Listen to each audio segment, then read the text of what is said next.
For 7 years, Otsutski Kaguya had been a passive observer, watching the world unfold. Her resurrection was imperfect, incomplete, much like the humans who now tainted her garden world. She loathed them, for they had stolen everything, sealing her away for over a millennium, then forgetting her existence. This was their first mistake. She was not to be forgotten. It was careless, foolish, to dismiss her as insignificant. Kaguya, once the rabbit goddess and later an Oni, would make them pay. Though they forgot, her will, her shadow, never did. It tirelessly worked for her return, succeeding only in part. Her shadow knew numerous conditions had to be met. It secretly gathered fragments of her chakra, split into 9 pieces by her true son, Hagoromo. It took mere slivers from Jinchuriki hosts just enough to go unnoticed. These pieces, however, were only part of the equation. Equally vital were the eyes. Hagoromo had destroyed his own upon death, but failed to foresee his son's actions. His 2 sons, Indra and Azura, would clash for centuries across many reincarnations. One day, Indra's reincarnation was fed an idea by Kaguya's shadow. He stole a piece of Azura's flesh,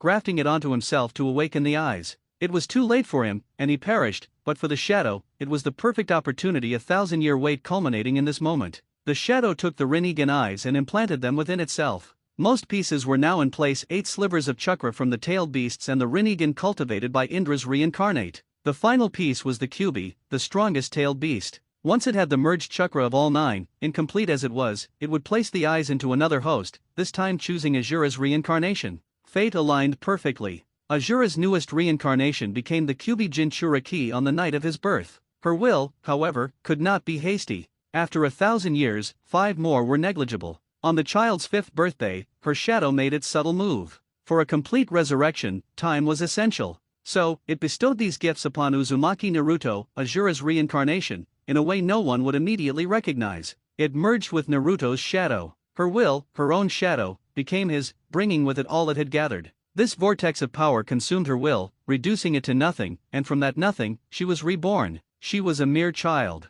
Her form mirrored her host's shadow. While her appearance, long white hair, pale skin, ceremonial robes, was as desired, she was small. Inhabiting a 5-year-old was a miscalculation. His shadow confined her to a similar child's form. No matter, she thought. She would hide in the forests until she reclaimed her adult form. This imperfect resurrection left her mostly powerless, requiring time to recover. This was her second miscalculation. She couldn't leave. She had no shadow. This meant no place under the sun or even the moon's reflected light. She was trapped, bound to Azura's incarnation shadow. Yet, she didn't panic. Her plans didn't need to change. She believed she would achieve adult form and regain power in time. This was her third miscalculation. She had placed her powers inside a former Jinchuriki, replacing the Kyubi in the most literal sense. Her power was now restrained, held in check for Uzumaki Naruto, a mere 5-year-old boy. So, for the next 7 years, she could only watch. She watched him age, becoming a prepubescent boy, while she remained unchanged.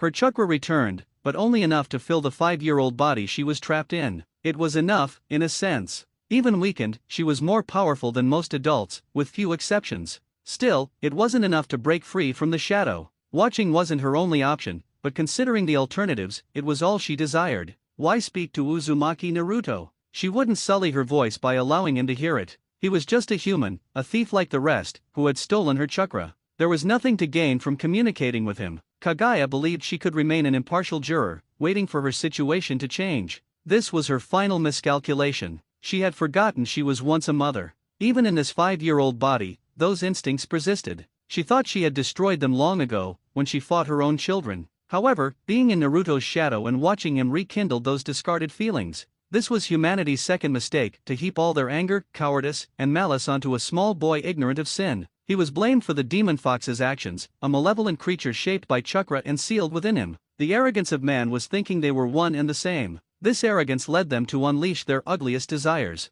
Uzumaki Naruto was scorned, cursed, beaten, neglected, and hated with the weight of an entire village. There was no salvation. Those who promised protection abandoned him. Those who didn't resent him merely watched. And those ignorant of his plight chose to remain so, finding bliss in their ignorance. He was in hell, alone in the darkness. That's why Kaguya would wait no longer. Watching Naruto reminded her of many things, her children at his age, her own scorn when she escaped to this new world, and her desire to be loved. Before she realized it, Kaguya's plan had changed, and with it, her fate. She was no longer seeking to reclaim everything for herself. Instead, she would settle for revenge against those who imprisoned her and those who harmed her shadow's master.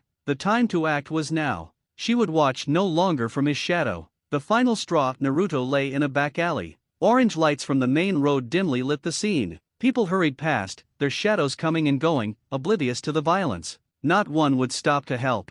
Wohu, a young man yipped, kicking Naruto's ribcage. The boy coughed, blood staining the garbage-strewn pavement. This is great stress relief. I might just keep him as a punching bag, a second man cooed, stomping on Naruto's calf. I've been waiting a long time for my crack at him, damn fox. The third man rummaged through trash, pulling out an old, rusted pipe. This will do. Naruto couldn't see it, but he heard the metallic clinks as the man tested it against the brick wall. The grating sound echoed, yet no one on the street paid it mind. No one was coming to save him. Is this kid really training at the ninja academy? The first man asked, still kicking Naruto. He hasn't even tried fighting back. This is too easy. He knows he can't. The man with the pipe leered over the beaten boy. Doncha, yeah, little hellspawn. He placed his foot on Naruto's cheek. No one cares if we beat on you, but if you hit back, well, that's it for you. He raised the bar, muscles tensing. That's far enough, Otsutski, Kaguya demanded, her voice everywhere and nowhere. The fuck? The men spun around, searching. They saw her, perhaps, but couldn't comprehend. Kaguya's first emergence defied possibility. The streetlights cast Naruto's prone shadow against a dumpster. From it, Kaguya floated. She was barely 100 centimeters tall. Her long white hair, taller than she was, extended into the shadow, unable to fully emerge. Two horns, like a rabbit's, adorned her head. A Hyaga, one man asked, mistaking her.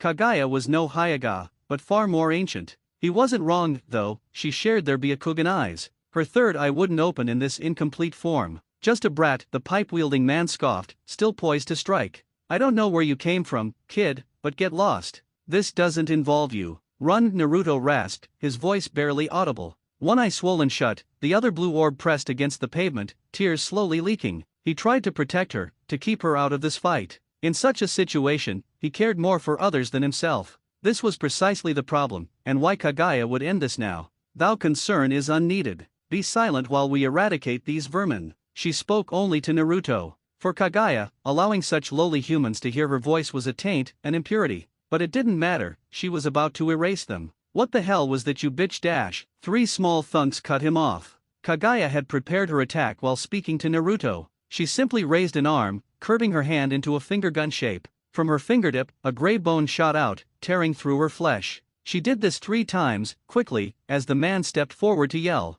That was the last thing any of them did. Before they could scream, the small bullets caused a chain reaction. They turned to ash, the decomposition spreading from the wound in seconds. Fear and brief terror flashed in their eyes, then dried out, becoming nothing but gray dust on the ground, bathed in the orange light from the street. What did you just do? Despite his injuries, Naruto tried to jump up, only to collapse onto his butt. As he scurried backward from Kaguya, his shadow shifted and danced. Wait! Still thyself, Kaguya called too late. His shifting shadow pulled her with it, sending her sprawling onto the dirty, garbage-strewn street. She hit the concrete with a loud thud, groaning as she rolled over.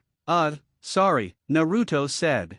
Fear and confusion still racked his body, but the comical sight of the little girl falling calmed his nerves, temporarily. He looked back at the piles of ash. Did you kill them? He asked, unsure. Before this, the 3 men had ambushed him. They struck his head first, dazing him. The man was wrong. Naruto didn't fight back out of fear of retaliation. He didn't care about that. His adult opponents had simply blindsided him, making it impossible to react until too late. Now, they were dust. Lower thy voice. Lest others learn of what we did, Kaguya urged, glancing around with her Byakugan. Fortunately, people ignored Naruto, meaning they wouldn't check on the murdered men. As long as no one saw the initial act, there would be no proof. They had vanished. Not that Kaguya cared about human laws or fear of death. Such concepts were beyond her. Still, it would be inconvenient if her shadow's master faced murder charges. Naruto yelled, pointing accusingly. Don't lump me in with you. You did that yourself, even if you were trying to save me. Thanks, by the way, but don't act like I had anything to do with whatever you just did. His voice cut off as pain returned. His eye was swollen, several ribs cracked, and he likely had other internal bleeding. Kaguya sighed. We doth not refer to thou and us. We use it only in direct reference to Kaguya as oneself. She picked herself up, slowly approaching him to inspect his injuries. You mean you refer to yourself in plural? Naruto asked, hissing as Kaguya poked his swollen eye with her sharp nail. Kaguya, was it? Kaguya-chan. Even sitting, Naruto wasn't much shorter than her. Refer to us as thou please, Kaguya snapped, applying a slight Jaiken touch to Naruto's face. The swelling subsided, the wound mostly healing. Inspecting his insides, she noticed his cracked bones mending. His healing was extraordinary, apparently a side effect of being linked directly to her. Then she noticed something else, a sudden swelling of chakra in Naruto's palms. This is, she whispered in awe. What is this? Naruto asked, feeling his hands pulsate. He hissed again, unsure. His palms ached with searing, red-hot pain, as if his skin was tearing. He looked down, two purple eyes stared back, with concentric circles. Rinnegan, Kaguya clarified. We see now, so that is what happened. She had wondered what became of the Rinnegan her shadow stole from Indra's reincarnate. They had never manifested in Naruto until now. The trauma of witnessing three men turn to ash had been the emotional trigger. It was an incomplete awakening, she surmised, which was why they opened in his palms instead of his eye sockets. Incomplete summed up this botched resurrection, so this unexpected outcome was, in a way, expected. I don't really get it, but is this gonna be okay? Naruto slowly turned his hands over, checking the backs. He curled his fingers into fists, and the Rinnegan eyes automatically shut. When he unfurled them, they opened. Weird. He was handling their sudden appearance better than Kaguya hoped. Thou shall be fine, Kaguya assured him. She began sinking into the earth, merging with Naruto's shadow. For now, seeking nourishment would be wise. Sustenance will help thou heal. In moments, she was gone. Wait, where the hell did you go? Naruto leapt to his feet, successfully this time. He spun around, searching for Kaguya but failing. The sudden twirling disoriented his injured head, and he nearly toppled over.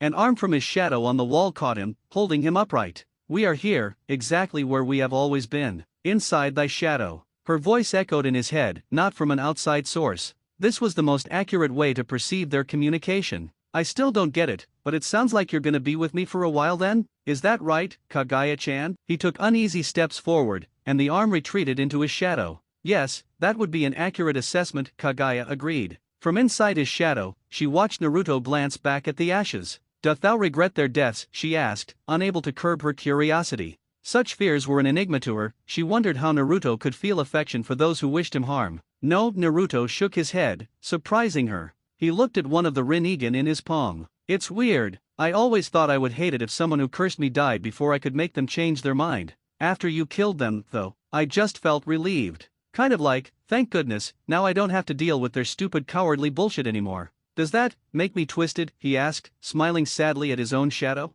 We do not think so, Kaguya said simply. She had no idea what concepts a young human like Naruto might view as right and wrong. However, she did know one thing: if remorse for these three was what modern humans considered proper, she would reshape their views starting now. Naruto nodded. Slipping his hands into his pockets, he walked out of the alley, leaving the three piles of ash behind. To him, they were gone, physically and emotionally. He offered their ashes no respect, nor would anyone know they were ever there. Reduced to garbage, to be swept away. Just like that, the curtain peeled back as the first proper meeting between the two who would shape the entire ninja world unfolded. The cruel stage play had begun. Only the main actors, Otsutski Kaguya and Uzumaki Naruto, were there to witness it. Hey, Kaguya-chan. Naruto stopped walking and turned to his shadow. It looked normal, but a closer inspection revealed a slight abnormality. While most people wouldn't notice, Naruto, now aware, couldn't unsee the subtle difference. His shadow was darker than those around him, as if two shadows were layered. The difference was minor, but it was enough for him to wonder how he hadn't noticed it sooner. Perhaps he was different now. He pulled a hand from his pocket, unclenching his fist to gaze at the purple eye staring back at him. The Rinnegan. That's what the girl in his shadow had called it. Move it, brat. Before Naruto could dwell on it, a passerby violently shoved him, sending the 12-year-old blonde stumbling, almost falling to the dirt path again. He caught himself at the last second, but not without consequence. His calves burned, his head throbbed, and a rib felt cracked again. This was his reality. Recently saved from a brutal beating, he hadn't fully recovered. Yet, despite his obvious injuries and dirty clothes, no one offered help. Why would they? Almost everyone hated him for reasons he didn't yet understand. You can hear me, can't you, Kaguya-chan? That's why he wasn't worried about talking to his shadow in public. No one paid attention to him anyway, and if they did, they'd assume the worst, probably that he'd finally lost his mind. Yes, we can hear. What is it thou wants? Kaguya finally stopped ignoring him, a single Byakugan eye emerging from his shadow's darkness to look up at him. Without a proper mouth, her voice echoed only in Naruto's head. She truly didn't want to speak to him. She'd existed in his shadow for 7 long years without uttering a word. She'd feared this, but now that Naruto knew of her presence, he wanted to talk, regardless of time or place. Naruto shrugged. Nothing in particular. Just making sure you're still there, I guess. Or perhaps he was just confirming that her earlier appearance in the alley wasn't a fever dream. We are always here, Kaguya answered simply, as if living in someone's shadow was a common fact. That's so? Naruto asked, seemingly satisfied he wasn't alone. He turned and started limping forward again. His destination wasn't far, but his bad leg had made the journey difficult. He hoped she was right earlier about food aiding his recovery. There was little point in going to the hospital, where they'd likely turn him away. So, he went to one of the few places he knew wouldn't throw him out. Naruto-kun. Ayam, a slightly older girl, exclaimed in shock as the young blonde pushed back the flaps to enter his favorite ramen stall. Are you okay? She asked, walking from the back to get a better look at Naruto's state. I'm fine, Ne-chan. Naruto grinned, trying to downplay his injuries with little success. There was no bluffing his way through this. Just a little fight, which I totally won, by the way. You should see what they look like right now. In a way, those words weren't a complete lie. Geez, Ayam huffed, bending down to examine the slightly swollen skin around his left eye. Well, it doesn't look too bad, she conceded, though she couldn't have said that 10 minutes earlier. Your clothes on the other hand. In the shop's light, the true state of Naruto's orange jacket and pants was clearer than in the pale moonlight. As Ayam noted, they were disgusting, covered in trash, dirt, blood, and possibly ash from the killed men. I guess this is pretty bad. Even Naruto couldn't deny it now. With no other choice, he unzipped his jacket and discarded it on the floor next to a seat. Beneath it, he wore a black shirt with the Uzushiagakure's symbol on the front and back. Ayam, the ramen stall master, called to his daughter. See if we still have those shorts upstairs. They're probably a little big, but at least they'll be clean. His daughter immediately agreed, disappearing to retrieve them. You don't gotta do that, Naruto tried to insist, but a shake of the master's head silenced him. Well, if you say so. Thanks, Aji-san. I'll just have the usual, make it two, but a kid size for the second. As he placed his order, Naruto carefully inspected the seats. There were no other patrons, giving him free choice, but he seemed to be paying special attention to how the light fell on each seat. That's rare for you to order a kid size, Ayam said upon her return, moments after leaving, with the shorts in hand. As noted, they were quite large, extending well past his knees when he pulled them over his orange pants. Once they were on, he slipped off his old pants. By tightening the inner drawstrings, he barely secured them from slipping down. With that, he tossed the unsalvageable orange attire into the trash. It's not for me, Naruto clarified, grabbing his chosen seat after putting on the clean shorts. My new friend is going to join me. He didn't notice the surprise on the staff's faces, nor Kaguya's disbelief from within the shadow. Thou cannot seriously expect us to come out and dine with you. Kaguya realized Naruto had chosen a seat at the end, where the light would cast his shadow onto the stool next to him. He truly intended for her to come out and eat, and had apparently planned it from the beginning. You made a friend? Ayam asked, sounding doubtful yet hopeful. Kaguya had observed Naruto for a long time, and these two were perhaps the only exceptions to how he was treated. While some didn't outright disdain him, even his school peers were, at best, neutral. So to hear he'd finally made a friend was almost certainly a first. Though Kaguya wouldn't call herself a friend, per se. Yep. Naruto nodded gleefully, his cracked lips splitting into a huge grin. Despite the pain of smiling with his wounds, he didn't seem to mind. Here's the thing though, she's super shy. Naruto emphasized the last words for effect. So it would really save me if you two would just kinda turn around and prepare the ramen while I wave her in, They did as asked, though Ayam still seemed unconvinced. As they worked, Naruto winked exaggeratedly down at his shadow, patting the stool next to him as if to indicate where she should emerge. Kaguya considered ignoring him. She really did. It wouldn't have been hard. She'd been doing it for 7 years, after all. So this didn't have to be any different. Yet, in the end, she couldn't. She had already made her choice. From the moment she decided to emerge from the shadow, she'd committed to becoming more involved in his life. Of course, she hadn't expected it to develop like this, least of all so quickly. That only showed how much she had underestimated Uzumaki Naruto and the kind of person he was. She'd admit, however, she didn't hate this part of him. Kaguya emerged from his shadow, already seated on the tall stool. At her current height, she doubted she could have climbed it otherwise without the power of levitation, which she was currently incapable of. Naruto smiled, his legs swinging in unrestrained joy, no doubt taking pride in coaxing her out. This was also the first time he'd seen her in proper light, inspecting her from top to bottom as if studying an alien species, which would have been an accurate description of her. Oh my! Ayam exclaimed, turning to see Kaguya. Kaguya wasn't sure which was more shocking, her silent entry or her seemingly alien appearance. Father, look! Naruto actually brought in a friend. Then again, perhaps it was neither. How rude! I told you, didn't I? Naruto crossed his arms and huffed, but his pout clearly lacked any real anger.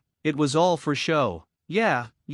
Ayam knew this too, waving him off and focusing solely on their newest customer. So what's your name, little girl? She asked, just condescendingly enough that Kaguya considered turning her to ash. Luckily for Ayam, Kaguya had a mountain of reasons not to at that moment. Instead, Kaguya reached over, tugging Naruto's sleeve for his attention. Naruto asked, looking between them. For a second, Kaguya thought he wouldn't catch on before realization lit up his eyes. Oh yeah, so this is Kaguya-chan. There was a slight pause. Like I said, she's a little shy. So don't worry if she doesn't speak much. Or at all. Kaguya-chan, huh? Ayam intertwined her fingers over her heart. What a wonderful name. I don't know how you and Naruto became friends, but please take good care of him, okay? She said, as if entrusting Kaguya with her actual little brother. Order up. Not much more could be said as the master placed 2 steaming bowls of ramen in front of them. And I'll tell you what, in honor of the special occasion of Naruto bringing in his first friend, it's on us tonight. Naruto cheered at the announcement before going to clap his hands together in thanks for the food. He paused just short, suddenly remembering the Rinnegan eyes on his palms. Still unused to the eyes and what he could do without hurting them, he was noticeably conscious about how he put his hands together and grabbed the chopsticks, as if afraid any wrong move might cause him to poke them out. Ayam noticed his strange movements but said nothing, no doubt assuming it was another wound he was trying to hide. The ramen master, however, seemed to realize more than he let on. At the very least, he had noticed the true severity of Naruto's injuries, unlike his daughter. Even still, he didn't ask questions or pry. He simply did what was within his power, offering Naruto warm food and temporary shelter. Nothing more, but given his station, it was enough. In respect of that, Kaguya decided she would do him the royal honor of sampling the small offering he had prepared for her. What kind of god would she be if she didn't respond to the people's tribute every once in a while, after all? Kaguya took her chopsticks, mimicking the custom she'd just seen Naruto perform before she too began to study her food. It was truly different from her time, but she didn't dislike the smell. Slowly and carefully, she lifted steaming noodles from the broth. After blowing on them to cool them a little, she finally inhaled her first bite. She savored the texture, enjoying a taste unlike anything she'd experienced. The heat spread from her mouth and warmed her entire body. Truly, humankind was a disgusting and foul race, but she'd admit it, they knew how to prepare food suitable for even a god's palate. Good? Naruto asked, grinning cockily at her. He'd paused his own consumption, something she knew he rarely did if it wasn't already devoured, all just to rub it in her face how delicious the ramen was. As if he'd been telling her that all along. Humph. Kaguya turned her nose up at him, but nevertheless, she went in for a second helping moments later, scooting her bowl to the side so she wouldn't have to look at him while she ate. Though she could do nothing about the slight blush, made only more apparent on her pale skin. Adorable. Ayam could contain it no longer, practically dancing around the kitchen. It looked like at any moment she might fly over the counter to tackle Kaguya in a hug. Where did you find such a cute little girl, Naruto? Again, Kaguya considered turning her to ash.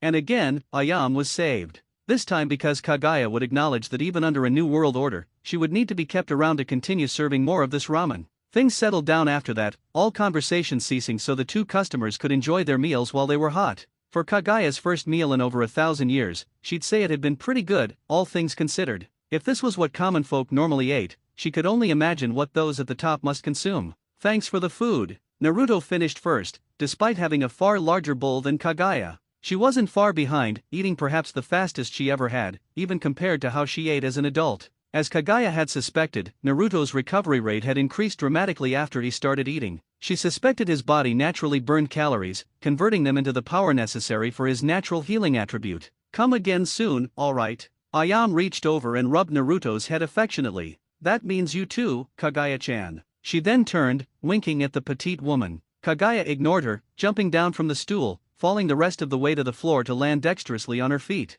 Naruto called his goodbyes over his shoulder, slumping down next to her, keeping extra caution of where his shadow was at all times so he didn't accidentally knock her over again. Kaguya reached up with one of her tiny hands, wrapping her fingers around Naruto's left pinky and ring finger. The 2 of them pretended not to hear Ayam's swooning yell as they walked out from the shop together. Once they were back on the main street, it was hard for Kaguya to ignore Naruto's curious gaze down at her. Do not misunderstand, she whispered. It would merely be inconvenient for us to walk otherwise. Her tiny legs didn't carry her quickly, and holding onto Naruto helped her keep pace so she wasn't needlessly pulled around by his shadow. Okay, Naruto responded simply. He didn't make fun of her, nor did he seem to intend to. Instead, he smiled warmly. It was perhaps one of the most genuine gestures of warmth she'd ever seen him display, as they didn't come easily to someone who'd only ever received coldness their whole life, with the only exception being the ramen behind them. He then nodded at the opposite end of the street. Kaguya followed his gaze, noticing a shop marked with 2 crossed kunao above the door. He explained after she found it, they sell ninja gear and equipment.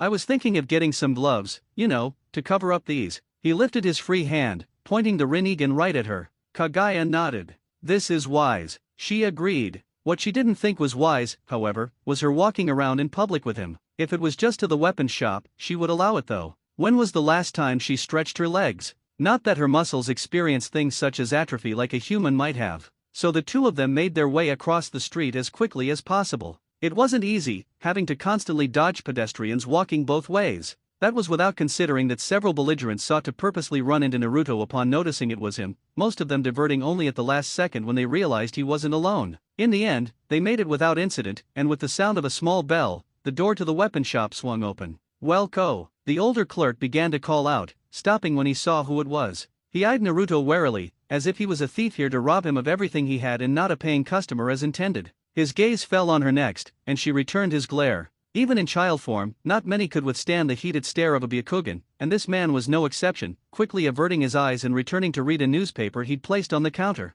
Aside from him, there was no one else in the shop. They were the only customers, though Kaguya suspected it would remain that way if anyone had seen Naruto enter. Very few would willingly enter the same space as he was in, which meant his very presence was bad for business. This meant Naruto got thrown out of most shops immediately, so even being allowed in was a step up for him, though it was unlikely his tolerance would be accepted for long. The man was already making troubled grunts as the two lingered by the entrance. Not that Naruto seemed to care, humming to himself as if to show he didn't even notice, only slowly meandering in as he took in all the sights. Kaguya couldn't help but smirk. Whether it was intentional and Naruto was just being vindictive or not, she couldn't help but enjoy the little display he was putting on. Regardless, she would feel more relaxed if she could take care of what they came here for. Naruto didn't realize it, but he was playing a dangerous game by not concealing her or the Rinnegan. This was her fault, as she hadn't yet stressed the importance of such things to him. No doubt there was a long conversation awaiting them tonight, when they were away from any prying eyes. Before making his way to the gloves, Naruto stopped in front of a glass case filled with a myriad of swords.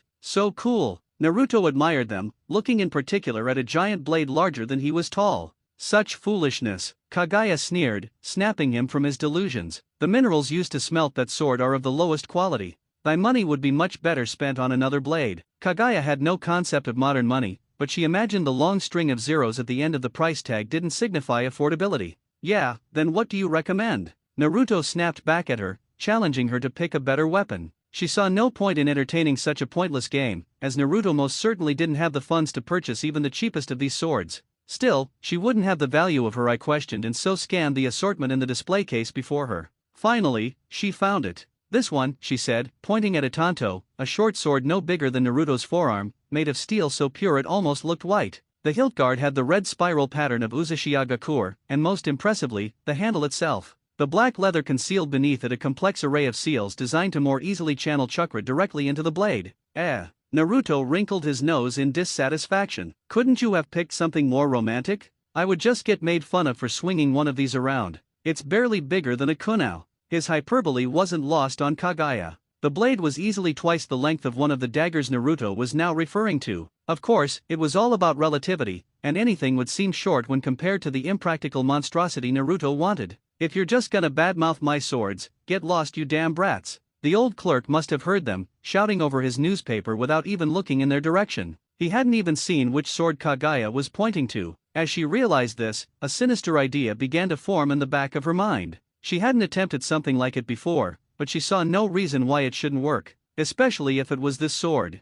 Naruto's unexpected acquisition. Alright already, geez. Naruto didn't even notice Kaguya's evil grin as he pulled her along, his shadow falling over the sword they had just examined. Unbeknownst to anyone, Kaguya was testing her theory in that moment. They reached the gloves, tucked away at the back of the store, out of sight from the clerk. 2,000 ryo for some gloves? So damn pricey. Naruto groaned despondently, surveying the selection. We do not understand. Kaguya tilted her head. Unlike swords, she saw no measurable difference between pairs of gloves. Are such things not considered a standard commodity? Should they not be provided for their warriors? When she ruled, her military wouldn't have to pay for such items. An army wouldn't have functioned then if they'd been required to. Not exactly sure what you're talking about, but Naruto rubbed the back of his head, still struggling to grasp the complexity of Kaguya's language. They don't just give these things away. And I don't make much of an allowance. Not until I graduate from the academy in about a month, at least. Humanity has grown complex since we've been sealed, it would appear. Kaguya rubbed her chin, trying to shed her old assumptions. She had mistakenly believed humanity incapable of evolution, but it seemed they'd developed all kinds of systems she hadn't needed to understand until now. Of course, once she ruled again, she could undo many of them. However, until then, she'd need to learn to play their silly games. Confrontation at the store. What in the fuck? A sudden loud commotion interrupted their conversation as the store clerk stormed toward them. Naruto's body bristled like a wild animal, pupils dilating as the old man rounded the corner and stalked up to them. "Where is it, you damn thief?" he shouted, pointing an accusatory finger at the young blonde. "I don't know what you're talking about." Naruto deadpanned, and it was the truth. Of course, just because it was the truth didn't mean he'd be given the benefit of the doubt. Innocence meant nothing when people had already decided you were guilty of a different crime. The sword. "You stole the sword." A large vein pulsed atop the old man's head, his face a comically sweltering red. In contrast, Naruto just looked at him dumbfounded, pulling at his pockets to show they were empty except for his frog-shaped wallet. "I don't have anything, do you, Kaguya-chan?" Naruto asked, looking down at the shorter girl. She smiled, silently enjoying the exchange, as she lifted her sleeves to reveal nothing. This, despite her being so short it would ordinarily be impossible for her to hide anything, let alone a sword of any kind. "You damn brat. I know it was you." The clerk appeared to have had enough, his hand reaching forward to grab Naruto by his blonde hair. He had no idea how close to death he was. Kaguya's smile vanished instantly. Her arm was still lowered, but her hand had already curved into a finger gun, index finger extended and thumb pointing up. Just as a small gray bone began to poke past her flesh, the man was saved from himself. A mysterious intervention. That's far enough. A fourth person's hand reached out from between them, grabbing the store owner by the wrist. One moment there had been no one, the next he was there. He was a tall man with gravity-defying white hair. Beyond that, little else could be said about this new presence. He wore standard Konohagakure no Sato ninja attire, and his face was almost impossible to see, the lower half covered with a mask and his left eye hidden by a slanted hitai.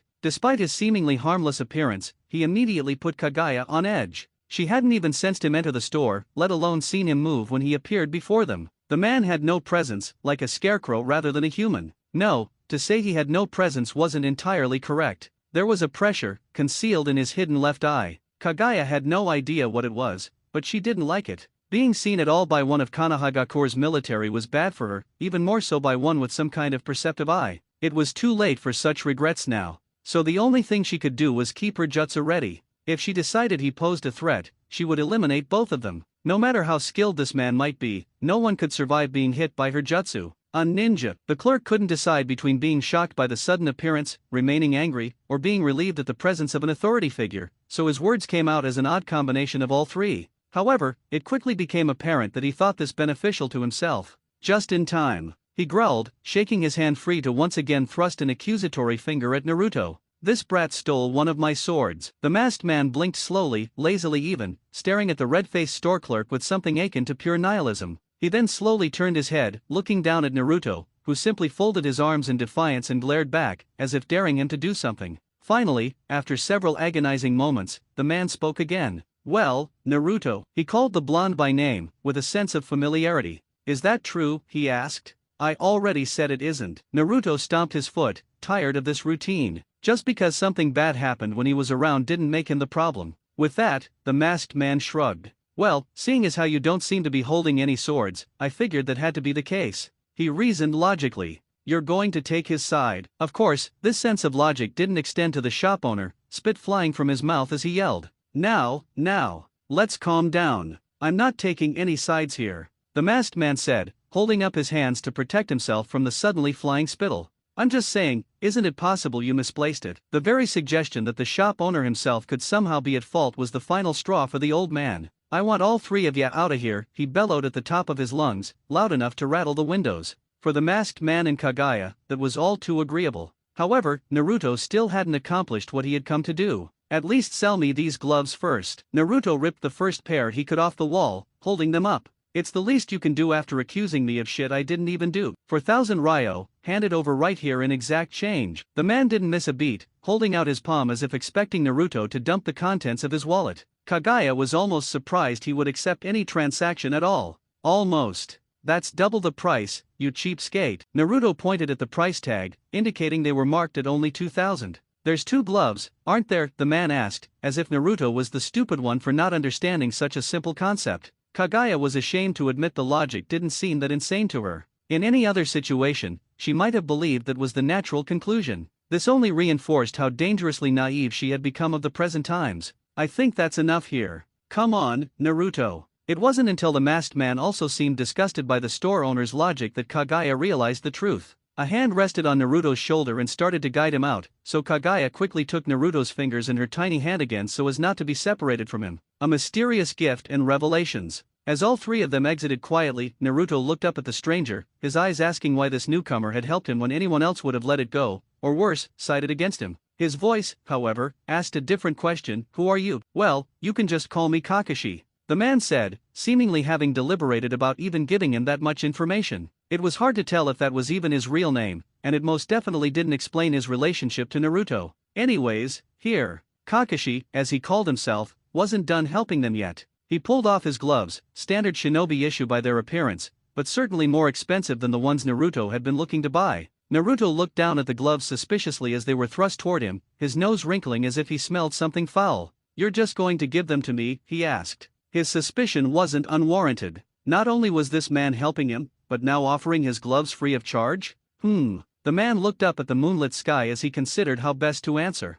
Think of it as an apology, he finally said, although what he was apologizing for was a mystery. It had been him that helped them out, even though he had no reason for the kindness that they knew of. Well, if you say so. Naruto hesitantly reached forward, taking the gloves without resistance. He had half expected the man to snatch them away and yell it had been a prank. Even as Naruto slipped them on, he still didn't rule out the possibility the man would turn on them, accuse Naruto of stealing the gloves as he had just been accused of stealing the sword. Instead, the man bent down as he turned his attention to Kaguya. And what about you, Aju-chan? How do you know Naruto? He didn't ask her for her name, but she wouldn't have given it to him anyway. However, asking her relationship to Naruto was in a way a good opportunity for her. She had been waiting to make the status of their relationship clear. He is our Ruhi, she proclaimed clearly and proudly, placing her hands on her hips. Despite claiming him as her lord and master, it was actually more accurate to say he was the master of the shadow she inhabited. So he was not her own master by direct connection, but it was otherwise the simplest way to term their relationship.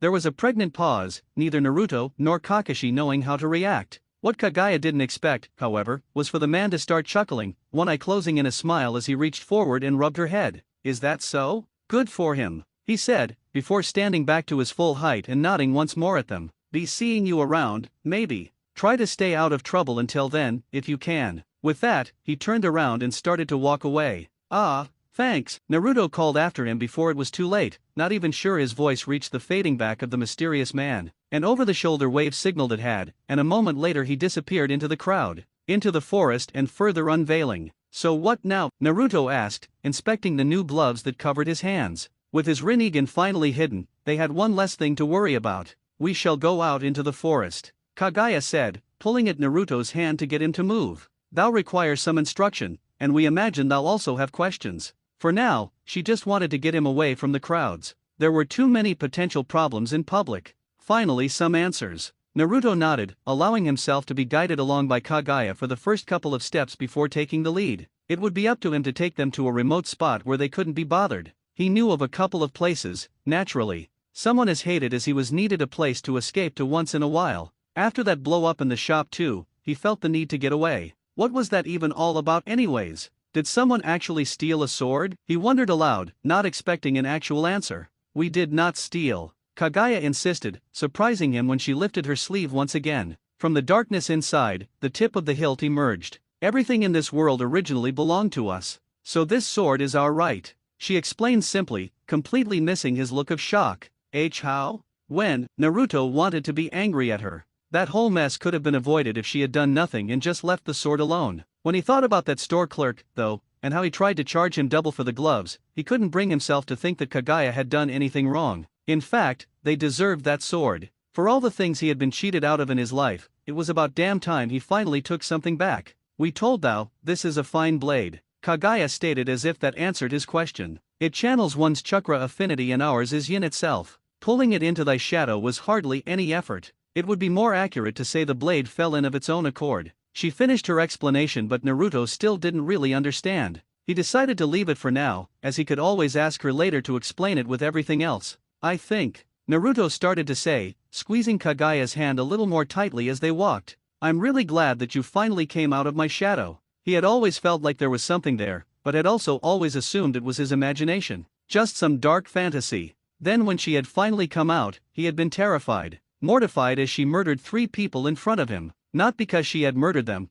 but because of how effortlessly she had done it. It was that same effortlessness with which she took something that didn't belong to her, yet was able to claim with confidence afterwards that it had always been hers. To have such confidence to go against everything he thought was normal until now, it invigorated him, filled him with the will to also want to change and somehow become like that. She may have called him her master, but he now felt it should be the other way around. Shared warmth and moonlight. These kinds of sentiments were a first for Kaguya, but she could not say she disliked it. To have someone voice happiness at the thought of being with her wasn't a bad feeling at all. Yes, we are somewhat happy too. Kaguya responded by squeezing Naruto's hand back, feeling the warmth of his hand in hers. Human warmth, which she hadn't felt in over 1,000 years. It was a full moon tonight. Kaguya hated the moon, how could she not? For her, it had been nothing more than a millennium-long prison, yet even she could not deny its beauty. And never had she seen it as clearly as she did tonight. That was because before now she only had the opportunity to view it from within Naruto's shadow. Even as he slept, rolling over in his bed, she did not leave his shadow for even a moment,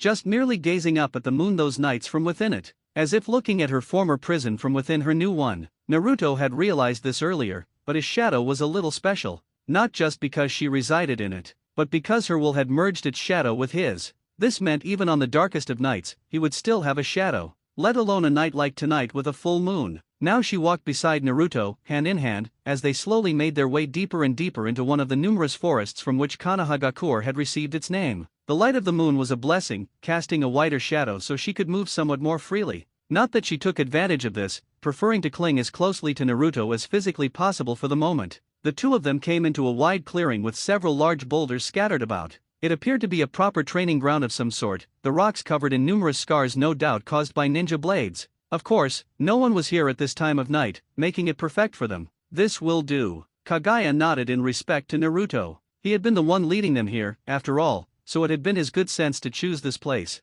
She had been aware that he knew his way around the forests, but to be this informed to even know such an excellent area, she had underestimated him yet again. Really? That's a relief. Naruto chuckled happily, just glad to have been able to pick a place to her liking. He didn't really know her much yet, but she seemed like the hard-to-please type of person. He also had no idea how right about that he was. Now wasn't the time to get to know her, however, now was finally the time for him to get some answers. He let go of Kaguya's hand to pull off the gloves that the mysterious Kakashi person had given to him earlier, once again exposing the purple eyes full of concentric circles on the palms of either hand. First of all, you know what these are? He asked, pointing the eyes in her direction. The Rinnegan and Ancient Histories. Rinnegan, Kaguya said again, taking several steps away from him. His shadow stretched only 3 short meters, which was all the distance she could get from him now. Yes, we know what they are. She didn't bother looking at the eyes, instead looking back up at the moon. It had been the power of those eyes that sealed her there in the first place, after all. So, what are they then? Naruto encouraged her to continue, eager to get to the bottom of these sudden new eyes.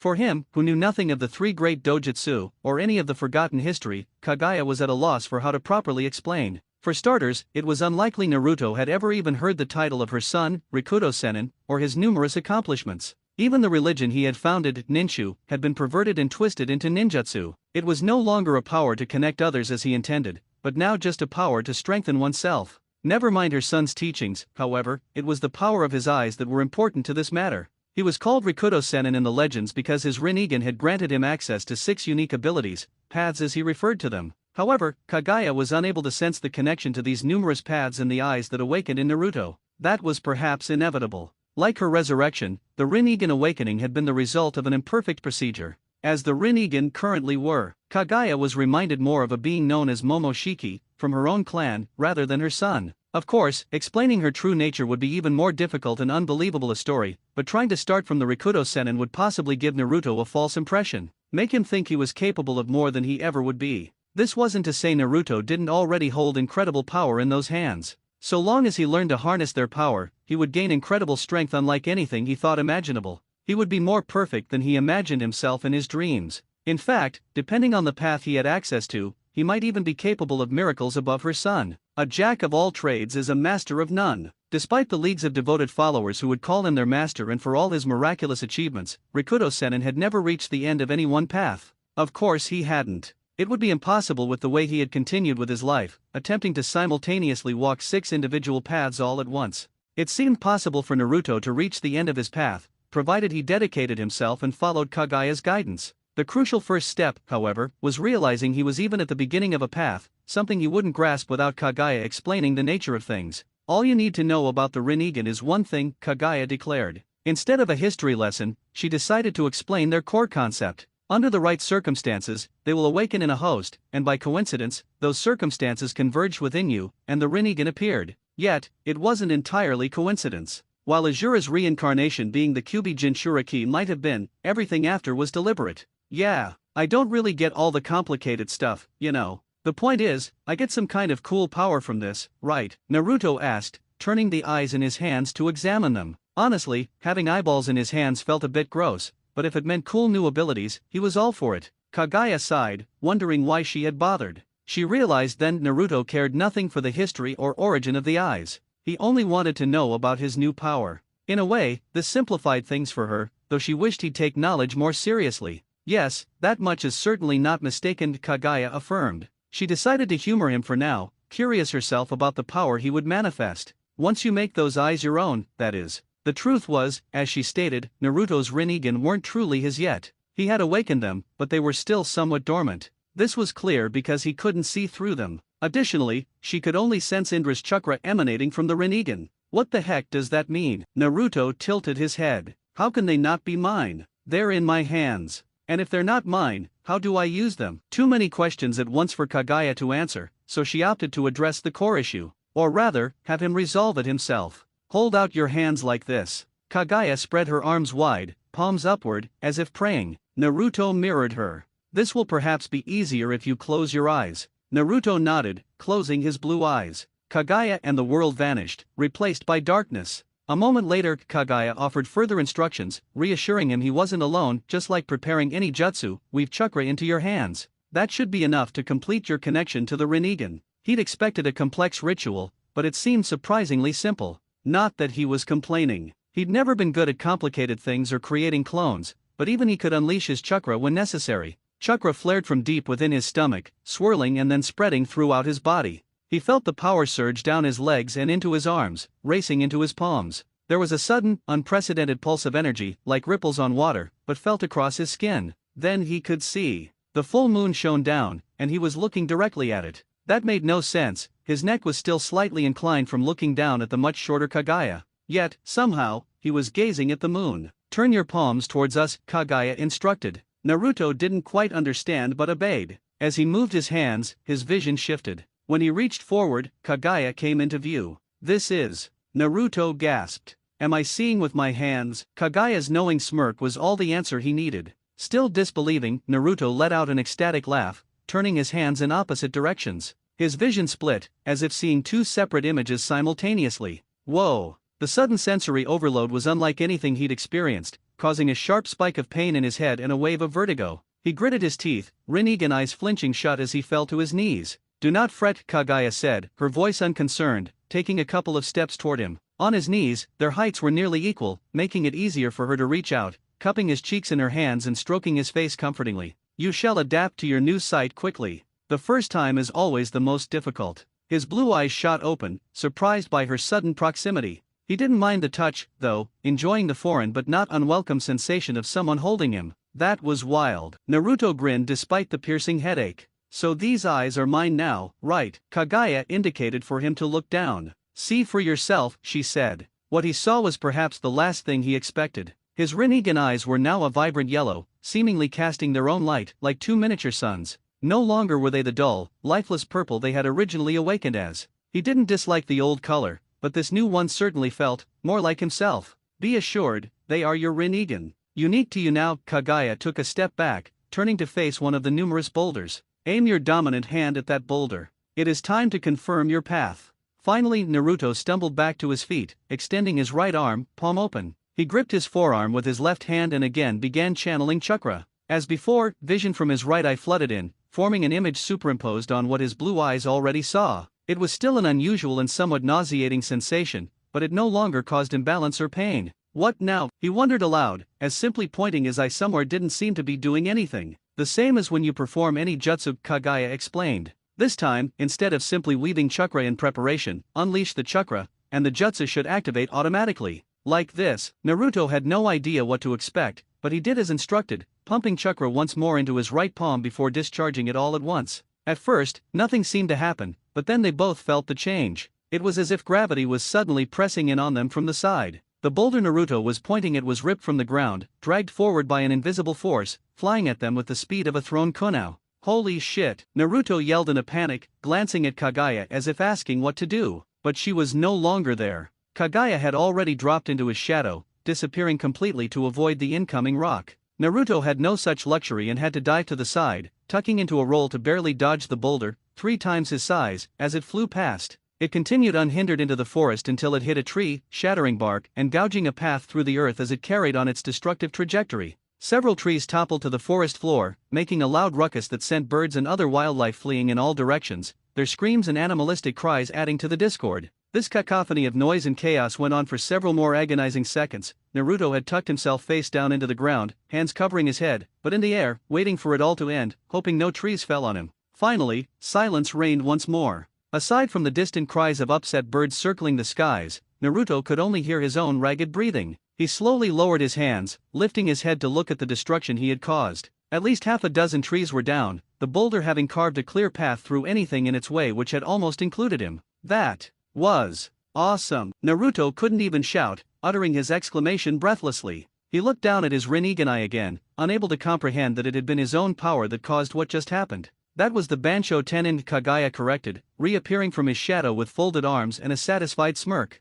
As we already suspected, you walked the path of heaven itself, Tendo. Her words were haughty yet full of pride. Naruto had no idea what she was talking about, but it seemed she too was pleased by his power. It was kind of dangerous though. Naruto chuckled awkwardly, stumbling to his feet as he inspected the damage. I'm not gonna have to dodge my own attack every time, right? You shall learn controlled, Kaguya assured him, glancing at his left hand. We already have a general idea of your power, but for posterity, we should assess the capabilities of your non-dominant hand. Right? Oh, Naruto wasn't about to complain, turning to a different boulder and this time raising his left hand to point at it. To be safe, he tensed his leg muscles, ready to dive out of the way at a moment's notice. Channeling chakra into his palm again, he unleashed another attack. This time, instead of gravity pulling them, it felt as if it was being pushed away. The boulder was blasted backward with enough force to send it airborne. It didn't travel far before smashing into another rock of equal size, the 2 hunks of stone shattering upon collision and sending shrapnel whizzing past in every direction. Naruto was speechless, arms dropping to his sides as he stared, mouth agape, at the sheer destruction he was capable of with just a single point and small discharge of chakra.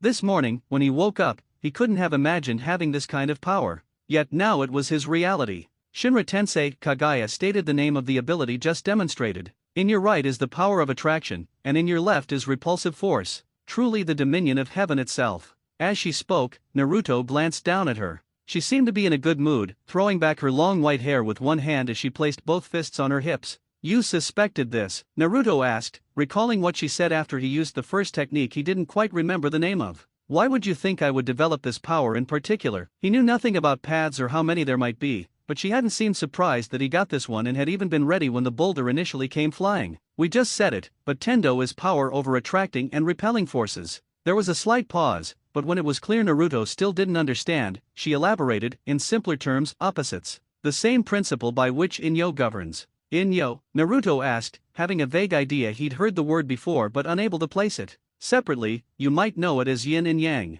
Inyo is the culmination of those 2 sides into one whole, Kaguya explained. As for why we suspected it, she held up her arm, and from the darkness of her sleeve, the tanto she had earlier stolen appeared. She grabbed it by the hilt and pulled the blade free. For one such as you, showing might be easier than just hearing an explanation. Kaguya channeled chakra into the sword and held it over her head. We said it earlier, but this is a fine blade, able to channel one's chakra and incorporate it into their attack. Observe. As she swung it down, the blade made a black streak through the air, the tip unleashing her chakra in a dark, shadowy slash. We have a yin-type chakra affinity, as you can see. At her full power, she would have possessed both Inyo and all other primary chakra elements as part of her nature. However, her imperfect resurrection had left her with only yin. Her shadow hadn't realized it, but it had unintentionally pulled only the yin chakra of the other 8 biju when extracting a sliver of their essence. It was, however, this unintentional mistake that resulted in a serendipitous merger. She tossed the blade to Naruto, who barely caught it by the hilt. "Channel your chakra into the blade and swing it as we did." She didn't wait for him to ask questions, and Naruto, for his part, quietly obeyed. When he swung the blade down, in contrast to the black, shadowy chakra of Kaguya's strike, the blade now emitted a force of pure white. "Your chakra affinity is yang. At least, it became such when you became our Jinchuriki host." She had no doubt Naruto had probably been born with a different affinity, likely one of the 5 elemental natures most humans possessed. However, that had changed when her shadow merged all it had gathered with his chakra. Indra's eyes, slices of yin chakra from 8 biju, and the nature of a shadow itself being darkness had almost created an imbalance of dark energy inside Naruto. Had that imbalance remained, it was unlikely he would have survived the merger, and everything would have been for naught. This was why she described it as a stroke of serendipity. The Yondaime Hokage had sealed only the yang half of Kyuubi's chakra in Naruto, and Azura's chakra also consisted primarily of yang energy. These things served as a counterbalance, balancing the scales and allowing her incomplete resurrection to work at all. In the process, they both lost their original affinity but emerged with a new one, yang for Naruto and yin for Kaguya. Together, they were the perfect representation of Inyo. "Jinchuriki?" Naruto asked. Unlike Inyo, where he had a vague idea, he was confident he'd never heard that word before. Yet he disliked the sound of it, getting the sense it was somehow dirty and even slanderous to say. "That is right," Kaguya realized. "You do not know." Their time together had been brief, but Naruto had never once asked about Kaguya's origins, despite numerous opportunities. She already knew why. To Naruto, her origin didn't matter. He was just happy to have someone to talk to. Someone by his side, no, someone forced to be by his side. Even if Kaguya had told him she hated him, Naruto would have tried to befriend her, because he would have known she couldn't leave. They were stuck together, and to Naruto, that made her the closest connection he ever had. "What don't I know?" Naruto pressed, concern and fear filling his voice, causing it to crack. While he might have been content not knowing Kaguya's origins before, he couldn't ignore it any longer. That was because he had unknowingly received some kind of title. The title of a Jinchuriki. Naruto may not have had proof, but he knew it deep in his gut. That word was the reason for his misery, for all the hate he had endured. So he had to know what it meant, no matter how much it might hurt him. "We suppose it can't be helped," Kaguya sighed. "We shall tell you." Honestly, she didn't want to divulge this information, partially because it was mostly irrelevant now. No, it was wrong to say it was irrelevant. It was just that the circumstances of Naruto's condition had changed. However, because no one else knew about this change, it was as if nothing had really changed at all. The truth became a lie, but no one knew that. So in the end, wasn't the reality in some way that it was still the truth? On the day of your birth, you became the Jinchuriki host of the Kyuubi no Yoko. There was a pause after her revelation, where she wondered if he would understand what that meant. What she didn't expect were the sudden tears that rolled down Naruto's cheeks. Unlike normal tears, these were cold and silent. He was probably not even aware of them. "So like?" he asked, voice hoarse and dry. "I am the demon fox that attacked the village? That's why everyone hates me? That's why they're always so mean to me and won't let me play with the other kids?" He collapsed to his knees, the sword he had been holding falling from his grip and clattering to the ground at his feet. "No, that is not right." Kaguya walked up to him, taking his head in her arms and pulling him against her shoulder, burying his face in her long white hair. She was reminded of how she used to comfort her own sons when they had hurt themselves. Only this wound was far deeper than anything they had ever experienced. "You were merely its jailer." Of course, humanity is too ignorant to separate the two, so perhaps to them it is as you say. Even she couldn't deny his words completely, no matter how much she wanted to. "You keep talking about it like it's the past, but what does that mean?" Naruto's hand slowly came up, returning Kaguya's embrace and pulling her tight against him. He let out a choked sob, the tears flowing more freely now, yet somehow he also felt strangely comforted, perhaps because he wasn't alone. He finally had someone who would look him in the eyes and tell the truth, no matter how hard that was for him. "We already said. You are our Jinchuriki host now. Kyuubi no Yoko is gone." She began stroking his hair, gazing out over the boulders he had just destroyed with his power. Even with the power of heaven in his hands, she was reminded that he was still a vulnerable boy. "You mean like, you ate it, or something?" Naruto asked, somehow finding the strength to chuckle through his forced sobs. The idea of Kaguya coming into his shadow to eat the fox was funny even in this situation. However, he could no longer ignore the obvious question. So he asked, "What even are you?" We suppose it was only a matter of time before that question. Kaguya gazed up at the moon, debating how much to answer. though she supposed mixing a bit of truth into a fairy tale didn't sound too bad. You can just think of us as a moon rabbit that came down to Earth to eat demons. Then we made a mistake and lost our own shadow, binding us to you. Even if it was a mistake, I'm glad you're here now." Naruto smiled, taking one last ragged breath as he finally calmed down and pulled away. Sitting on his knees was uncomfortable, so he shifted slightly, ending up in a cross-legged position on the forest floor. Kaguya turned, pressing her back lightly against his chest and resting her head just below his chin. Together, the two sat in silence for a while. "You know, I just thought of something," Naruto said, looking down at his yellow Rinnegan eyes again. They were facing up, looking at Kaguya from below, but he slowly started to turn them inwards as if to face them against one another. "You talked about Inyo and all that stuff earlier, so if I used them at the same time, wouldn't I create some even more crazy powerful jutsu than those last two?" Kaguya realized his intention just in time, reaching down and grabbing both his wrists to prevent him from doing exactly what he was thinking. "We would advise against that," she warned, "even as just a test." There was a slight pause as she turned once more to look at the object of her former imprisonment. "You would destroy Konohagakure no Sato," she said, gazing up at the full moon. The power to destroy Konohagakure no Sato. That's what Kaguya had said, but Naruto could hardly believe it. After all, there was no way he was suddenly that powerful. Certainly, what he had been able to do pushing and pulling large boulders was already pretty amazing, but not nearly on the same level as being able to wipe out a village. The worst part, though, was that he considered testing it out anyway. He was filled with pain and anguish, yet he never truly believed he wanted to destroy it. But for a brief moment, after realizing he probably could, the temptation was there, and then gone as quickly as it came. The fact that he had even considered it for a split second terrified Naruto. It kept him awake nearly all night. Just as he was finally drifting off, his alarm for the academy blared. He considered skipping school. What was the point? They couldn't teach him to control his new powers, and Kaguya had been clear his Rinnegan eyes had to remain a secret. They were supposedly famous, more legend than fact, from a vague point in history. So, he didn't see the big deal in showing them off. However, Kaguya said it, so he'd respect her wishes for now. She was his first real friend, and he wasn't about to mess that up after finally getting her to emerge from his shadow. Still, he couldn't afford to skip classes, especially so close to graduation. Against all odds, he dragged himself out of bed and headed to the academy. This time, Kaguya remained hidden in his shadow, as she always had until last night. While Naruto wished she'd come out, he knew she couldn't just walk into class with him. So, he went to school as he always did, alone.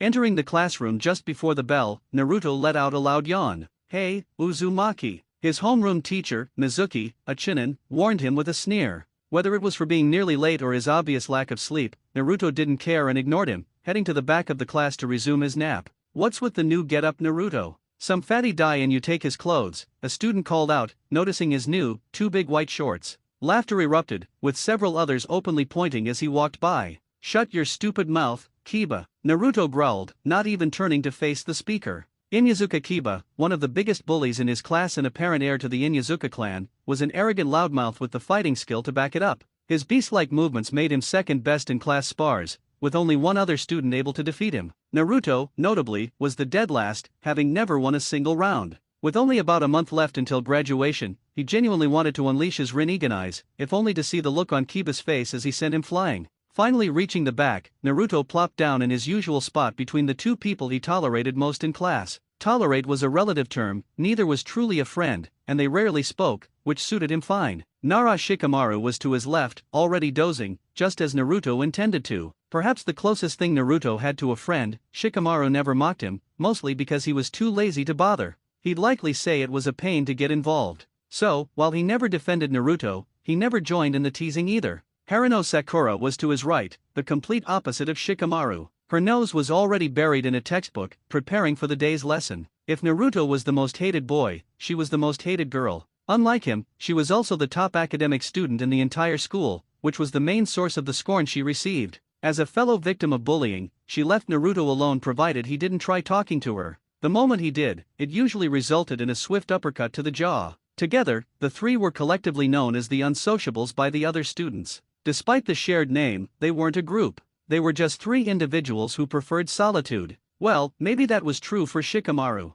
Naruto didn't want to be this way, he wanted friends and to hang out like a normal kid, but it was impossible. Now he knew why. Kaguya had explained he was the Kyuubi Jinchuriki, and most adults mistakenly believed he was the demon fox incarnate. This misconception led many to hate him and warn their children away. Consequently, most kids, including his classmates, had inherited that hate. In the past, Naruto had tried to imitate popular kids like Kiba, being loud, messing up on purpose, or playing pranks for attention. It worked at first, but then parents told their kids to ignore him, and he became isolated again. After that, he gave up trying to make friends, which is how he became the third unsociable. Alright class. Mizuki clapped his hands twice, getting everyone's attention. Now that all of us are here, he gave Naruto a dirty look, emphasizing who they had been waiting for. Naruto rolled his eyes and put his head down, not bothering with someone else who seemingly saw him only as a demon fox. Let's go over what we'll be doing today. I told you all last Friday before we broke for the weekend, but does anyone remember what that was? Sakura closed her textbook, leaning forward, giving her full attention. She used to sit at the front, back when she had friends. But after foolishly declaring a crush on the top overall student, she lost any mutual friends and gained only rivals. From then on, sitting at the front was a nightmare, leaving her vulnerable to pranks. That's how she ended up in the back, stuck with the two who were already in dreamland. No one in front raised a hand to answer Mizuki's question, so seeing no other choice, she raised her own. Yes, Sakura, he called on her. As Sakura stood, snickers from other girls reached her ears. She ignored them, lifting her chin high as she proudly recited the information no one else seemed to know, or at least cared enough to say. Today we will be discussing the history of the Hokage. Starting from the Shode, who helped found the village, up to the current, she said, projecting her voice with as much confidence as she could muster. Having given her answer, she brushed back several strands of her long pink hair as she retook her seat. Very good. Mizuki nodded, turning to write Hokage on the board. Most of you will be graduating next month, provided you pass the final exams. Once you do, you'll be official genin. That means real shinobi of Konohagakure no Sato. He pointed to the Hitaiate with the curved leaf symbol on his forehead. When you put this on, your life is no longer just your own. It is the express property of the Hokage. You will give your life for him, and for the village. Does everyone understand that? Sir, yes sir, a chorus of cries from nearly every student called out in unison. Sakura's voice, of course, joined them. The only two who didn't were the two idiots next to her, fast asleep. Excellent. Mizuki grinned in satisfaction, not even paying attention to Naruto or Shikamaru. He seemed to have long given up on either of them. Now then, he continued. It was the plan today to jump right into the books, but instead we will begin by introducing a special visitor, one who has taken time out of his incredibly busy schedule to come and speak with you all about his responsibilities. Before he even finished, a buzz of excitement spread through the students. That's right, Mizuki confirmed their suspicions. Here to talk to you all today is the Godame Hokage himself, Shinura Danzo-sama. The classroom door slid open and the Hokage walked in. He was an elderly man, using a walking cane for support, yet he walked straight and tall. Over his ceremonial Hokage Haori, he wore a special sling for his right arm. His right eye was covered in bandages concealing half his face and his spiky black hair. His most noticeable feature was the X-shaped scar on his chin, his overall appearance telling a story rife with combat. Thank you for the introduction, Mizuki-sensei. Danzo smiled at the Chunin, who now stood at attention before him. Why don't you take a seat while I take it from here? His one eye scanned the class, pausing as it fell on the two sleeping in the back. Sakura felt a cold sweat break out. His glare was so strong she felt it despite not being the target. Yet, neither Naruto nor Shikamaru seemed to notice. Either they were truly that tired or simply that stupidly brave. She suspected a bit of both. Mizuki must have noticed too, because even though he hadn't cared earlier, he was taking action now. Hey, wake up you bastards. He reached into a pouch on his hip, pulling out two shuriken and throwing them in their direction. Sakura bit her lower lip to stifle a startled cry. The shuriken weren't meant to hit them, just grazing the tops of their hair and sending short strands falling. It had the desired effect. Both boys lifted their heads, blinking groggily, trying to figure out what was happening. In Naruto's case, a string of drool already stuck to his chin, indicating how deep and instant his sleep had been. Shit. Shikamaru seemed to realize their predicament first, sitting up straight for a second before slumping back slightly. It wasn't much, but it was probably the most respect he could muster in the Hokage's presence. Naruto took a couple more seconds, looking at the Hokage as if trying to place his face. Even he wasn't ignorant enough not to know who the Hokage was. Or so Sakura thought. Hey there, how's it going? Naruto asked, his voice completely devoid of respect. For a moment, it looked like he was about to put his head back down, not even waiting for an answer. Naruto. Mizuki wouldn't have it, reaching for a second shuriken, this time with a slightly more lethal intention. He caught himself at the last second, taking a deep breath to collect his nerves and slipping the partially drawn projectile back into its pouch. Since you seem to be on such good terms with Hokage-sama, why don't you do us the honors and give a brief history? Of course, what he was asking was impossible. Mizuki knew it, and every student knew it. Naruto had the worst test grades in class, and history was famously his worst subject. It was a miracle if he scored any points at all. No, Mizuki's only aim was to embarrass Naruto further in front of the Hokage. Sakura didn't understand why, but Naruto's unpopularity extended far beyond the classroom, even to the staff and teachers. She would have assumed it was just because he was a problem child, but even this was too much for that. Why me? Shikamaru was sleeping too. Naruto jumped to his feet, slamming his now gloved hands on the desk. Hey, don't get me involved, damn you. Shikamaru, in contrast to Naruto's loud yell, spoke in a hushed whisper, just loud enough for the three of them. Do you know the answer or not, Naruto? You're wasting Hokage-sama's time. Mizuki ignored his attempt to redirect, pushing him for information. No, he was waiting for him to simply admit he had no idea. That was the only possible answer Naruto could give. Naruto gaped like a fish out of water, eyes darting back and forth. It was almost painful to watch at this point. Sakura instinctively flipped open her textbook to the necessary page to help him, yet she didn't know how she could possibly slide it over discreetly enough for him to read without giving them both away, let alone under the watchful eye of the strongest shinobi in the village. In the first place, why was she even trying to help him? She owed Naruto nothing. Getting involved with him would only make her more hated than she already was. It was just sad to watch him. That's right, nothing more than secondhand embarrassment. That was what she determined. Be quiet, you're not helping, Naruto suddenly whispered. She almost apologized out of reflex, but realized a second later she hadn't even said anything yet. What? Slow down. He kept talking to himself, his lips barely moving. Sakura glanced at Shikamaru, who looked back at her, both shrugging, having no idea who Naruto was suddenly talking to. Time's up, Naruto. Mizuki didn't appear to notice. Or if he did, he probably thought Naruto was just trying to ask one of them for help. Just admit you don't know anything already. At that last crack, Naruto's blue eyes hardened into solid steel. He inhaled deeply, presumably about to admit defeat. History of the Hokage, right? Only, that wasn't what happened next at all. The Shodai Hokage was Senju Hashirama, who founded the village alongside his one-time rival, Uchiha Madara. They joined their clans together, forming the first ever shinobi village and creating the title of Kage, something which was later copied by the other four great nations. His death marked the opening act of the Daikaji Ninkai Taisen. After being betrayed by Madara and the other villages, despite having given them Biju as a bargaining chip for peace, Sakura blinked. What was happening? The information Naruto was saying wasn't just right, it was detailed. Far more so than the summary page she had opened. So he couldn't be reciting that. No, this was information he just knew. And he wasn't done. After his death, his brother Senju Tobirama became the Naidame Hokage. He is most known for being the founder of this very ninja academy and even took on students of his own, including the former Sandame Hokage and the present Godame. He met his death just before the end of the Daikaji Ninkai Taisen while battling against Kumigakure's king in Kyodai. Just before his death, he named his student, Sarutobi Hiruzen, his successor. Unable to take it anymore, Sakura began flipping through her textbook. Had they studied all of this? No, Naruto had to be making some of this up because even she didn't know some of what he was saying. The Sandame Hokage served the longest of any Hokage up to date, living through both the Dainaji Ninkai Taisen and most of the Daizenji Ninkai Taisen. He trained the group considered to have been Konoha's strongest ever team, the Sunin, before Orochimaru betrayed him at the end of the Daizenji Ninkai Taisen.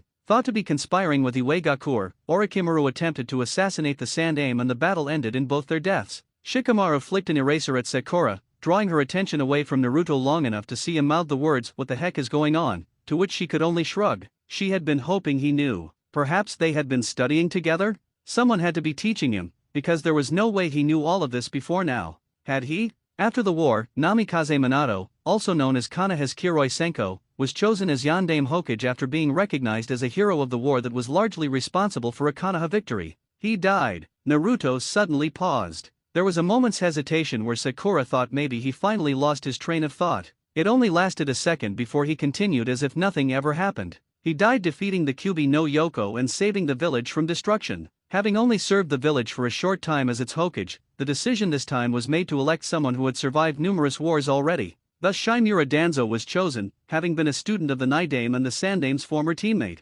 Naruto finished by inhaling deeply, as if just catching back all the breath he had just let out. He then smiled cockily down at Mizuki, as if daring him to say he made a mistake or didn't know what he was talking about. I get all that right? Complete silence followed. No one said anything. That wasn't quite right. No one could say anything, least of all Mizuki, who continued to stare at Naruto, his eyes bulging as if they might fall from their sockets. He wasn't alone in his surprise. Every student looked at Naruto with varying levels of wonder. He seemed to bask in their stares, placing his hands on his hips as he continued to smile triumphantly. The silence was finally ended by a slow, rhythmic clap. The noise drew everyone's attention from Naruto, looking once more to the Hokage. He had placed his cane against a nearby desk and slipped his right hand slightly from his sling, just enough to be able to clap with his left hand. "Magnificent," he said, continuing to clap as he spoke. "You must be very proud, Mizuki." He nodded to their teacher, who still seemed bewildered. Under normal circumstances, one might think this wasn't Naruto, but an imposter. Except it was surely impossible that the Hokage, of all people, wouldn't notice such a deception. Mizuki floundered lamely for words, unable to find any. "I hope you all will take after Naruto's example." The Godame already seemed to be ignoring him, speaking directly to the rest of the class. "Our history is of the utmost importance. If we do not learn from it, we are doomed to make the same mistakes over and over again. This is why I have managed to maintain the longest period of peace of any Hokage before me. I looked at their failures and resolved myself not to fall into the same trappings." With that said, the Hokage picked up his cane and nodded to them all once more. "Now if you will excuse me. I believe Mizuki-sensei already told you, but I am quite busy. Nevertheless, we shall meet again once you all become genin and I assign you to your first missions as shinobi of Konohagakure. Until then, continue your diligence. You will all make valuable assets to our military might." After that, he turned and left. Yet, the arrival and subsequent departure of the Hokage were not on a single person's mind. In fact, with him gone, they were able to once again turn their attention back to Naruto, only to find he had once again put his head down on the desk. Peaceful snores signaled he was not faking it, but had genuinely fallen back asleep. Sakura considered for a moment slapping him awake. Demand he tell her immediately how he knew all of that. Being the smartest one in the class, that had been her thing. Had he been bluffing this whole time? Lying about his intelligence? Or was something else going on? Sakura had given up everything else. Her friends. The boy she once had a crush on. She threw away all those things and had carved out a single identity for herself. There was no test she couldn't ace and no question the teacher asked that she couldn't answer. Until now, that is. She thought maybe Shikamaru would agree with her. As the third unsociable, he had to be somewhat curious himself, surely. Only she was disappointed to find he appeared to not care at all. In fact, he seemed more envious of the sudden manner in which Naruto had once again reclaimed sleep. For he too put his head back on the desk, having already put what had just happened behind him. "Right, well, class. Let's open our textbooks." Not just Shikamaru, but Mizuki appeared to have given up on figuring it out. Although in his case, it seemed more like he was just trying to pretend it hadn't happened. Of course, it was just some kind of fluke, or a group hallucination. If they pretended it never happened, it would be like it really hadn't. As if everyone at once decided to start thinking the same thing, the rest of the class also returned to their forward-facing positions, opening their textbooks as instructed. It was communal denial. What had just happened was so outside the realm of possibility that they all just agreed that it didn't happen. Everyone except Sakura, who wasn't about to just let this go. If Naruto thought he could get away with having deceived them all this time, then he had another thing coming. All that information he just spouted? She had already memorized it. After school today, she would go to the library and fact-check every sentence. Down to the word, she would make sure he hadn't made a single mistake. She wouldn't stop there. She would find out how he had gotten so smart. Then she would prove to him that she wasn't about to lose. If it was the last thing she did, Haruno Sakura would find out the truth about Uzumaki Naruto. Naruto felt fully powered up. After sleeping through the last class, he was finally rested enough for the day's challenges. Good thing too, since the next class was individual sparring matches. The class moved from the building to a large back courtyard. Naruto felt a strange shift in atmosphere. Everyone seemed to be looking at him. Usually, the gazes at the academy were gentle, almost nervous. This was different, strong, challenging. Which was fine by him, he'd take anyone on. "Alright everyone, line up," Mizuki commanded. The class fell into place at the courtyard's edge. Naruto, Sakura, and Shikamaru ended up at the far end, slightly separated. Mizuki, used to their quirks, paid it no mind. He held up a clipboard with the day's matches. "Haruno Sakura and Hayaga Hinata, come forward," he read. Sakura clicked her teeth, stalking forward, pink hair waving. Naruto sensed she was in a bad mood, though he didn't know why. He decided to be extra careful around her. As the other girl approached, Naruto was reminded why Kaguya's eyes seemed familiar. "Oh yeah, Hinata has the Byakugan, huh?" he muttered, to no one in particular. He often forgot about Hinata's existence unless she was in sight. She had no presence. Though like him, Shikamaru, and Sakura, she didn't have friends in class, hers was due to her status as heiress to the powerful Hayaga clan, not unsociability. So she wasn't categorized with them. Naruto didn't hate Hinata, despite her being dark, gloomy, and weird. She never bullied him and seemed terrified of him. He now had an idea why, so getting along was out of the question. Ha! Shikamaru responded to Naruto's rhetorical question. Of course she has the Byakugan. She's been in our class for years. Seriously, are you smart now or still stupid? Make up your mind, it's annoying. The hell? You wanna fight? Naruto narrowed his eyes at Shikamaru. He didn't understand the anger, but it was the most Shikamaru had ever spoken at once. Just forget it, that was the Shikamaru he knew. Though still confused, Naruto was relieved he hadn't changed. With the moment seemingly resolved, he focused on the two girls on the field. Ready? Mizuki asked as the girls took position several meters apart, facing each other. They nodded silently, forming the seal of confrontation. Shinobi Q might start. The two flashed forward, forearms colliding. As their match began, Naruto felt a tiny hand tug his pant leg. Thou shalt listen to us without speaking, Kaguya whispered from his shadow, for his ears only. We desire information from the young man to thy right. He is from the Nara clan if we recall? Naruto started to speak, then nodded instead. No one else was paying attention, eyes glued to the match. The challenging and timid gazes from earlier were gone. We have heard rumors about the Nara clan and their ability to manipulate shadows, Kaguya began. Naruto had a good idea where this was going. If thou could get him to explain their technique, or even just demonstrate it, we would be in thy favor. So it had come to this. He shrugged, hoping it conveyed his intention. Kaguya didn't know Shikamaru like he did. Shikamaru would never reveal clan secrets just to him. Asking him to perform the jutsu was even more impossible. Not because he feared Naruto stealing it,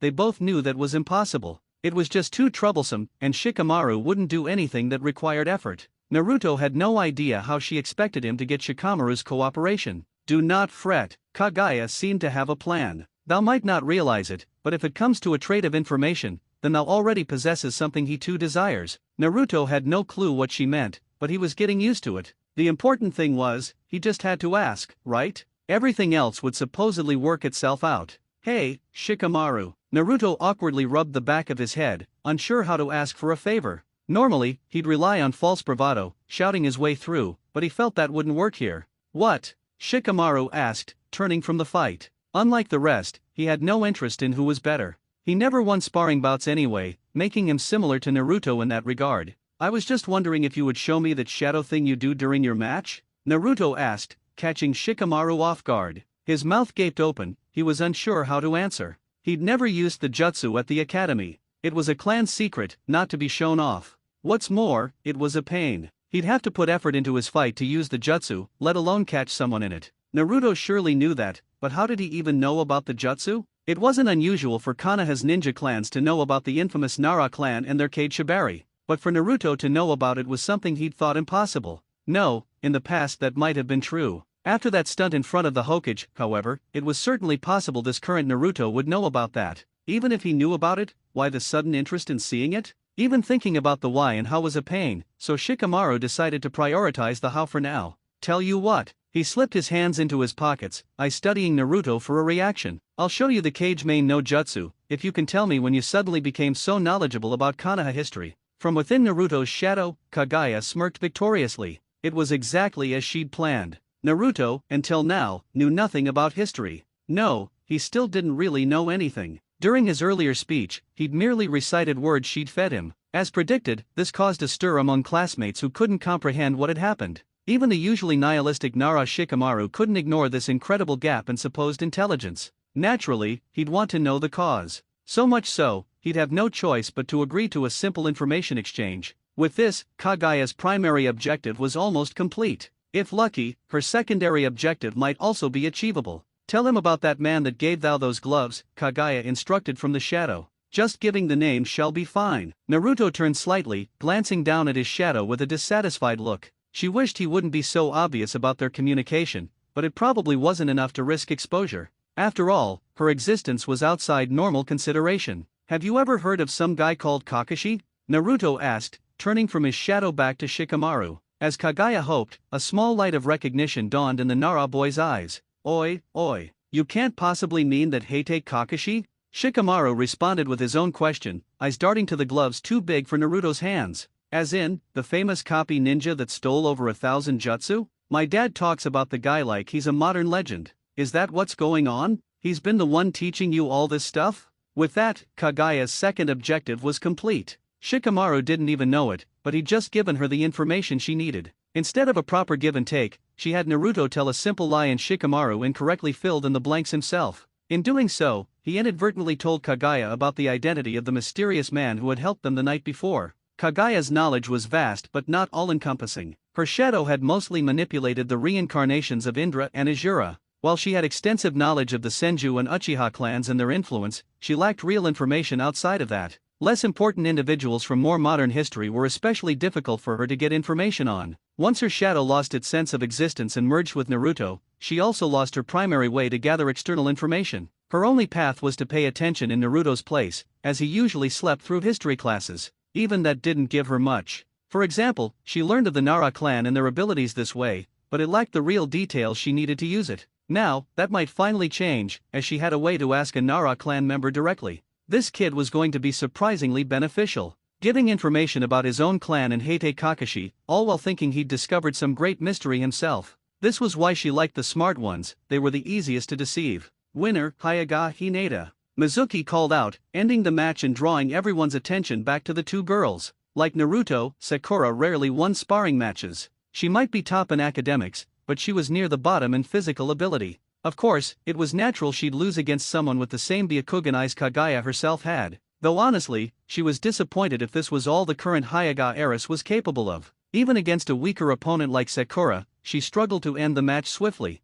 Instead, she gasped for breath as she reached for her downed opponent, offering the seal of reconciliation. Sakura accepted, the two wrapping their index and middle fingers, officially closing the match. As they stepped off the courtyard, Mizuki looked at his clipboard again. The next match is Nara Shikamaru and Uchiha Sasuke. He looked pointedly at Shikamaru. Double time it, Nara. I don't want to wait all day for you. We got other matches to get through. You better uphold your end now, Naruto said simultaneously, glancing at Shikamaru as he began to stalk forward. Yeah, he grumbled tiredly, though it was unclear to whom he responded. Kaguya had no doubt he'd keep his promise. Honor was still important, even in the modern era. For most, anyway, though the same might not be said for the Uchiha clan. Uchiha Sasuke was the last surviving member in the village. The clan of Madara, who helped create Konohagakure, was reduced to him after his brother slaughtered the rest. Ironically, it would have been the same night Kaguya's imperfect resurrection was completed. Yet the coincidences didn't end there. No, Kaguya suspected something on this scale couldn't be mere coincidence.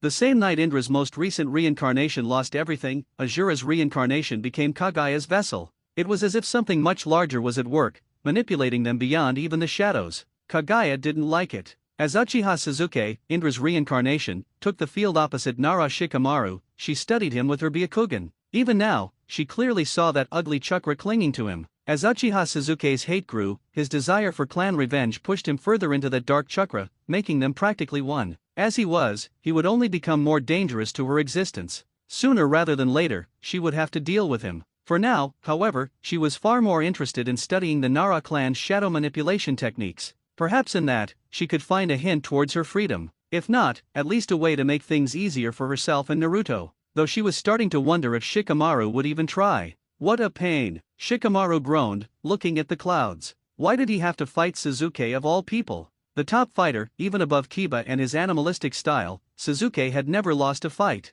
Ordinarily, that wasn't a big deal. Shikamaru would just let the match end in a few moves. He didn't even have to try, as he wasn't expected to win anyway. Except now he had to show his jutsu to Naruto, damn it. Why did he agree to this in the first place? The information hadn't even been worth it. The truth was far more boring than what he or anyone else had imagined. When you eliminate the impossible, whatever remains, however improbable, must be the truth. So while it certainly seemed crazy that the famous Heite Kakashi had started mentoring Naruto, it was far more believable than anything else that could possibly explain it. If anything, it was more incredible Naruto had managed to cram all that information into his head in such a short period. Shikamaru felt stupid for having been surprised by it now. What's more, he had to keep his word because of that blunder. Ready? Mizuki asked them. Sasuke had already held his fingers in the seal of confrontation, eyes bearing into Shikamaru with intent to kill. It would have been unnerving, but Shikamaru could tell he wasn't really looking at him. Sasuke was seeing a ghost of his past, what he truly wanted to kill. Seeing little choice, Shikamaru also held up his fingers, indicating he was ready. Shinobi Q might start. Sasuke launched at Shikamaru in a dead sprint. It wasn't ideal, but Shikamaru had predicted this start. Sasuke always won by being brutal and effective, aiming to settle matches in as few moves as possible. Shikamaru was also known for quick matches, but in reverse, how many moves did he need to convincingly throw the fight? Everyone knew this. He would take advantage of that common knowledge. He'd already molded the necessary chakra, all he needed was to drop into stance and form hand signs. He had 2 seconds before Sasuke reached him. Not much, but enough. Sasuke stopped short of Shikamaru, fist centimeters from his face. You bastard. He hadn't stopped willingly. He was forced. The moment he entered Shikamaru's shadow's range. Kage main no jutsu complete. Shikamaru grinned, rising from the crouch he dropped into while casting the jutsu. Exactly as planned, but Sasuke hadn't worried about dodging it. Even if he knew what he was running into, he wouldn't have tried, because it was obviously a bluff, or so he believed. It was that belief that allowed him to be caught. What are you playing at? Sasuke sneered, the venomous look in his eyes deepening. Shikamaru ignored him with a click of his teeth, turning to face the line of students. Not without struggle, as Sasuke was involuntarily forced to do the same, mimicking Shikamaru's every movement. Of course, Sasuke resisted being moved against his will, fighting with all his strength. This made Shikamaru's movements stilted and awkward. It was also draining his chakra fast. He probably had another minute before he'd be forced to cancel it. Hey, Naruto. This is enough, right? Shikamaru called, he and Sasuke raising a hand and waving at the blonde. Again, every eye in the class turned to him. Naruto didn't seem to mind, ignoring them all as he answered Shikamaru with a huge grin and a thumbs up. What are you doing, Shikamaru, you jerk? One girl yelled, followed by a chorus of agreements and boos from most of the other girls. To them, seeing their beloved Sasuke humiliated was too much, mistaking Shikamaru and Naruto's interaction for a planned prank on the most popular boy among the girls. I knew this was going to be a pain. Shikamaru sighed as he undid the jutsu. His shadow hadn't even fully retreated before Sasuke was on him. Oi! Shikamaru shouted too late, his cheek smashing into the dirt. Sasuke pressed his foot onto Shikamaru's back, holding both wrists behind him. Apologize, Sasuke whispered darkly, pushing down on Shikamaru's back and pulling his wrists to emphasize what would happen if he didn't. I won't ask twice. The terrible look in his eye told Shikamaru he was serious. All that hatred, previously aimed elsewhere, was now directed at him. Hee, my bad. Sorry. Shikamaru couldn't sound sincere. The angrier Sasuke got, the more nihilistic he felt. Also, I'd like to give up now if that's alright. He glanced at their teacher, who had frozen, staring at them, unsure what to do.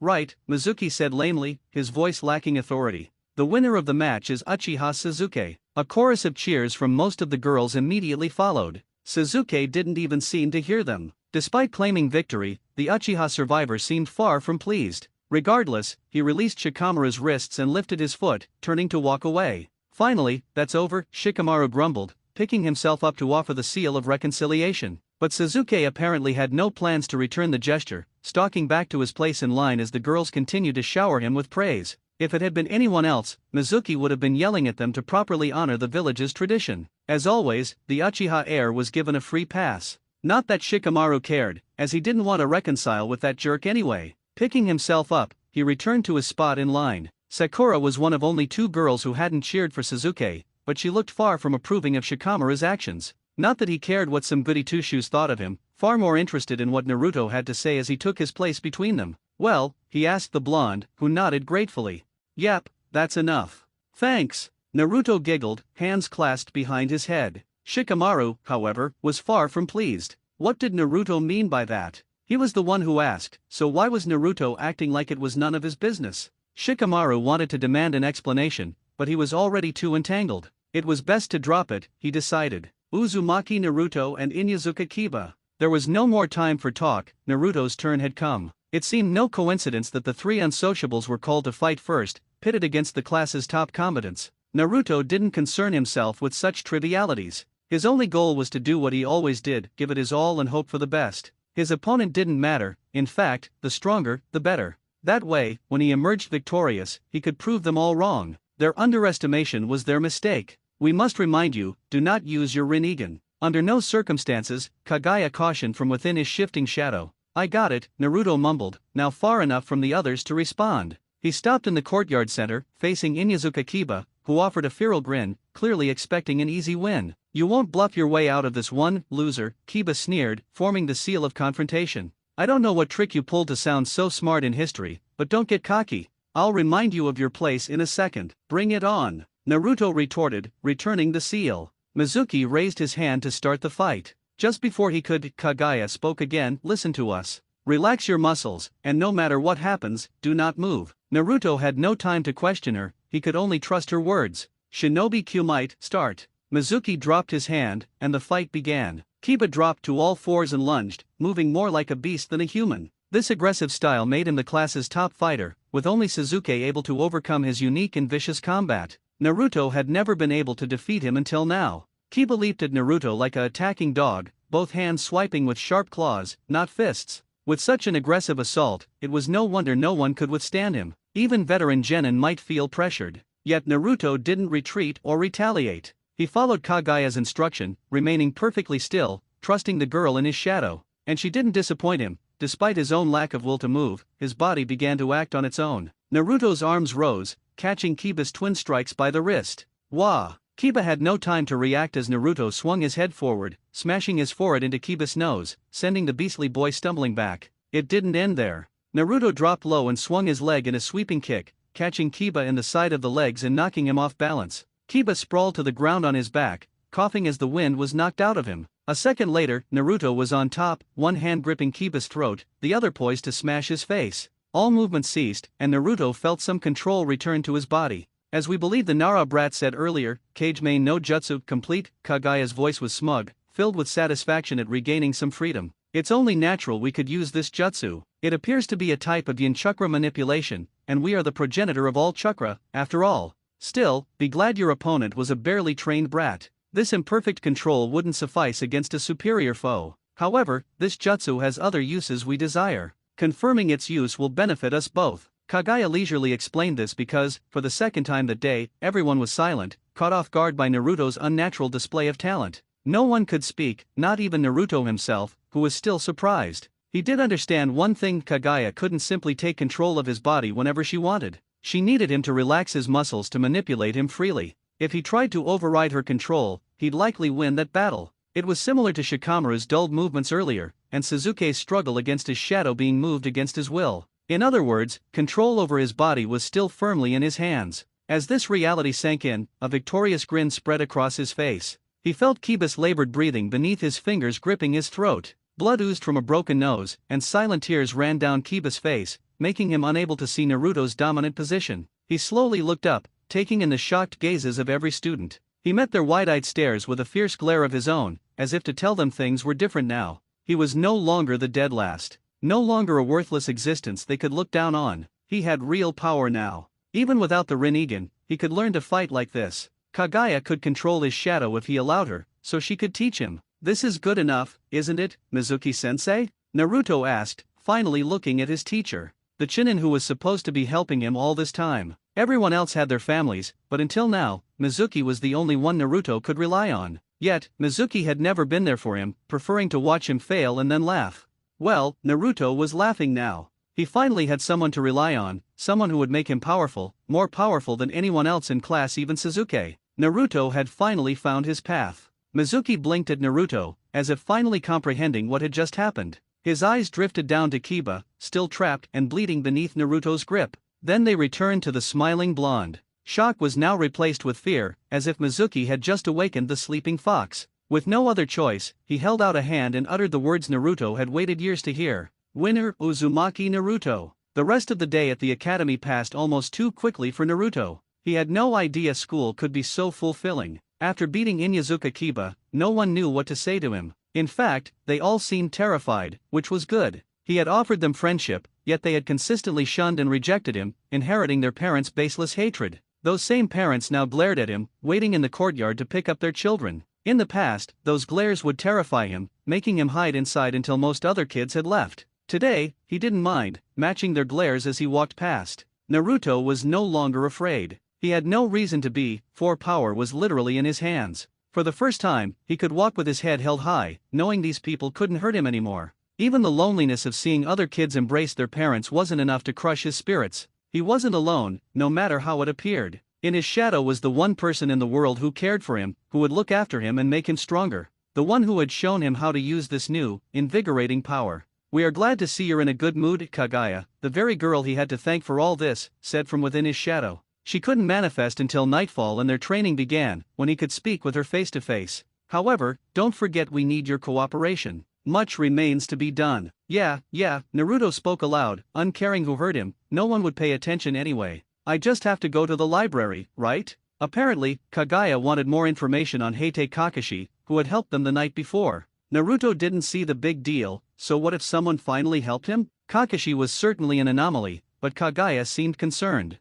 He couldn't ignore Kaguya's request, even if he didn't understand it. She couldn't walk around by herself, and he owed her for this sudden turn of fortune. So he headed to the library at her request, making his way through Konoha's fading twilight streets. The public library wasn't far from the academy, just a few blocks away, but at this time, few people would be heading in that direction. The path linking the academy to the library was especially deserted, as most departing students and parents took the opposite path toward the village's residential areas. Of course, this made his path the perfect place for something like what happened last night to occur. That time, he had been unprepared, but he wouldn't let anyone strike him from behind twice in as many days. Our Aruhi-sama, Kaguya warned, sensing the approaching danger simultaneously with him. I know, Naruto said, his body tensing, ready for combat. Hey, you said not to use the Rinnegan, but just a little is fine, right? There was no time for a response. Naruto was already committed to acting. A fist flew at him from behind. Naruto leaped sideways, dodging at the last second. As he spun to face his aggressors, he again found himself confronted by three of them.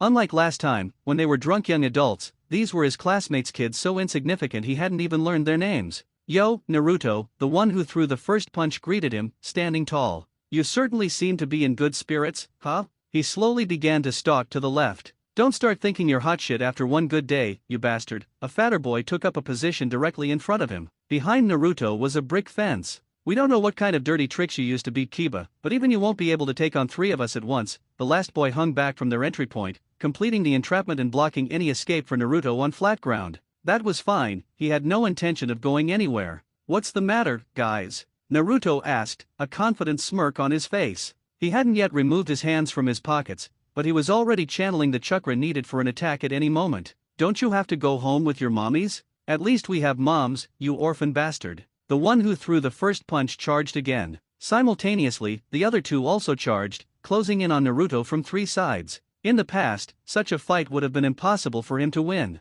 As he was now, Naruto couldn't see how he could lose. Let's fucking go, he roared, pulling his right hand from his pocket. From beneath the glove, his Rinnegan eye opened, and Naruto unleashed the Bansho Tenin on the boy who charged first, targeting only his face, not with enough force to move a boulder. To his opponent, it felt like an unknown force pushed him from the back of the head. Well, he had no time to react, falling forward as if tripping and flying into Naruto's right hook. Needless to say, the two forces colliding from opposite directions had devastating effects. He was unconscious before the punch fully landed. Oi! The fat one in the middle stopped short at the sudden, brutal one-hit knockout. That mistake cost him any chance to counterattack. Naruto thrust his open left hand into the fat boy's gut, unleashing Shinra Tensei the moment his palm made contact. Despite the boy's weight, which should have made it impossible for any strike to send him flying, that's exactly what happened as he was knocked airborne to the brick fence on the opposite side of the road with enough force that the back of his head cracked open against the sudden collision. He dropped to his knees, eyes rolling into the back of his head as he, too, lost consciousness.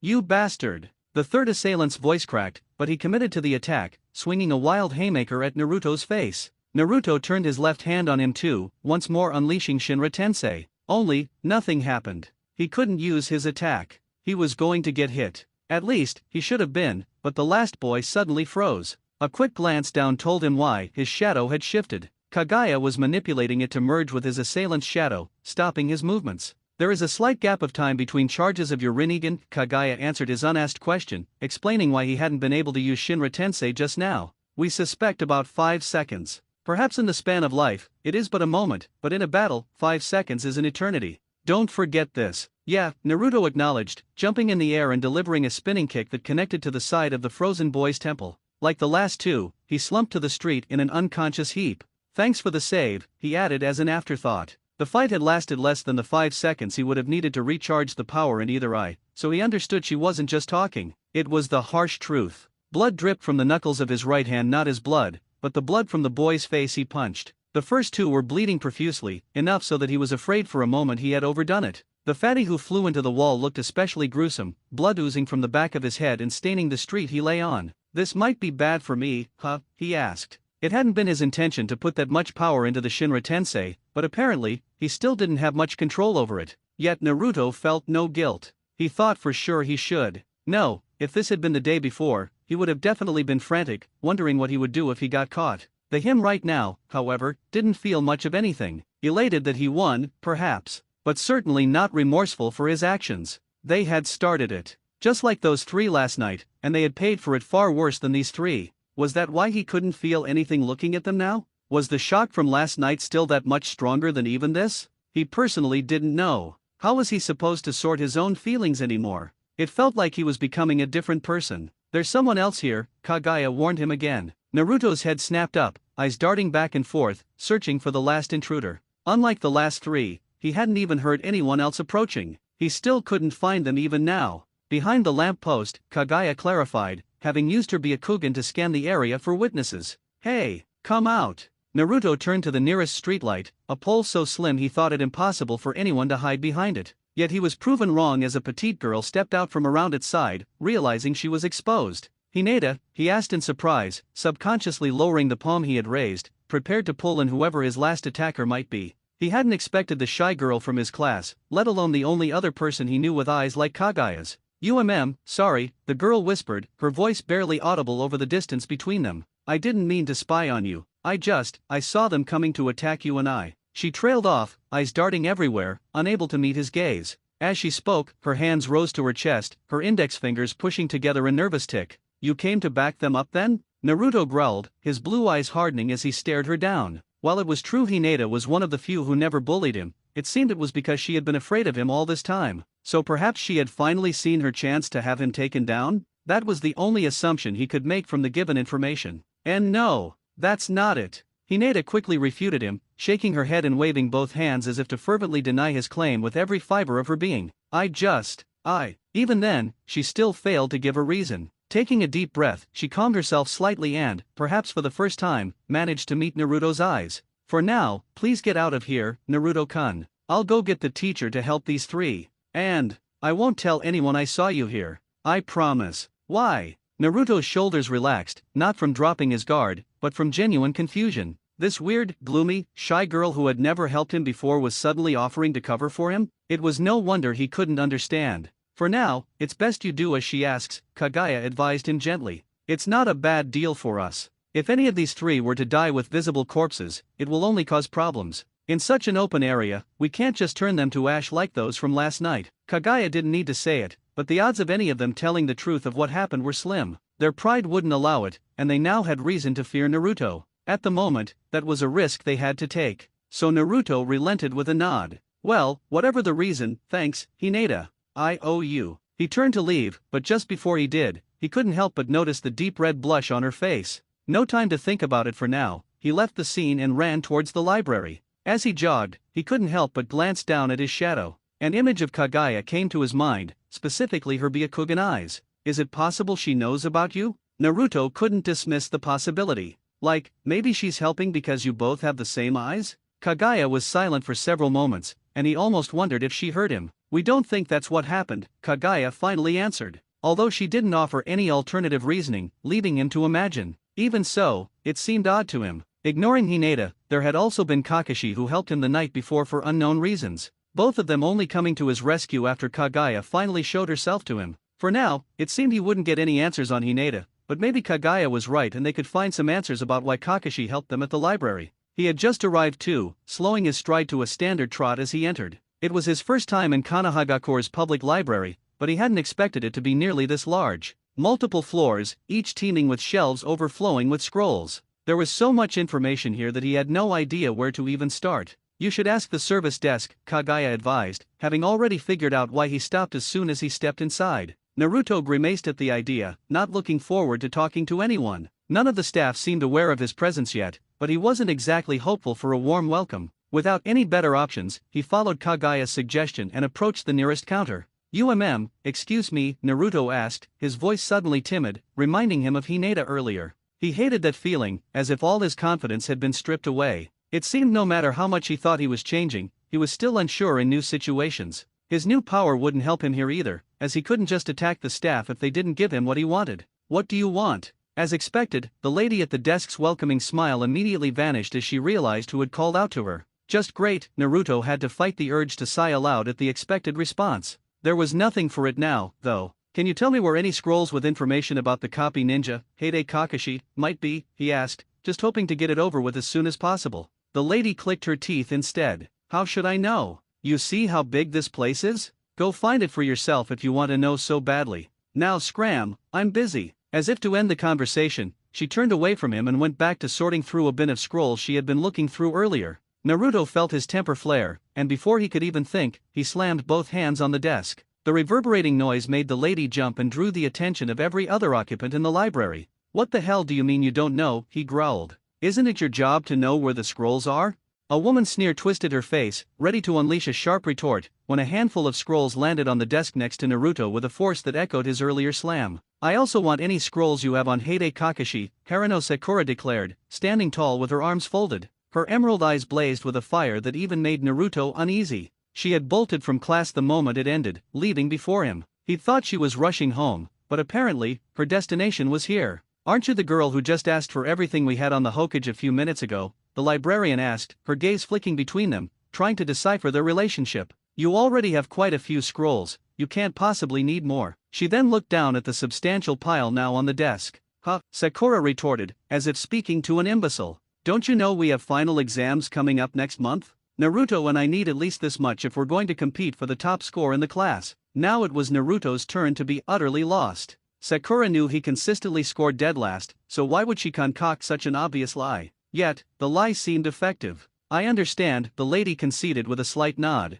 I'll point you in the direction of the scrolls on Heite Kakashi. So, she did know where they were. This didn't surprise Naruto, but it didn't lessen his irritation. However, that wasn't enough for Sakura, who shook her head. No, Naruto and I need to start studying immediately. We'll be sitting right over there, looking over what I already grabbed on the Hokage. Sakura gestured to a nearby desk before scooping up half the armful of scrolls. Bring them to us once you have them. I want every scroll you have, I don't care if he's only mentioned once. The librarian's mouth opened and closed in disbelief at such an outrageous demand. You can't be serious. Naruto, Sakura was already ignoring her, turning to the blonde. Grab the rest of the scrolls and help me carry them over to the desk. We've got to get started before it's too late. She didn't wait for an answer from either of them, already turning and striding away. Ah, wait for me. Naruto's mind struggled to catch up. All he could do was comply, picking up the scrolls as she'd asked and hurrying after her. Behind him, he heard the librarian grumbling, but it seemed she was indeed going to retrieve their requested scrolls. Scary, Naruto mumbled under his breath. He had no idea Sakura could be so intimidating. What was that? Sakura shot him a dark look, having apparently overheard him. He quickly shook his head, feigning innocence. He started to walk to the opposite end of the desk, but Sakura pulled out the chair next to her. Where are you going? It'll be more effective to study together if we're sitting next to each other, idiot. Oh, yeah, of course. Naruto was completely bewildered. Sakura never spoke to him. In fact, the few times he'd tried to talk to her in the past, she'd been quite forceful in her rejections. They might have both been unsociables, but that didn't make them friends. Even so, he'd always felt a peculiar camaraderie with her above everyone else, mainly because she was almost as badly bullied as he was, at least within the classroom. To all the adults, she was treated normally. Thanks, by the way, Naruto mumbled as he took his seat next to her. He seemed to be saying that a lot lately. Sakura was now the third person to offer him help since Kaguya. What was with this strange streak of good luck? He couldn't help but wonder. I don't need your gratitude, Sakura snapped back, already unrolling a scroll detailing information about the first Hokage. If you really want to thank me, why don't you start by telling me your big secret? The sudden question made Naruto break out in a cold sweat. Ah, secret. He tried to play dumb, his voice hoarse. He nervously glanced at his shadow. If Kaguya thought there was a chance she'd be exposed, would she attack Sakura? Turn her to ash like those three last night? He didn't want that. Sakura wasn't his friend, but she was someone he could at least somewhat empathize with. Plus, she had just helped him, although, apparently not for free. Sakura's emerald eyes darted in his direction, and she slammed the scroll on the table again. Don't play dumb with me, she snarled, poking a finger into his chest with enough force to slightly push him back. You've been hiding your intelligence. And I want to know why. Was it funny for you this whole time, huh? Making a fool out of the rest of us. Naruto opened his mouth to ask her what she was talking about, but an arm gripping his ankle silenced him. He looked down just in time to see Kaguya's hand disappear back into his shadow. We would advise thou to go along with her misconception, Kaguya said, now that she had his attention. Thou art no longer the dead last everyone assumed thou to be. For appearance's sake, it would be wise to keep up this ruse for as long as possible. He didn't know how she expected him to do that. Fighting was one thing because he actually had some power now, and if worse came to worst, Kaguya could control his shadow and at least offer backup. However, he couldn't fake smarts. Sure, he had gotten away with it in class earlier because Kaguya had literally been feeding him the information, and he had something to prove. But there was no way he could maintain something like that for an extended period, especially in front of someone genuinely good at studying like Sakura. For now, he had no choice but to at least try. Sakura was expecting an answer. He didn't have to say anything smart, he just had to say something that sounded cool, right? A lie would be enough, because no matter what he said, it would be more believable to her than the actual truth anyway. Or maybe, it wasn't funny for me, Naruto answered, having intended to improvise. You think I liked being picked on as the dead last this whole time? I hated it, every single moment of it. Every joke, every time someone called me an idiot was so unbearable I wanted to scream. He had meant to tell a lie, but somehow, he started telling her the truth instead. His truth. Some of it, at least. Then why? Sakura's gaze softened, and even her voice lost its harsh edge. It wasn't so much pity she looked at him with, but there was a hint of understanding. Of course, she knew what it was like to be bullied for being the smartest girl in class. If she had to choose between being bullied for being smart or being stupid, she would pick smart every time. At least that was something to be proud of. Do I really have to tell you why I might not want someone to see the real me? Those next words hit Sakura the hardest, because she knew exactly what that was like. She, too, had opened herself up once. It was when she tried to show others her heart that the true bullying began. She put it all on the line for some boy, telling him how she felt, and he acted like he hadn't even heard her. No, it wasn't an act, he truly hadn't so much as even seen her. Sakura destroyed her friendships for him, and he didn't even acknowledge her existence. I'm sorry. Sakura turned back to her scroll, picking it up as if to start reviewing its contents. She knew how fake the attempt looked, and there was no way she could concentrate on studying after hearing him say all that. For what? Naruto asked, his voice bitter. For perhaps the first time Sakura had ever heard, he sounded truly regretful about the past and how things had turned out. He might have been one of the unsociables like her, but she always had the impression he had been trying his best until now despite everything. There certainly was no shame in that, even if things didn't go the way he wanted. I guess, I just misunderstood you this whole time. Actually, that's not true. Sakura found herself laughing. It wasn't out of humor, but more out of self-spite. I never tried to understand you. I was afraid if I did, you would turn out to be just like Suzuki-kun. That was right, the boy she once had a crush on was the same one every other girl in the class liked. That was why she had been bullied. Because some normal girl without even a clan thought she could stand in the same ring as everyone else. Naruto snorted. What's so great about that jerk, anyway? So what if he's a little strong? I could still beat him up. After the fight against Kiba today, Sakura actually wasn't all that sure he was bluffing. Before, she might have thought it was impossible. All the other girls definitely still did. Yet now, I hope you do, she said, and found herself surprised to feel that she meant it. Naruto blinked in shock. He hadn't expected the conversation with Sakura to go so well. She was, actually being nice to him too. She didn't even laugh at him when he said he wanted to fight and beat Suzuki just now. He had assumed she liked him just like all the other girls, even if she was quiet about it. Now he wasn't so sure anymore. However, before their conversation could go any further, a stack of scrolls was dropped unceremoniously in front of them. Everything on Heite Kakashi, the librarian from earlier deadpanned, her voice clipped and short. Anything else I can help you with, she asked, but they both knew it was a mere nicety at this point. That's all, Sakura responded, but it was almost like she hadn't even actually heard. Her nose was still buried in the scroll she had been looking at earlier, but it wasn't just for appearances anymore, now she was genuinely studying the text inside to memorize the information.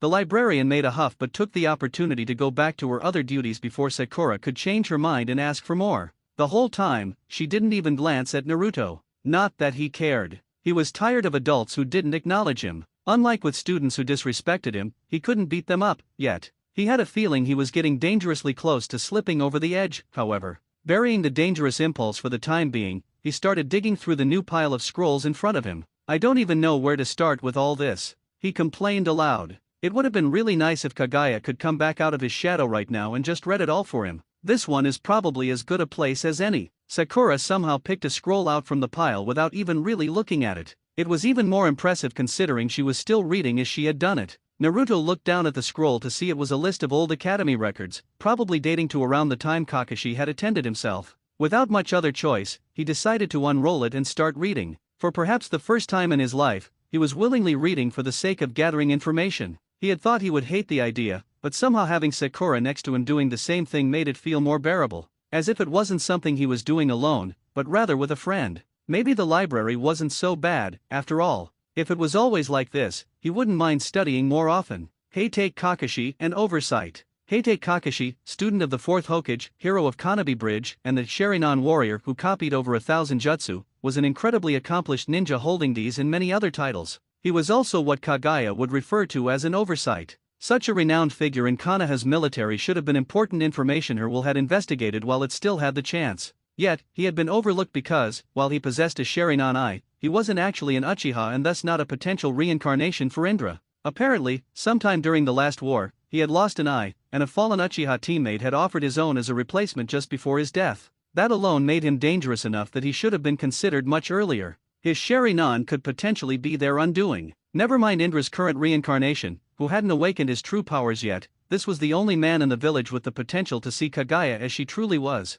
What was worse, he had already seen her outside the shadow just the night before. Was it a mere coincidence? Kaguya would like to think so, but she couldn't leave that possibility to chance. That's why, as soon as Naruto had finished gathering all the necessary information on Kakashi, she had him begin searching the village. They had to find him and get to the bottom of this before it was too late, if it wasn't already. The search continues. I'm telling you, this is impossible, Naruto complained, landing on the roof of a wide building. He had been searching for Kakashi for a couple of hours already, long enough for the sun to set and the waning moon to replace it in the night sky. First of all, I don't know how you expect me to find a single guy in this whole village. He continued to grumble, walking to the edge of the rooftop, placing his hands on the railings to lean over and scan the busy streets below. Dozens of people passed by every couple of seconds. As far as he could tell, none of them were the man he was supposed to be looking for. We suppose this is a fool's errand indeed. Kaguya rose out of his shadow, taking her place next to Naruto to scan the surrounding vicinity with her Byakugan. Even the enhanced sight of 360 degrees for 50 meters in every direction wasn't enough to possibly locate him. The idea had been to have Naruto go to numerous busy areas of the village. In other words, somewhere he had the highest possibility of being if the only thing you considered was general statistics. From there, she would look for him using the all-encompassing vision of her Byakugan. So far, that had proved pointless. Either Kakashi wasn't someone who usually came out in public, or worse, he didn't want to be found. If the latter was the case, then they were already too late. So we can finally give up? Naruto asked, glancing down at Kaguya. She nodded in agreement, the veins pulsating around the side of her head disappearing as she deactivated the Byakugan. Good, I want to get to learning better control of these Rinnegan. He flexed the eyes in the palms of his hands as he said that. Speaking of which, Kaguya also turned slightly to look at his hands. Thou showed greatly improved control today when fighting thy classmates. When did thou have time to learn such technique? It was far from perfect, but compared to last night, Naruto had shown incredible discretion with the use of his eyes. So much so that not even the Hyuga girl who had been watching should have been able to realize what had happened. Naruto shrugged at the question. I don't know, really. I just kind of felt like I could do it, you know? It would appear Naruto was somewhat unnatural when it came to the use of his eyes, using them purely on feeling alone to such great results. Kaguya couldn't say she was displeased, but it was disconcerting that this was the first real time Naruto showed sudden growth. She supposed the Rinnegan awakening had also somehow awakened some kind of hidden potential in Naruto that had always lain dormant. Or perhaps he was just a late bloomer? These were the apologetic responses. The more pessimistic train of thought was that Naruto's potential had been purposely sabotaged by everyone around him up until now, along with his confidence. Now that he had found himself, he was more easily able to tap into his true potential. What other kind of jutsu can you teach me? Naruto suddenly asked, slightly surprising Kaguya. She glanced up to see him uncharacteristically earnest. I can't rely on Mizuki-sensei or anyone else anymore. I've never even managed to learn a basic clone technique. I can use transformation just fine, but that was about it before now. You must have other awesome things you can show me, right? What about that bone bullet thing you do? Kaguya shook her head, despite knowing the disappointed look Naruto would make right after. Do not misunderstand. We would like to teach you more. It is simply not possible. The Haikotsu is a Kekii Genkai much like the Byakugan, so it is not something that can be taught. 4 other techniques. While it is true we are the progenitor of all chakra, we do not possess the knowledge to teach what you desire. The number of basic techniques Kaguya knew was nearly 0. Her abilities were so great that there was never any need for her to learn lesser techniques, never mind that many of them didn't exist when she had been alive. As humanity continued to grow further and further from the source of chakra, they had to create many techniques to supplement the loss in power, quantity over quality, as it was. That was why she needed information from the Nara boy earlier to learn his jutsu. Shadow manipulation was a fascinating technique and beneficial to her in this weakened form. However, at full power, she would have never had the need to create such a technique. This extended to many other abilities, including the clone technique Naruto was now asking to be taught. Guess this means I'm back to square zero, huh? Naruto sighed but accepted her words as the truth. He knew she had no reason to lie to him about such things. The stronger he got, the more beneficial it was for her as well. I really need to get the Bunshin no Jutsu down before the graduation exam too, otherwise I might fail. An unexpected encounter. Well, that wouldn't be any good. If possible, I would like you to pass. A third voice from behind interrupted their conversation. A familiar voice they had both heard for the first time yesterday. They spun around to find Kakashi crouched in the middle of the roof, holding one hand up in greeting. Yo! I understand that you have been looking for me? There was a sudden thunk as a small gray bullet made of bone struck him directly in the chin and vest. The green material began to crumble, and Kakashi leapt backward, ash falling all around him as the vest turned to ash. TCH, Kaguya clicked her teeth. Her bullets were too small and weak to pierce through something designed to withstand kunai slashes and shuriken punctures, it would seem. Against civilians who didn't wear such things, a single bullet would be enough, but that wasn't going to be the case against those with more protection. At full power, she would have shot bigger projectiles from the palm of her hand that consisted of bone made from her radius or ulna. As she was, she could only generate a limited number of bones the size of her index finger. That would be enough. She had already destroyed his protection. With the next one, she could finish him off. Wait, Kakashi started to say too late. She fired another bone bullet, and it sank into his chest cavity. He started to crumble apart, at least for a moment, before he transformed into a log. Kawarimi no Jutsu, Naruto asked in surprise, simultaneously informing Kaguya of what had just happened. Like I was saying, the real Kakashi was to their left now, in the same crouching position he had been in as before. Aruhi-sama. Pull him in. Kaguya wasn't going to wait for him to finish. He was already far too dangerous an existence for them, having snuck up on them while they were speaking. Who knew what he had overheard? That was without mentioning he had known they were looking for him in the first place. Bancho 10 in. Naruto reacted first, only thinking about it after it was too late. Until now, Kaguya had been the one to kill people. He hadn't helped her with that, she had done it all on her own. If he got involved like this, he could no longer claim innocence. He was about to become complicit in her murders. Whoa! Kakashi once again had his words cut off mid-sentence.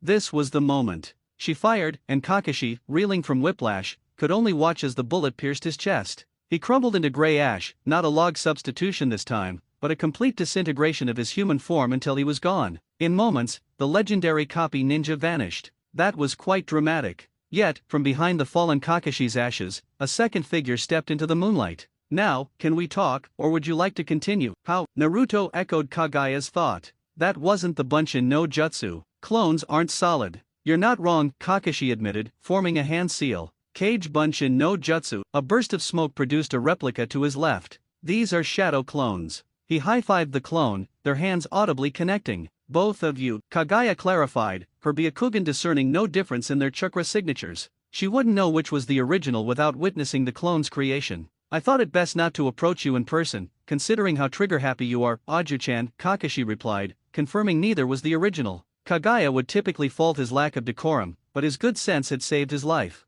Since I'm still alive to explain, I assume you're out of bullets. He was perceptive too. Kaguya-chan, what should we do? Naruto asked, but she had no answer. Kakashi had outmaneuvered them, and his true location was unknown. We have no choice but to hear him out, Kaguya sighed, arms crossed, glaring at the two Kakashis. It seems he intends to bargain for his life. It helps if you understand that, Kakashi chuckled humorlessly, bowing slightly as the clone vanished. To be honest, I didn't intend to approach you so soon, but once I realized you were looking for me, I had little choice. He had been aware of their pursuit all along, explaining their difficulty finding him. So how does this work now? Naruto asked, glancing between Kaguya and Kakashi. He was secretly relieved they hadn't killed Kakashi. He'd rather gain allies than lose them. Good question, Kakashi shrugged, turning to Naruto. I should start by saying I'm on your side, Naruto. Or rather, I'd like you to be on our side. Do not use wordplay to deceive our Aruhi, Kaguya interjected, stepping between them. We are here because our Aruhi has no ally in this village. Your claim to allyship rings hollow. She was there because no one else had tried to save Naruto. You're right, my bad. I should have started differently, Kakashi said, looking at Naruto over Kaguya's head. This is why I apologized the other day. I haven't been there for you, but I've been busy helping you in other ways. He bowed formally. It's a pleasure to officially meet you. I am Heite Kakashi, and for years, my mission has been to monitor your condition for the Hokage-sama. He straightened. However, I've been feeding him false information. For instance, he doesn't know about your existence, Aju-chan. I knew something happened to Naruto's shadow around the Uchiha incident, but only last night did I realize it was you. Wait, slow down, Naruto shouted, stepping forward, though Kaguya motioned him back. You've been watching me for the Hokage? Why? What interest would he have in me? You already know the answer, Kaguya replied. The Kyuubi no Yoko. Jinchuriki have been used as weapons in past ninja wars, so the Hokage would naturally monitor the host of the strongest Biju. So you know about that too, huh? Kakashi sighed, nodding. That's right. But I haven't seen the Kyuubi's chakra mix with Naruto's since his shadow changed. I've kept this secret from the Hokage and everyone else. You should be more grateful, Aju-chan. Grateful. Naruto clenched his teeth. Grateful to a bastard like you? You saw my suffering and did nothing. You and the Hokage saw me only as the fox, didn't you? That's wrong, Kakashi countered, his voice quiet but firm. Perhaps for Danzo-sama, but not for me. I've known you haven't had the Kyuubi for years, yet I've protected your secret. I am not your enemy. Not being our enemy doesn't make you our ally, Kaguya stated. However, we will hear you out. Tell us the sequence of events so we may decide whether to trust you. That's the most I can ask for, Kakashi sighed, agreeing. Let me start with the Kyuubi attack on Naruto's birth night. Frankly, we believe Danzo-sama orchestrated it to kill the Yondaime Hokage and take his place. As you know, it was largely successful, with the Yondaime dying to seal the Kyuubi inside infant Naruto. Who is this we you speak of? Kaguya asked. We're a small Umbu organization called Root. Formerly a division under Danzo-sama, it was disbanded when he became Hokage. A couple of us revived it as an anti-Danzo faction. Its existence is top secret. So secret, he trusts me, its leader, to monitor Naruto's condition. Why you? Naruto asked. Kakashi lifted his Hitai-8, revealing his Sharingan. This I can control the Kyuubi's chakra, in theory, he explained, covering it again. That's the official reason. The truth is, I volunteered. Naruto, you were special from birth, not because of the Kyuubi, but even before. Naruto, you are the son of the Yondaime Hokage. Kaguya understood. His interest in Naruto, if not for the Kyuubi, now made sense as the Yondaime's former student. It explained his continued protection of Naruto's secret, despite Naruto's lack of strategic value without the Kyuubi. I'm truly sorry I couldn't protect you better, Kakashi continued. Danzo-sama believes a perfect Jinchuriki is filled with hatred. He spread false rumors about you being the fox incarnate and made laws preventing your generation from knowing the truth. All to isolate you and strengthen your hatred, hoping to control the Kyuubi through it. That's why I couldn't risk my position to help you, no matter how much I wanted to. Naruto was silent, having stopped listening after hearing about his father. How was he supposed to react? Should he be happy about his amazing father, the village leader? Or angry, given his own terrible treatment despite his lineage? We understand the basics now, Kaguya said, drawing his attention. He felt nothing about his parents now, Kaguya was there, and that's all that mattered. So, Kaguya continued. What do you propose? You wouldn't make our Aruhi Hokage just for his bloodline, would you? A military dictatorship doesn't value that, although past leaders did have connections. No, nothing like that, Kakashi waved off the idea. First, may I ask what exactly you are, Aju-chan? You live in Naruto's shadow, seemingly replaced or evolved from the Kyuubi, and you have the Byakugan. Any one of those is surprising, you're an incredible existence. We will give you the same answer we gave our Aruhi, Kaguya stated, straightening and dramatically flicking her white hair, chin raised. We are a mere moon rabbit, come to this planet to eat demons. That's all you need to know. Is that so? Kakashi seemed to suppress a laugh at her serious delivery of such a ridiculous statement. Well, I don't quite get it, but that's fine for now. As for what we want from Naruto, the plan was to have this conversation after he graduated. I recently applied to withdraw from Umbu and become a Jonin sensei, intending to take him on my team for closer supervision. The order got a bit mixed up, but we can still go with that, right? It is not for us to decide, Kaguya turned to Naruto. Aruhi-sama, what would you have us do? We personally don't see the need to get involved in human power struggles, but if you desire it, we will abide by your will. Naruto stared at Kaguya for moments, then at Kakashi. He still disliked Kakashi's abandonment, but another thought lingered. You said this Danzo guy was responsible for my father's death and my treatment, right? Kakashi nodded. Then, I guess I have no choice, I'm in. He finally had a path, a purpose for his power. Kakashi sighed in relief. That's good. On one condition, Naruto cut him off. I might not even graduate. Being strong means nothing if I can't make clones before the final exam. So before then, teach me. Not just the normal Bunshin no Jutsu. I need to truly surprise Mizuki-sensei and give him no reason to fail me. So, he inhaled deeply, pointing dramatically at Kakashi. Teach me the Kage Bunshin no Jutsu. The graduation exam day had arrived. Naruto had spent the past month preparing, no longer relying solely on Kaguya. She continued to teach him late at night in the Kanahagakure no Sato forests, praising his progress and remarking on his natural aptitude for the power in his hands. The Rinnegan wasn't his only tool. Kaguya also taught him an ancient, forgotten martial art, a predecessor to the Hyaga's Jyaken, and how to fight with the blade she'd stolen for him. Kakashi was intrigued by the blade, particularly the white slash it emitted when Naruto swung it. Besides shadow clones, Kakashi also taught him sword techniques. Naruto was not only stronger, but smarter.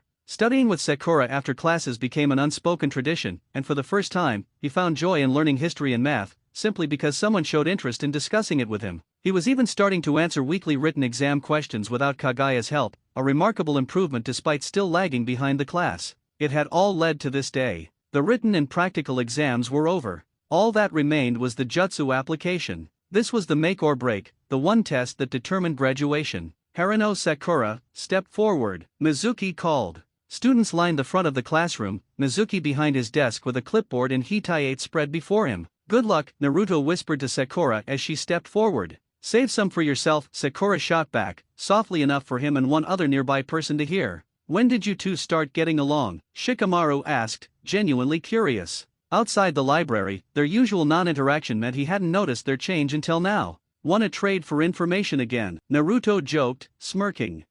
No thanks, Shikamaru shook his head, a slight smile forming. Naruto's growth in strength, intelligence, and confidence over the past month was evident. Shikamaru didn't dislike him now, they might even be friends, if making friends wasn't such a bother. Bunshin no Jutsu, Sakura's technique interrupted their conversation. 3 perfect, indistinguishable clones appeared, the highest number of perfect clones achieved thus far. Well done, Haruno, Mizuki nodded, gesturing to the Hitai-8. You pass. Take your official mark as a genin of Kanahagakure no Sato. She took one, holding it as she rejoined the line next to Naruto. Next up is Uchiha Suzuki. Mizuki continued. As Suzuki walked forward, he shot a quick glare at Naruto, which Naruto readily returned. Naruto hadn't gotten his match against Suzuki, so now it came down to this, who could produce more clones. Bunshin no Jutsu, Suzuki unleashed his technique, producing 6 perfect replicas, double Sakura's previous high. Excited whispers rippled through the awestruck students. As expected of the Uchiha heir, Mizuki nodded for Suzuki to take his Hitai-8. He had, of course, passed. Everyone knew Suzuki wouldn't fail. The same couldn't be said for the next name called. Uzumaki Naruto. Mizuki nervously glanced at Naruto as he walked to the center.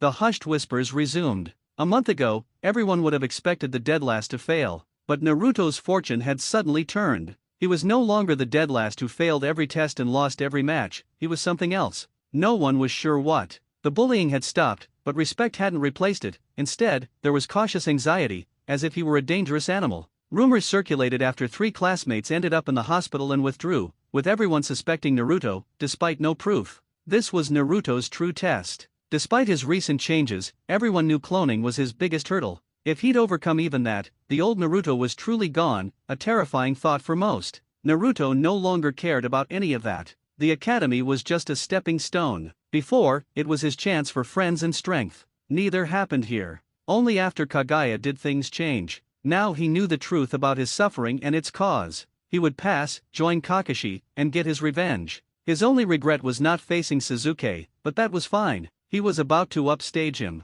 Kage Bunshin no Jutsu. Naruto formed a different hand seal. A surge of chakra, greater than any before, accompanied 6 loud pops beside him. 6 physical Naruto clones emerged from bursts of smoke, their footsteps audible as they stepped forward. Impossible. Mizuki's clipboard clattered. The murmuring ceased. Naruto had not only created the same number of clones as Suzuki but a far more complicated version, real, physical beings, capable of combat, not just distraction. Naruto didn't wait for Mizuki to pass or fail him. He simply walked to the desk as his clones vanished, grabbed a Hitai-8, and tied it around his forehead. When Mizuki didn't stop him, Naruto smirked at his Chunin-sensei, then returned to his place in line between Shikamaru and Sakura. I'd say I'm surprised, but nothing can shock me at this point. Shikamaru grumbled, rubbing the back of his head with a long sigh. Guess you didn't need that luck after all, Sakura smirked at Naruto, who returned the expression. Congratulations, she added. Heh, you too. Naruto nodded at her, then glanced at Shikamaru. Both of you. I know it's not much, but I think of you guys as the closest thing to friends I've got. He couldn't entirely discard the part of him that yearned for bonds. Oi, oi. Don't get sappy on us at the end. Shikamaru adjusted his gaze, unable to meet Naruto's eyes after his embarrassing confession. Just so you know, of everyone in class, you were the least of a pain in my ass. Naruto grinned, letting out a loud chuckle. That's so, he asked. Both of you are still idiots. Sakura shook her head, but smiled. But sitting next to you guys did make class somehow more bearable, so, thanks for everything until now. Mizuki cleared his throat, ending all conversation. He picked up his clipboard and stood straight. Congratulations to everyone for passing the exam. From this day forward, you are all ninja of Konohagakure no Sato. We will meet again in this room a week from now for team assignments and to meet your Jonin sensei. Until then, dismissed. Sir, yes sir, everyone replied. The tension dissipated, and students began chatting, heading for the door. Shikamaru and Sakura left, too eager to meet their parents outside. Almost everyone had someone to celebrate with and show off their success. Everyone except Naruto and one other. As Mizuki left, they were alone. Naruto assumed it was because they were both orphans, but Suzuki had other intentions. Start talking, loser, Suzuki said, leaning against the door, glaring. Where did you get that power from? Figure it out yourself, jackass. Naruto shot back, advancing. Before he could pass the door, Suzuki moved to block his path. I'll beat it out of you if that's what it takes. The Uchiha survivor sneered, his hatred palpable. Nothing stands between me and my revenge. If something out there gave you power so quickly, I need it. It's called hard work. Something you wouldn't know about. Naruto reached to shove him, but Suzuki grabbed his wrist, squeezing with enough force to make Naruto flinch. I won't ask again. Naruto realized Suzuki was deadly serious. Fine by him. He'd just shown Suzuki up with his clones, but he'd been itching to kick his ass anyway. Now was the chance. You're gonna have to beat it out of me. Naruto leaned in, bumping forwards with Suzuki. It wasn't hard, but enough to shock the Uchiha into loosening his grip. For a split second, Suzuki seemed ready to retaliate, clenching his fists and winding up. He caught himself, sighing before nodding behind him. Not here. Let's go somewhere the teachers won't stop us. Suzuki didn't wait for a reply, turning and leaving the classroom, heading the opposite way everyone else had gone. Perfect. Naruto followed, and they slipped out the back of the academy into the nearby forest. As far as Naruto could tell, no one was pursuing them. Aruhi-sama, Kaguya whispered from his shadow. This is an excellent opportunity to eliminate Indra's reincarnation. He will be trouble for us. We must seize this fortune. Kaguya had awaited this chance since discovering Indra's host. If he died now, and Naruto survived, the cycle wouldn't restart, leaving nothing strong enough to seal her. No, Naruto whispered back, surprising her. I'm kicking his ass first and making sure he knows I'm better. Don't interfere until then. The curse of the two brothers bared its fangs. Naruto didn't realize Azura's ghost manipulated him, still seeking to fight Indra. Kaguya allowed it for now.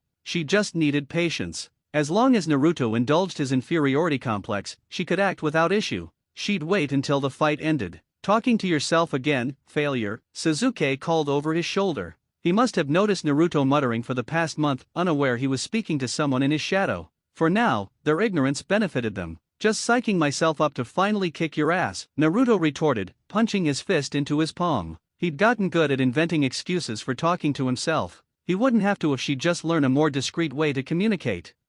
Only in your dreams, you loser. Suzuki stopped, having led them far enough from the academy that no one should bother them or stumble upon their match. Now come, I will beat those secrets out of you. He held up his hand, forming the seal of confrontation. The only loser here is about to be you. Naruto returned the gesture. The moment he did, Suzuki attacked, closing the distance before Naruto could lower his seal. A month ago, Naruto would have been too slow to react to such a treacherous assault without Kaguya's shadow control. Today, Naruto was different. The attack was easy to counter. Suzuki's fist flew in a wild haymaker. Naruto simply raised his hand, slapping Suzuki's arm aside and deflecting the punch. In the same motion, he jabbed at Suzuki with an open palm. Suzuki blocked with his forearm. He then swung his free arm from the side. Naruto leaned back, dodging the chop by a hair's breadth. Suzuki knocked Naruto's fist back, unleashing a barrage of punches. Naruto didn't back down, catching each incoming fist like gunfire, not letting a single one past his guard.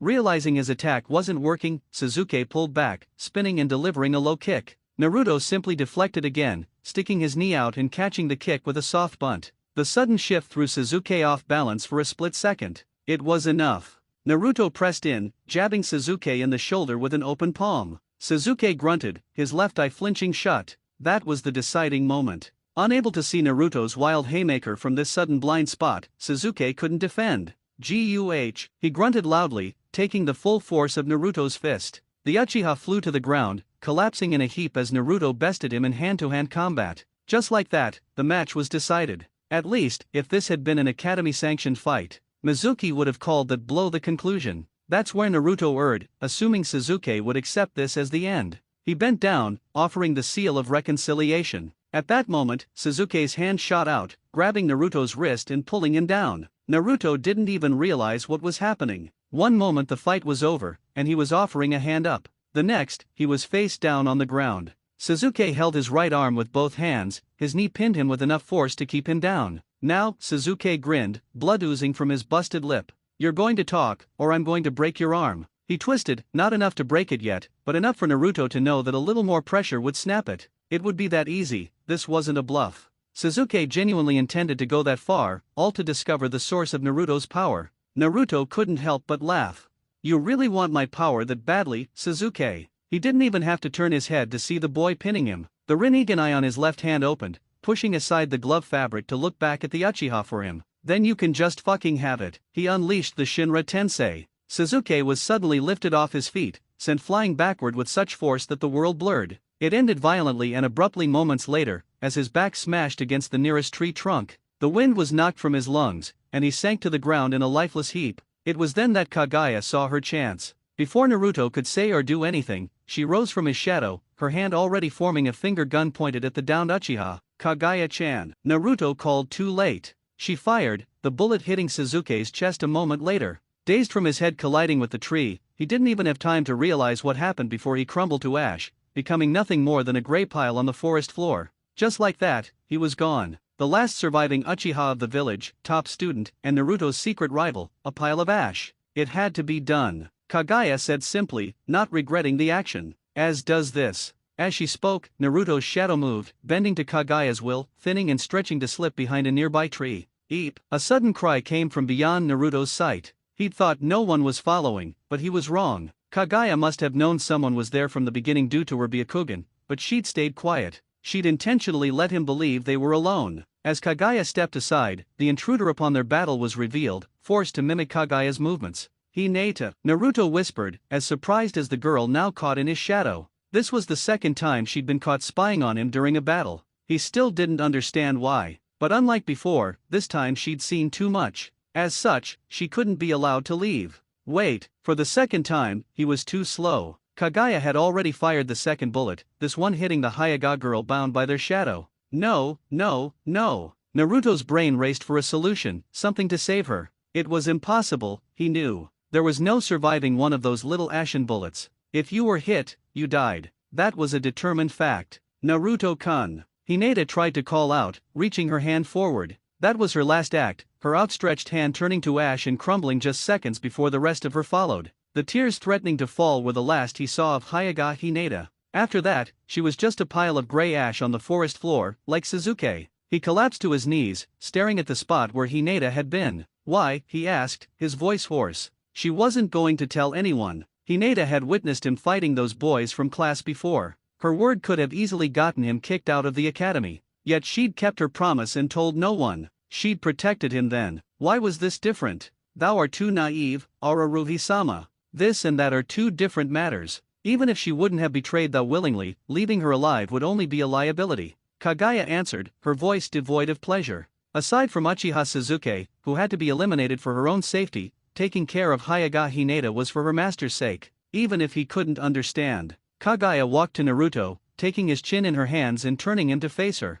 "Thou need trust no one but us. Do thou understand?" she asked. Naruto was silent, tears slowly rolling down his cheeks as he struggled to comprehend even basic speech. What she said should have been a simple truth, easy to grasp. Yet, for some reason, he couldn't. Sasuke had been his rival, someone to defeat one day. Not like this, struck down before their true match. However, Naruto could forgive that. Kaguya had her reasons for wanting Sasuke gone, even if he didn't understand them. Hinata, however, was different. She had only ever wanted to help him. He understood that now, only after it was too late. What he had mistaken for fear was something else. He still didn't understand what, but only because she was the first to look at him that way. He knew, though, that Kaguya had just taken his soulmate from him. "We are the only one thou need now." Kaguya repeated her earlier words, stronger this time. It was then that Naruto understood. That was right. He didn't need rivals, lovers, teachers, parents, or anyone else. For him, in Konohagakure no Sato, there was only Kaguya now.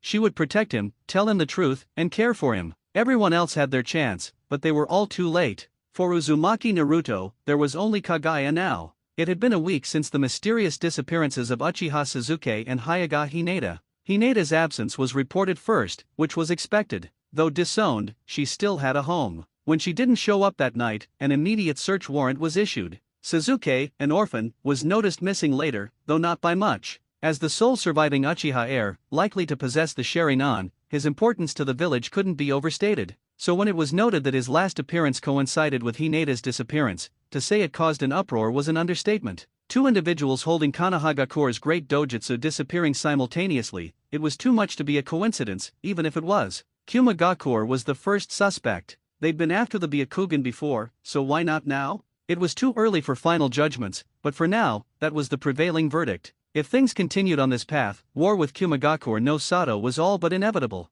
That was the general consensus among Konoha's rumor mill. Uzumaki Naruto, excluded from this rumor mill, couldn't ignore the whispers. War terrified him, having only known relative peace. His life had been far from easy or comfortable, but despite his hardships, they had lived in peace. Otherwise, would he have had such freedom? As the supposed Kyubi Jinchuriki, in wartime, his power would undoubtedly have been used, and he'd have been under much stricter control. What little freedom he had would likely have been stripped away. A reality he might soon face if war was officially declared. A war that didn't have to happen if he just told the truth. Yet, he couldn't. Revealing the truth would also expose his complicity in the disappearance the murder of Uchiha Sasuke and Hyuga Hinata, for he was among the few who knew they had been murdered. So what could Uzumaki Naruto do but keep silent? For the past week, Naruto couldn't talk to anyone about the truth except Kaguya. She was the one who committed the crime. Of course, Kaguya knew it wouldn't end with their disappearance. An investigation was inevitable, considering the asset those two would bring to the village, or rather, what their eyes might have brought.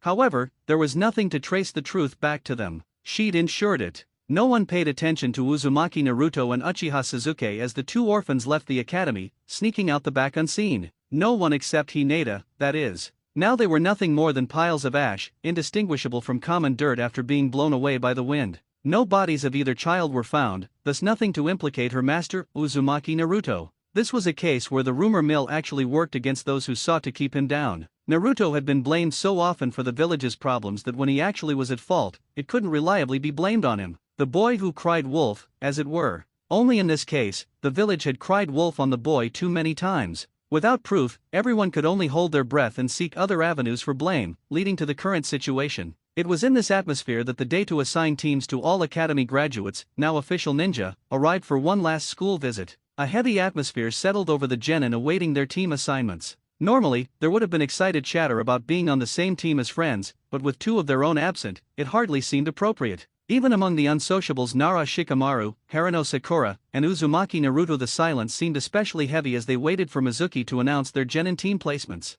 If he was even capable of making such an announcement during such extraordinary times, even their teachers seemed at a loss. Should he mention the elephant in the room? Hyuga Hinata and Uchiha Sasuke weren't there, undeniable. With all the rumors, voicing it now would only make it more real. So he simply cleared his throat, proceeding to call out the teams as assigned. Mizuki struggled with what to do. Shikamaru Nara, Yamanaka Ino, and Akimichi Koji, he called. Your Jonin sensei will be Sarutobi Asuma. As before, the moment he stated the name, a man entered to collect his new team. Well, I guess this is it. Shikamaru stood. He paused awkwardly before looking at Naruto next to him. Hey man, No more words came out. It's cool. Naruto stood, offering an open palm. Men don't need words, right? See you on the field someday. It wasn't much, but it was all Naruto could muster, trying to put everything else behind him. Yeah, I suppose you're right. Shikamaru nodded, shaking Naruto's hand. He then looked over the blonde's shoulder. See you around, Sakura. Good luck, Shikamaru. Sakura returned his kindness. Though they'd never gotten along, they couldn't deny the feeling they'd always be together, along with Naruto. Now they were officially split. The unsociables were no longer a group. Just like that, Shikamaru descended the stairs to his new team. With Squad 10 assigned, only 4 students remained. This was an unfortunate number. With Hinata and Suzuki accounted for, 2 full teams would remain. Without them, there was no telling how things would proceed. Inyazuka Kiba and Abarame Shino. Mizuki paused after reading only 2 names, seemingly debating how to continue. Your Jonin sensei is Ui Korone. He seemed to decide not to tell them who their last teammate would have been, passing the buck to their sensei. A younger woman walked in to collect the 2 boys. Both immediately left with their new sensei, the first incomplete team to enter the ninja world. Finally, only Naruto and Sakura remained. Right. Mizuki continued awkwardly, unable to meet their eyes. Your Jonin sensei is a man named Heite Kakashi, but he's late. Can I just ask that the 2 of you wait here for him to arrive? He didn't wait for their answer, already heading for the door as if to flee. Neither of them stopped him as he left the classroom. So, who do you think it would have been? Sakura suddenly asked.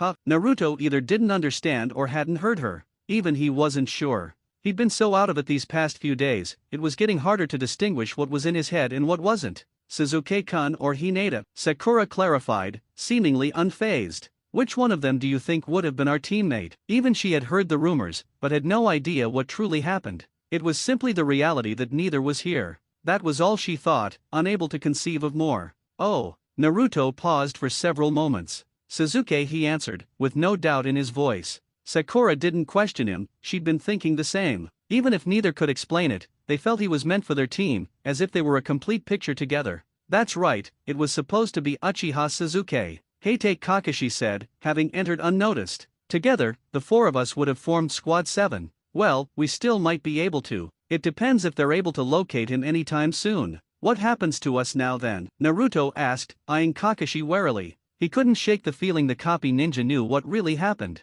He was the only other one who knew about Kaguya and her ash ability. Of course, he couldn't just ask. To ask would confirm his and Kaguya's involvement. For now, we'll operate as a 3-man cell, Kakashi answered, then nodded to Sakura. Nice to meet you, by the way. I'm your Jonin instructor. As you may have figured out, Naruto and I are acquainted. I look forward to working with you. Likewise. Sakura bowed to their new sensei. Standing upright, she glanced between him and Naruto. Now that we're all together, what should we do? She asked. Good question. Kakashi put his hands in his pockets and leaned against the door. Ordinarily, I take a day to get to know you and do a teamwork exercise. However, due to the unusual events in the village, we're on special lockdown. Most shinobi not searching for Suzuki and Hinata have been recalled. All new genin have a special assignment. That includes us. So, the first thing we'll do is meet with Hokage-sama. Got it, Naruto and Sakura replied in unison as they headed down the stairs. The 3 ninja then left the academy and made their way to the Hokage Tower. As they walked, Sakura caught up to Kakashi, making small talk to get to know their new teacher better. Naruto took the opportunity to fall back, glancing at his shadow. What should we do? He whispered, hoping Kakashi wouldn't overhear. A single Byakugan I emerged from his shadow, looking up at him. If Heide Kakashi intended to turn you in, he likely would have already done so, Kaguya assured him. For now, you are more valuable to him and his plans to dethrone the Hokage. Regardless, we don't trust him. Anyone who knows as much as he does is better off eliminated. Unfortunately, we can't be sure if this is his true self or merely another clone. So for now, we'll simply assist with his agenda, until we can do otherwise. Naruto could only nod. Talking too much would surely get him noticed, undoing everything Kaguya had done for him. He knew Kaguya acted in his best interest, but her methods were starting to frighten him. Hadn't he always known this was how she was? It was just the first time she had turned people he actually knew into ash. You okay, Naruto? Sakura asked, having noticed he'd fallen behind and was uncharacteristically quiet. Kakashi glanced back too, but as always, it was impossible to tell how much he knew, if anything. Yeah, I'm good. Just excited to finally get a mission, Naruto lied. Of course, he wanted to be excited about getting missions, especially right after team assignments. But lately, he couldn't get excited about much. It felt like walls were closing in, and he might suffocate any minute. Speaking of that, Kakashi stopped just outside the Hokage Tower. We should probably lay down some ground rules for how to act in front of the Hokage. Sir? Sakura tilted her head in confusion. Every trained ninja knew the expected respect for the Hokage, it was taught at the academy. Kakashi's words weren't meant for Sakura, but for Naruto. Naruto now knew the truth about the Godame Hokage. He was responsible for his predecessor's death, Naruto's father, and had actively instigated Naruto's abuse. What expression was Naruto supposed to make when confronted with such a person? As a ninja, there was only one course of action: endure. At least until Kakashi told him otherwise, and they could expose the Hokage's evil deeds. A plan whose specifics Naruto still had no idea about. Just leave all the talking to me. You two just need to be quiet and stand behind me, alright? Kakashi seemed to realize Naruto's thoughts and tried to reassure him. Naruto and Sakura both nodded. With that decided, the three entered, making their way to the Hokage's office. As they reached the double doors, the two guards outside beckoned them in. The doors shut behind them. Naruto was finally within reach of the man who had caused him so much pain. You're late, Kakashi. Danzo looked up from his scroll. The Godame Hokage sat at his desk, no other guards in the room, leaving himself completely unprotected. Naruto almost hoped Kaguya would seize the opportunity to attack without warning, but despite his wish, she didn't. They already had enough trouble, they couldn't risk creating more for now. My apologies, Kakashi said, sounding anything but apologetic. I took a bit of time to properly introduce myself and get to know my new charges. I hope you'll forgive me for deciding such things on my own. Neither Naruto nor Sakura said it aloud, but they both thought about what a liar Kakashi was. He hadn't taken the time to know them at all, he'd simply been late to pick them up. Well, it's fine. Danzo didn't appear convinced but let it go for now. I have many other matters to attend to, but I have an important mission for your team as well. He placed a scroll on the desk for Kakashi. This is a map and time schedule. Over the next few weeks, you will be routinely placed on guard duty at the various entrances into Konohagakure. Is there anyone in particular you want us on the lookout for, sir? Kakashi asked, accepting the scroll. The number of possible intruders could be vast, but an invasion seemed unlikely with this timing. If Suzuki and Hinata had been kidnapped, as the Hokage no doubt expected, no one would be trying to enter the village. Quite the opposite, in fact, they'd be trying to flee. Any aggression would likely be from Konoha's side as they pursued suspects. There is one. Danzo closed his single eye, leaning back with a long sigh as if debating whether to reveal the name, as if merely speaking it were forbidden. A moment later, Kakashi understood why. Uchiha Itaki. Even Sakura gasped, unable to suppress her surprise. Everyone knew that name the one who had killed his entire clan in a single night, sparing only his younger brother. Kakashi froze, staring in shock at the Hokage.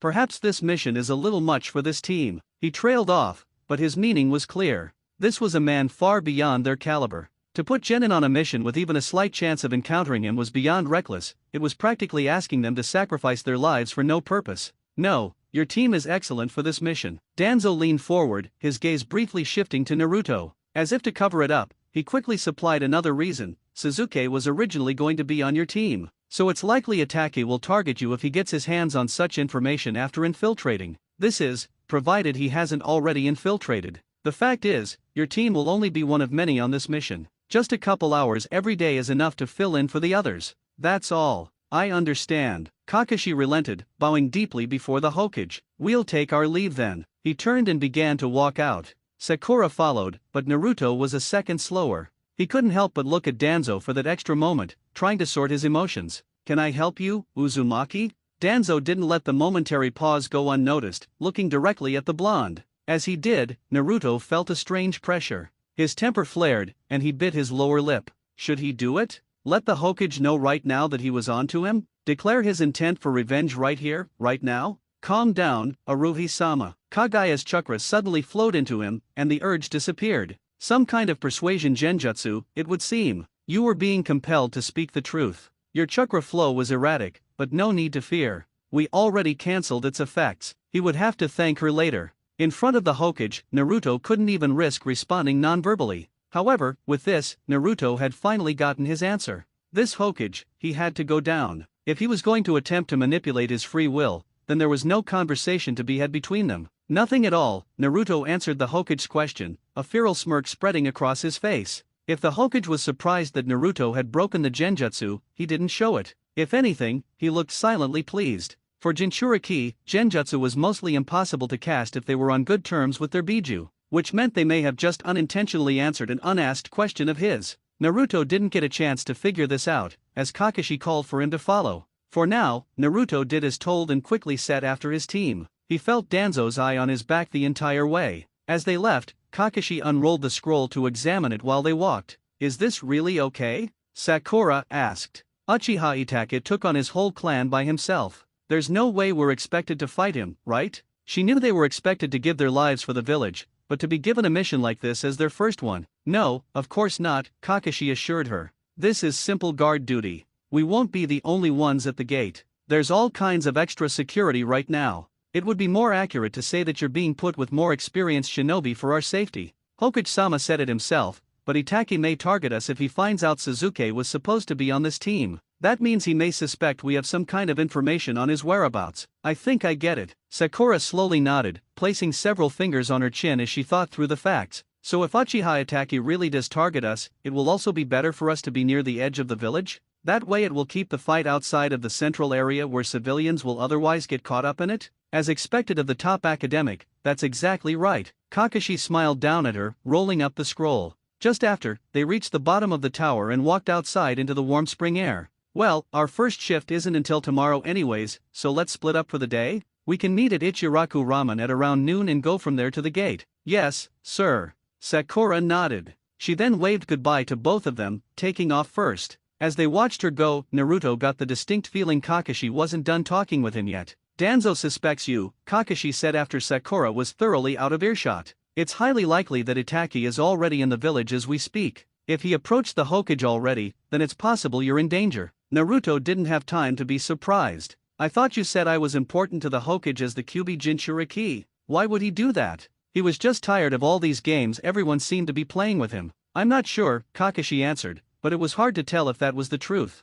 In the first place, it's weird that he would think Itaki would return to the village at all upon word of Suzuki's disappearance. What's more, the timeline is too fast. Itaki would have to know almost immediately after news got out, which implies he was keeping an eye on him for some reason. That is only logical. From within Naruto's shadow, Kaguya slowly began to emerge. He desired the eternal Mangekyou Sharingan. To accomplish this, Uchiha Itaki would one day need Uchiha Suzuki's Sharingan eyes. Otherwise, he will go blind, she explained as if it were common knowledge. You're well informed. I would like to ask for more details on that, but Kakashi didn't appear surprised by her appearance, but he did check the window at the top of the tower still above them. We would not have come out if we thought someone was watching. Kaguya snapped her fingers, drawing Kakashi's attention back to her. More importantly than that, what is thy plan? Certainly after hearing all this, thou do not intend to keep our Aruhi in the village. Kakashi sighed. I suppose you're right. So to do that, I'm going to have to make some preparations.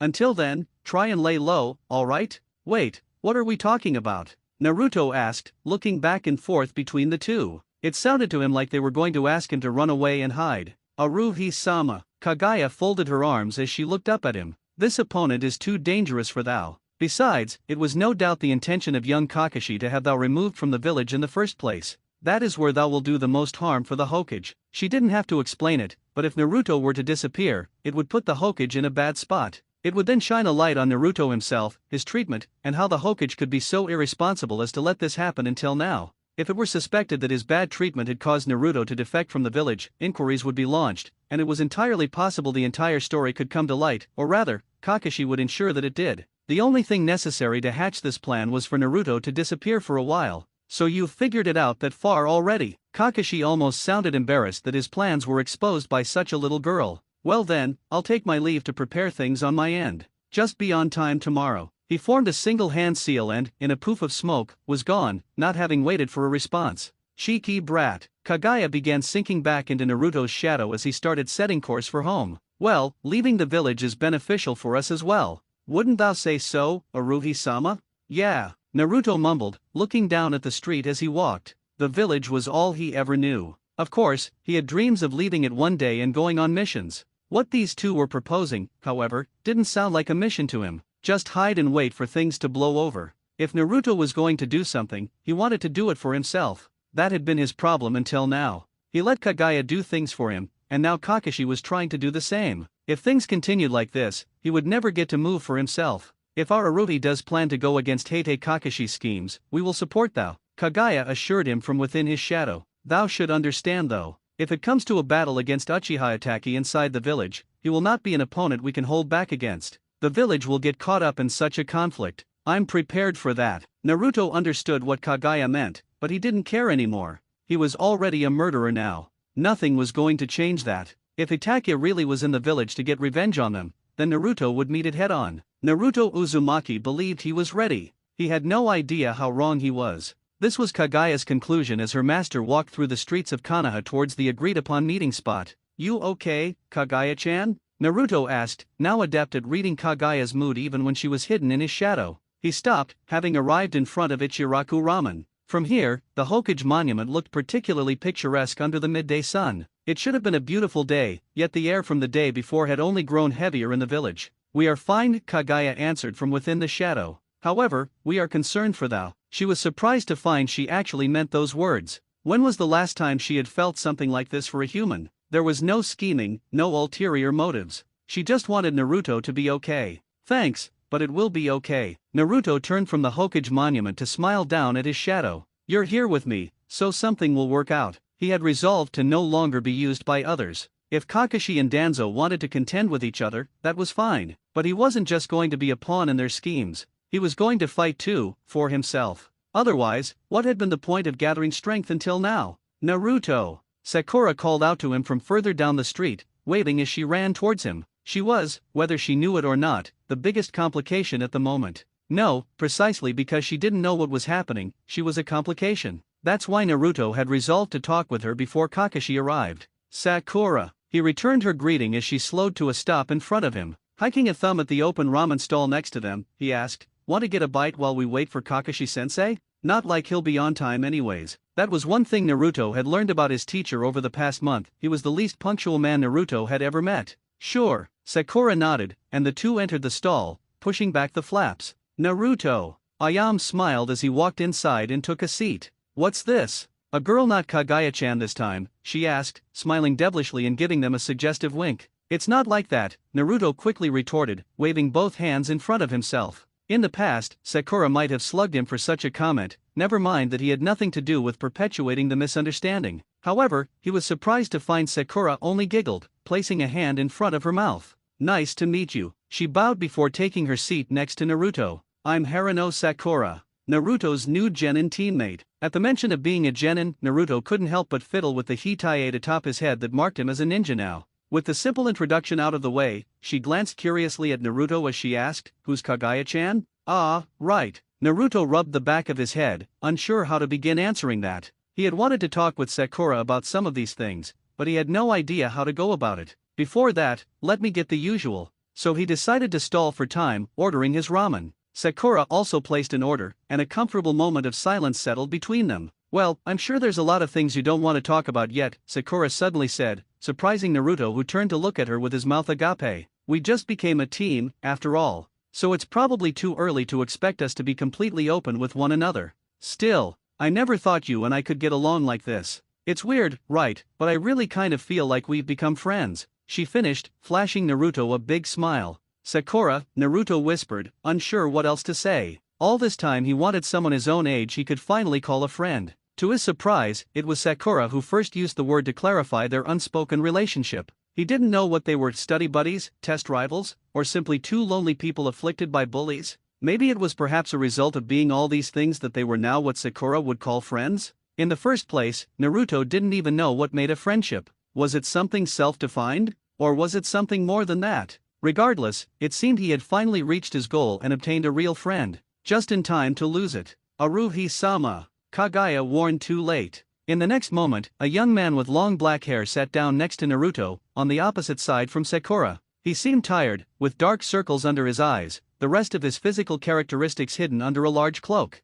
"Welcome. What can we get you?" Ayame didn't notice the tension that had filled Naruto's body, paying attention only to their new customer. However, she did frown slightly when the man shook his head at the question. "I'm not here to order. I actually have business with Naruto," he said simply, turning in his seat to look at the young blonde next to him. Tension filled the rest of the stall as everyone's eyes settled on Naruto alone now. "Sorry dude, I don't talk to strangers." Naruto fought past his fear, grinning at the man as if to show he wasn't intimidated. In the first place, he really didn't know who this person was or what he might want. However, Kaguya had sounded panicked just now, so he could only be bad news. "You and I are no simple strangers anymore, Naruto, although this would be the first time we met." The man spoke casually, or rather, he was attempting to. His breathing was labored, but he was doing an excellent job of masking it until now. There was a dripping sound, and for a split second, Naruto's eyes darted to the floor. Blood. The man was bleeding under his cloak, but the extent of his injuries was hard to gauge. "You're hurt," Sakura also seemed to notice,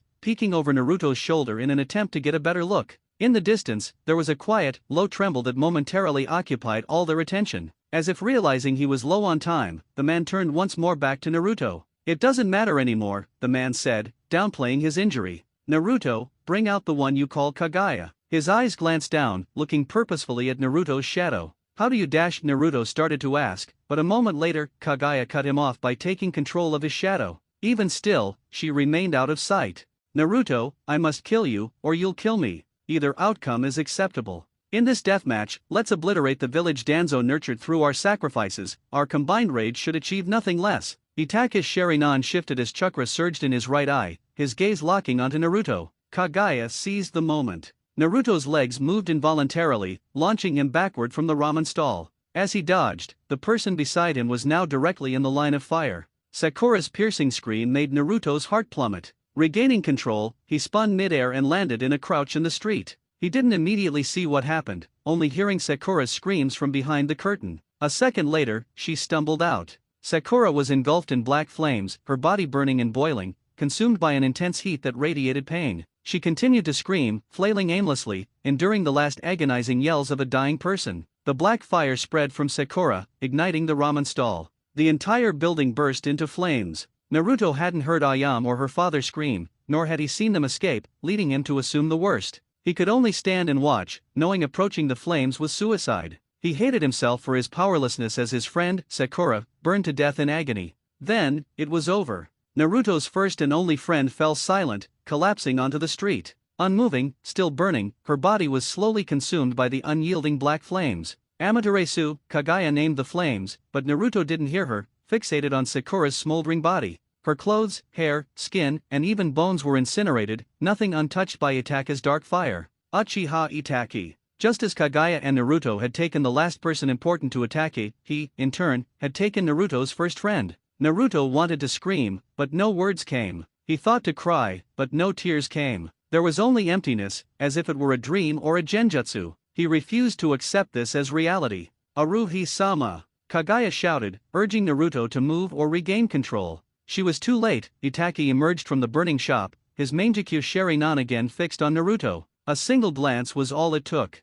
The same flames consuming Sakura's corpse now engulfed Naruto. The black flame erupted from his left shoulder. The intense, indescribable heat was true hell, worse than all his past pain combined. This was the agony Sakura had just endured. It hadn't taken long for the pain to claim her life. Knowing she suffered this in her final moments, Naruto finally felt something. A heartbeat. His heart pounded, pumping blood and adrenaline. Uchiha Itake. Naruto roared, his Rinnegan eyes bursting open on his hands, tearing the concealing fabric. Shinra Tensei. The black flames were repelled from Naruto, scattering in every direction. The surrounding buildings caught fire, burning like his favorite ramen stand. Ichiraku Ramen was unrecognizable, consumed by the black flames that were meant to kill Naruto. His teacher, his friend, the only place he felt welcome, and the people inside Itake had taken it all in an instant. Kaguya had predicted Naruto wasn't prepared. Now he was. With only her left, he had nothing to lose and could unleash his full power, all the pent-up anger from 12 years of life at Danzo, the village, Itake, and the world for turning against him. Naruto had become her perfect Jinchuriki. Itake wasn't spared from Naruto's reflected flames, burning alive for a moment before dissolving into crows. Some crows fell dead, consumed by the flames, the rest flew away. As we suspected, a shadow clone, Kaguya said. She would have used her bone bullet if she hadn't anticipated this. If Itake had forced information from Kakashi, he'd know not to expose himself. Kaguya-chan, where's the real one? Naruto demanded. Kaguya slowly rose from his shadow, the Akugan active, scanning for their opponent. Instead, she saw a barrage of shuriken from nearly every direction. Defend thyself while we search. Kaguya slipped her tanto from her sleeve, tossing it to Naruto, who caught it effortlessly. The shuriken were on him a second later. Naruto swung the short sword, deflecting each one with the enhanced vision of his right Rinnegan. His left hand moved the sword, leaving a white streak with every flick, the deflected shuriken falling in pieces at his feet. We found him, Kaguya said, pointing to a 5-story building several blocks away. It was the tallest in the area, ideal for Itake to snipe from, making a direct counterattack difficult. No, not impossible. If they weren't worried about collateral damage, it was simple. With nothing left to save, Naruto reached behind him. Bansho Tenin. Naruto pulled everything behind him. Everything. Buildings, trees, lake water, people, nothing was off limits. His power stretched for blocks, pulling everything into his right Rinnegan. He threw his hand over his shoulder like a baseball pitcher, his baseball being the collected debris. It flew past him in a storm of death and destruction. houses splintered into chunks, trees into spears, bodies into ragdolls. This maelstrom obliterated everything in its path, colliding with buildings leading to Itaka's hiding spot. That too was annihilated, torn to shreds by the flying debris. Every standing structure around Naruto was reduced to rubble in 30 seconds. A layer of red mist hung above, every human in the air reduced to particles. Naruto seemed oblivious, walking forward in a trance. The short sword hung limp. His shirt, mostly burned by the Amaterasu, slipped off, revealing a mark of burnt flesh on his left chest. It burned, excruciatingly, yet Naruto barely felt it, riding high on the adrenaline of unleashing his full power for the first time. Aruhi-sama. Kaguya jumped onto his back, hands on his shoulders, riding like a backpack. Uchiha Itaki, it's not over yet, she warned, the Akugan scanning the devastation. Naruto's Bansho Tenin had also spread the Amaterasu to other parts of the village, causing wider blackfires. Shinobi couldn't easily approach now, even if not distracted. A drawn-out battle wasn't ideal for either side. I know, Naruto replied, walking through the red mist. He hadn't seen it, but his gut told him Itaki wasn't easily defeated, even if injured. The ground trembled. Moments later, the rubble where Itaki had been erupted as a giant spectral warrior of red chakra emerged. He even has Susanoo, Kaguya noted. Aruhi-sama, what do you plan? She feared he had none, raw power alone wouldn't suffice without strategy. Naruto formed a cross-seal. Kage Bunshin no Jutsu. He created 6 clones, his limit, all running forward. Their Rinnegan vision linked to him, providing multiple angles, but his brain couldn't process too many images. Kaguya couldn't be replicated, possibly due to her being the progenitor of chakra or natural energy itself. Her presence exposed the real Naruto. Itaki lacked the time or luxury to attack the original, who hung back to gather information about Susanoo while his clones charged in a suicide attack. Shinra Tensei. One clone fanned right, unleashing its attack to send Susanoo flying. It failed, the shield absorbed and reflected the attack. The clone was instantly destroyed, but the reflected Shinra Tensei continued, blasting an undestroyed village section. Naruto and Kaguya focused on the shield that could reflect Rinnegan power. Yata no Kagami, Kaguya explained. Any attack will be reflected. You'll need to strike from the rear or disarm him. Naruto nodded, already anticipating Itaka's next move. A clone fanning out in the opposite direction was stabbed by a sword. Instead of vanishing, it was absorbed into the blade, which retracted into a large sake gourd. Tatsuka no Tsurugi, Kaguya identified another legendary weapon in Itaka's arsenal. Anything struck by the blade is sealed inside the gourd forever. Troublesome abilities all around. Kaguya saw no quick end to this fight. Naruto could create clones all day, but it wouldn't matter if they couldn't breach Itaka's sword and board defense. As he was, Itaka seemed invincible. At that moment, Itaka coughed blood, falling to his knees, Susanoo flickering. Bansho Tenin. A clone seized the opportunity, targeting Itaka directly. Susanoo flew with Itaki at its center. The clone, unable to do more, collided with him, disappearing. Kaguya-chan. Naruto began, formulating an idea. Will your Haikotsu pierce that Susanoo? Not the Yata no Kagami, Kaguya shook her head. If we aim for his normal body, perhaps, but the hole wouldn't spread far and would likely seal quickly. That's enough. Get your technique ready. Naruto handed her the short sword, which she slipped back into her sleeve. One of the 3 remaining clones seemed to take this as a signal, reaching towards Naruto with its right Rinnegan. Bansho Tenin. The clone pulled Naruto, and Kaguya with him, across the terrain. Their trajectory was aimed at Itaki, who was just recovering. The sword from the sake gourd sprouted, stabbing at the true Naruto as he came into range. Just keep going. Another clone leaped from below, pushing them above the blade's trajectory. That clone was stabbed moments later. Kaguya-chan. Naruto shouted as they closed in on Susanoo. She followed instructions, firing 3 gray bone bullets into the spectral warrior's side. As predicted, the spreading ash created only a temporary, single-person hole. You can't mean to fly in there, Kaguya yelled, not expecting Naruto's plan to involve jumping directly inside Susanoo. She would have told him it wouldn't work. Itaki also realized their intent, turning Susanoo to position the Yata no Kagami directly in their path. They would simply bounce off the shield, vulnerable to counterattack. In seconds, they'd lose. Or so she thought. She'd forgotten Naruto's remaining clones, and Itaki, focusing on the original, had turned his back on them. We're not going in. Naruto contradicted her. I'm bringing him out. Shinra Tensei. Bansho Tenin. His 2 clones continued the plan. Standing side by side, palms open, one targeted Susanoo, blasting it back with almighty push.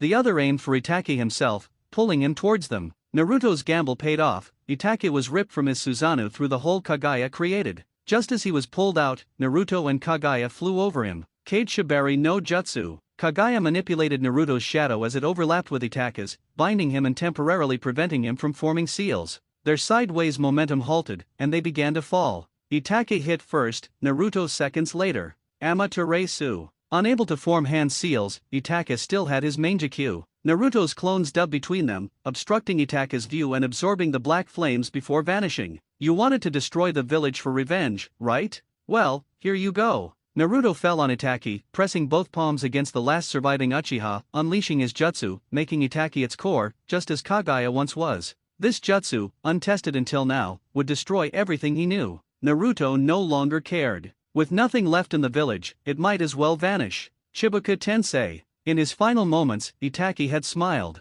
He smiled as he became a gravitational core, as parts of the village slammed into him. Naruto wondered why, a mystery even now. He only understood Kaguya's earlier warning against this jutsu. Chibuka Tensei's power far exceeded Naruto's expectations. Not just the village, but the entire surrounding area was affected. Forests, the Hokage monument, the whole mountain, everything for leagues around was torn up to form the massive orb now floating in the sky. Kaguya said it was because he used a human core, unlike creating a small chakra mass. Technicalities aside, his awe at his own power remained. Naruto and Kaguya stood at the edge of a new crater, once Kanahagakure no Sato and its surroundings. Crater didn't suffice, it was a hollowed-out earth, sloping like an inverse mountain. Above it floated a moon-like object, albeit a fraction of the size. How long will it float there? Naruto asked, gazing at the compacted rock ball. The village, buildings, and people were sucked in first. Naruto watched from his safe, gravity-negated spot as everyone else was helpless. Some ninja tried to blast it, ordinary people screamed and cried.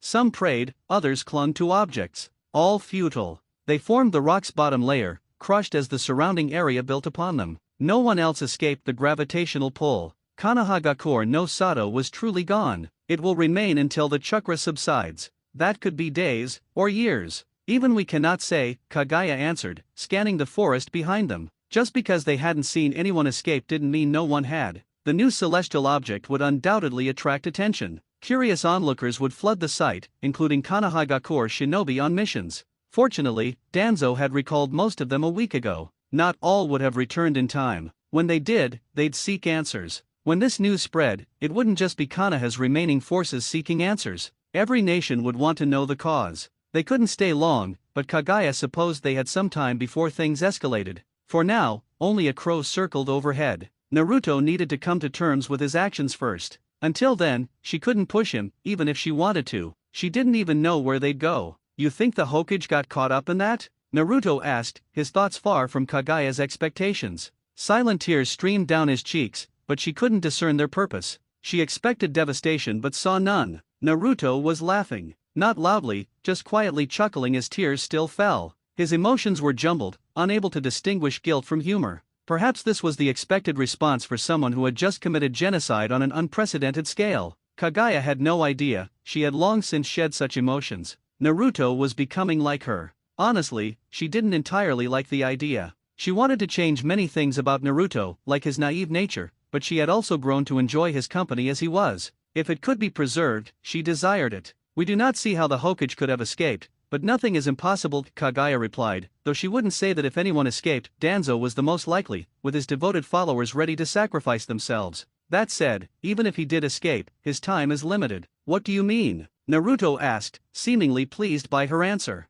Of course, it made sense. Danzo was the one Naruto truly wanted to kill. If that man, of all people, had escaped, it would be a cruel joke. Haino Kuni has just lost its military force, Kaguya stated. Even the few survivors wouldn't change the fact that they no longer had an army. Once the other four great nations learn of this, war will erupt. They'll invade with their full might to seize as much land as possible. It's highly likely Haino Kuni will cease to exist, split among the victors. Oh, Naruto said indifferently. His recent action hadn't ended with that one jutsu. The immediate consequence of what he had done would be war. Thousands more would die. Many would be displaced from their homes. Pillage, rape, and other atrocities were imminent throughout Haino Kuni, all because of a move he made in the heat of the moment. Am I some kind of supervillain now? We don't understand the meaning of that question. Kaguya had no idea what a supervillain was. Everyone is the hero of their own story, Aruhi-sama. And every hero needs a villain to justify their actions. The men who beat you that night saw themselves as heroes seeking revenge against the demon fox. Our sons, who sealed us in the moon, believed themselves heroes saving the world from their demon mother.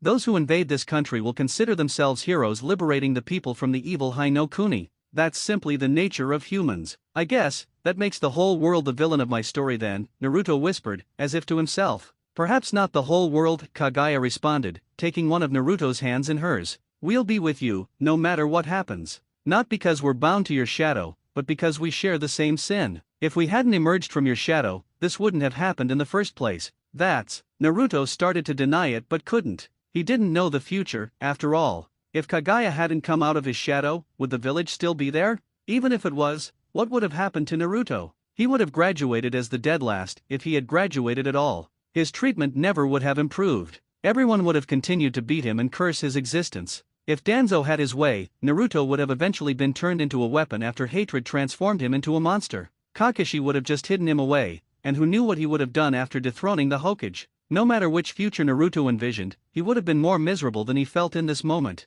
Didn't that mean this was the right choice? As Kaguya said, he had done what the hero of his story would have done and saved himself from the villains who sought only to make his life miserable. All because Kaguya had come to save him. Thank you, Kaguya-chan, he said simply, squeezing her hand. So, what the heck are we supposed to do now? With his emotions as settled as possible for the moment, he could begin thinking about their next step, just as she had hoped. The most practical thing would be to join a new hidden ninja village, Kaguya answered, anticipating Naruto's sour look. Think about it, Aruhi-sama. A new village is a fresh start. No one will know about your past. It's a rare opportunity to easily forge new bonds. Not to mention, your training is far from complete. You need a place to safely gather strength. What's even the point? So I can turn everyone into another giant rock? Naruto asked bitterly, gesturing at the orb in front of them. Isn't it just going to end like this every time? Kaguya shook her head, rejecting his attempt to isolate himself. Their downfall was inevitable due to the pain they caused you.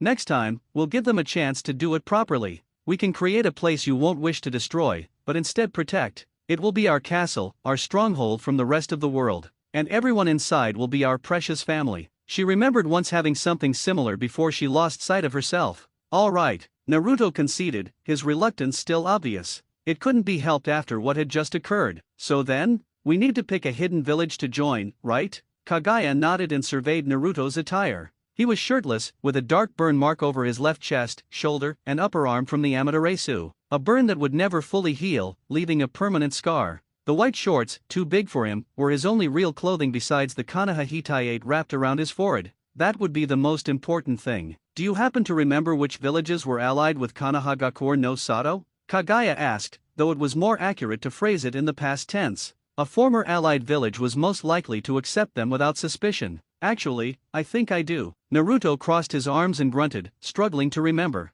He and Sakura had studied this during their library sessions. The thought of Sakura suddenly brought the image of her burnt corpse to his mind. He pushed it aside for now, focusing instead on their studies. Tsunagakure, Amegakure, Kusagakure, and Takigakure, Naruto recited slowly. I think that was about it? At the very least, those are the villages we have joint chin and exams with. Kaguya nodded, placing a finger and thumb on her chin as she considered their options. We should forget about Tsunagakure no Sato, Kaguya decided, eliminating it first. It was the largest of the listed villages, but also part of Kaze no Kuni, one of the 5 great nations. That meant it would be deeply involved in the impending war. If possible, Kaguya wanted to distance herself and her master from that war, at least initially. Yeah, I don't really like sand much either, Naruto agreed, for completely different reasons. She chose to ignore his comment for the time being. Amegakure and Kusagakure are directly in the path between Tsuki no Kuni and Hai no Kuni, so their futures are uncertain. Kaguya wasn't even sure those 2 villages and their countries would last much longer. It was entirely possible they'd be absorbed as Iwagakure no Sato would undoubtedly attempt to trample through them to reach Hai no Kuni. That just leaves Takigakure no Sato, right? Naruto asked, to which Kaguya could only nod. If she recalled correctly, that village was in the middle of Sawa no Kuni, a country that had, to this point, never been successfully invaded. The country shared borders with both Tsuki no Kuni and Hai no Kuni, but the path was more circuitous than the other 2 villages, and their reputation for impregnability would make Iwagakure think twice before trying to push through there. We suppose that's the best choice for now, Kaguya eventually said, seeing few other options. Takigakure and Konohagakure currently have close ties, so they should have no reason to reject you, and will possess valuable knowledge about the state of Konoha that they'll desire. If possible, Kaguya wished for Naruto to make friends again and try to reclaim some of his old self. It was still too early to tell how much of himself he had lost. He seemed fine now, but it had to be shock. It was only a matter of time before reality set in, and when that happened, Naruto was likely to shut down emotionally. Kaguya had to watch for the onset of such developments in his psyche. "What about you, Kaguya-chan?" Naruto asked. As she worried about him, he worried about what would happen to her when they went to a new village. Would she hide again, killing anyone who discovered her, or, "We'll introduce ourselves as before, a moon rabbit. Perhaps it would be best to describe us as a Kukiyos Kiiyaku. A stipulation of our contract is to be bound to your shadow." Presenting such a story might be believable. At least, Kaguya hoped so. Her Byakugan would be the biggest hurdle to explain, but perhaps it could be explained as a summoning contract unique to Konoha. It was their best bet, as simply hiding her like before would only lead down a similar path. The Rinnegan then? Naruto predictably asked next. Hiding such eyes had been the only course of action in Konoha, or it would raise too many questions about why he suddenly awakened such power. However, in a village that didn't know him, that wasn't an issue. It won't be a problem, Kaguya decided aloud. However, calling them Rinnegan might be. Someone might still recognize the name of the Rikudo Sennin, after all. Even if she had disappeared completely from history, her son was still a known legend. Not one many people believed, but it would be problematic if they started asking questions. "How about the Uzugan?" Naruto asked, seemingly proud of his naming sense. Kaguya couldn't say she shared his enthusiasm, but what he called them ultimately didn't matter. As long as no one knew what they truly were, it was good enough. So she nodded, giving him permission to name them as he pleased. More importantly, the crow above them was circling lower. Throughout their conversation, it had flown only in the area directly above them. Now it was almost at the treeline of the forest behind them. In other words, it had been guiding someone to this location. It wasn't hard to guess who. Kaguya remembered how Itake's shadow clone had been composed of crows. So it stood to reason this was one of his, guiding Itake's former allies to those who had defeated him. Just as Kaguya concluded this, someone entered the range of her Byakugan. "Aruhi-sama, someone is coming," Kaguya warned him. "It appears to be just one." For a moment, she wasn't sure what she was seeing. This person had 5 hearts. More than that, his body was entirely composed of wires connecting all his organs, holding his body stitched together. From what she could see, he was practically less human than Kaguya herself. "What should we do?" Naruto asked, raising his right hand and pointing a Rinnegan eye into the forest where the intruder was coming from. "I'm running kind of low on chakra, to be honest, and this burn is really starting to hurt." Like it or not, another battle was the last thing they needed. "Our opponent doesn't appear to be aggressive." Kaguya noted that the man was approaching them rather leisurely. It seemed to be as fast as he could go, dragging behind him some kind of hastily constructed sled carrying 2 heartless corpses. Perhaps we should hear him out? If he truly was an ally of Itachi, there was a high chance he was an enemy. However, Itachi himself had potentially allowed them to win. If that was the case, then it stood to reason this man already knew about that. There was only one way to find out. Just in case, Kaguya prepared her bone bullets, though she had no idea how effective they would be against such an opponent. "Finally found you." The man came into view after several minutes, continuing to drag the sled the entire way, despite it being easier to discard. "That is far enough," Kaguya called out, more than 15 meters still between them. She wouldn't allow him to get closer for the moment. Something the man seemed to find agreeable, as he dropped the rope he had been using to drag the sled and held up both hands in surrender. At the same time, the crow circling overhead landed on Naruto's shoulder. He let out a startled cry, but the crow didn't budge, remaining silently on its new perch. It was hard to say when, but Itachi had somehow marked Naruto as its new owner just before his death. "State your business and relationship to Uchiha Itachi." Kaguya continued to call out instructions, while Naruto studied this new intruder. He was also shirtless, his entire torso covered in numerous stitches that made it look like his whole body was barely held together. Most of his face was covered by a mask and cowl, but his eyes were an odd combination of green and red. "My name is Kakuzu," the man introduced himself, maintaining his distance with both arms raised. "I'm a Nukanin turned bounty hunter. Uchiha Itachi was a partner of mine. I tried to collect his bounty several years ago, but he bested me in combat and spared my life. We've been traveling together ever since. As for my business, it's that crow on your shoulder. Rather, it's I." Kaguya turned her attention back to the crow. She hadn't thought it special, but looking again, she saw a Sharingan implanted in its left eye. Not just any Sharingan, she recognized the chakra signature. It was the same type of chakra Danzo had been emitting when he tried to manipulate Naruto. "That is the eye of Shunshin no Shisui," Kakuzu explained. "It's worth more money than you can possibly imagine. Before we parted ways, Itachi and I made a contract. I'll protect you, the current owner of that crow, to somewhere safe. When we get there, you'll hand the crow over to me so I can sell it. Kaguya admitted she had newfound respect for Itaki, at least for his ability to plan ahead. Judging by the headband with a cross slash through it, this man used to be a member of Takigakure, the very village Itaki knew they would end up picking to retreat to, as it was the best viable option. This confirmed her theory that he had been thinking of revenge on the village, more so than revenge on Naruto or herself. What the hell is going on? Naruto asked, loud enough for Kakuzu to hear. Didn't Itaki want to kill us? Unlike Kaguya, he hadn't yet figured out all the nuances of the situation. In combat, he had shown incredible out-of-the-box thinking and strategy, but it seemed that hadn't yet extended to his negotiating skills. Uchiha Itaki once loved Konohagakure no Sato. Kakuzu seemed to have anticipated this question, answering immediately before Kaguya could. However, he had grown to resent what it was becoming under Danzo's rule. The only reason he didn't act before now was because his brother was still there. Once he was gone, Itaki decided the village wasn't worth protecting. Why me then? Naruto didn't understand how Itaki could possibly give the crow to the person who had killed his brother, let alone the person who would turn him into the core that destroyed the village. Itaki apparently felt sympathy for you as another victim of the village. Kakuzu could only shrug. I can't say I understand too much what he was thinking, but I got the feeling Itaki wasn't long for this world to begin with. So he figured it was better you than him. These kinds of excuses didn't make sense to Naruto, but Kaguya finally felt like she was beginning to understand the whole picture.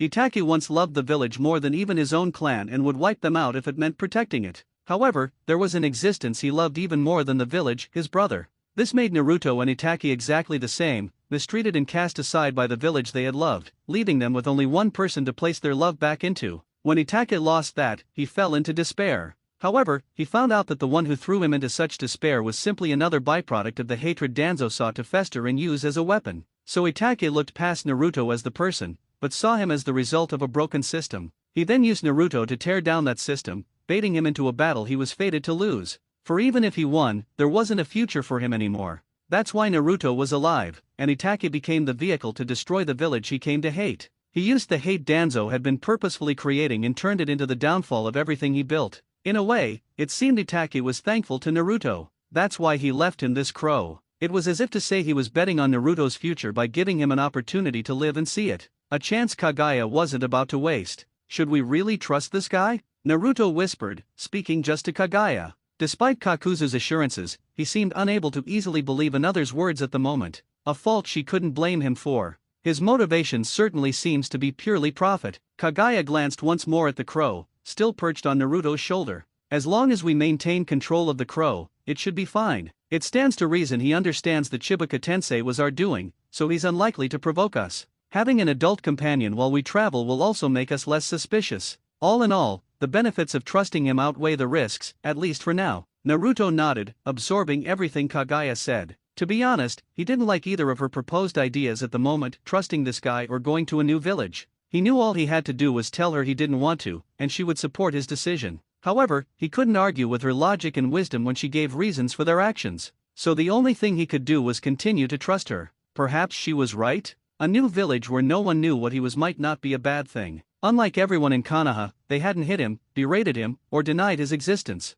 These were people in a completely different country, completely free from the sins of those who had lived here. So perhaps there was merit in giving these new people a chance. At least, he wanted to be optimistic and believe so. Having reached his conclusion, Naruto turned back to Kakuzu and shouted, "All right, here's how it's going to be. You'll take us to the Kigakure no Sato, and we'll give you the crow once we're safely inside the village." "TCH, figures," Kakuzu grumbled in displeasure before nodding. "I've got a rough past with that place, but if that's what it takes, then I'll accept. We're going to have to make a stop on the way, though. I can't exactly be seen lugging these corpses all across Hai no Kuni. How did you even get out of the gravity field while carrying corpses?" Naruto asked, he and Kaguya starting to approach Kakuzu. The identity of the bodies was still a mystery to him, but as he got closer and their forms became clear, he immediately recognized them both. "I didn't," Kakuzu admitted, letting out a laugh.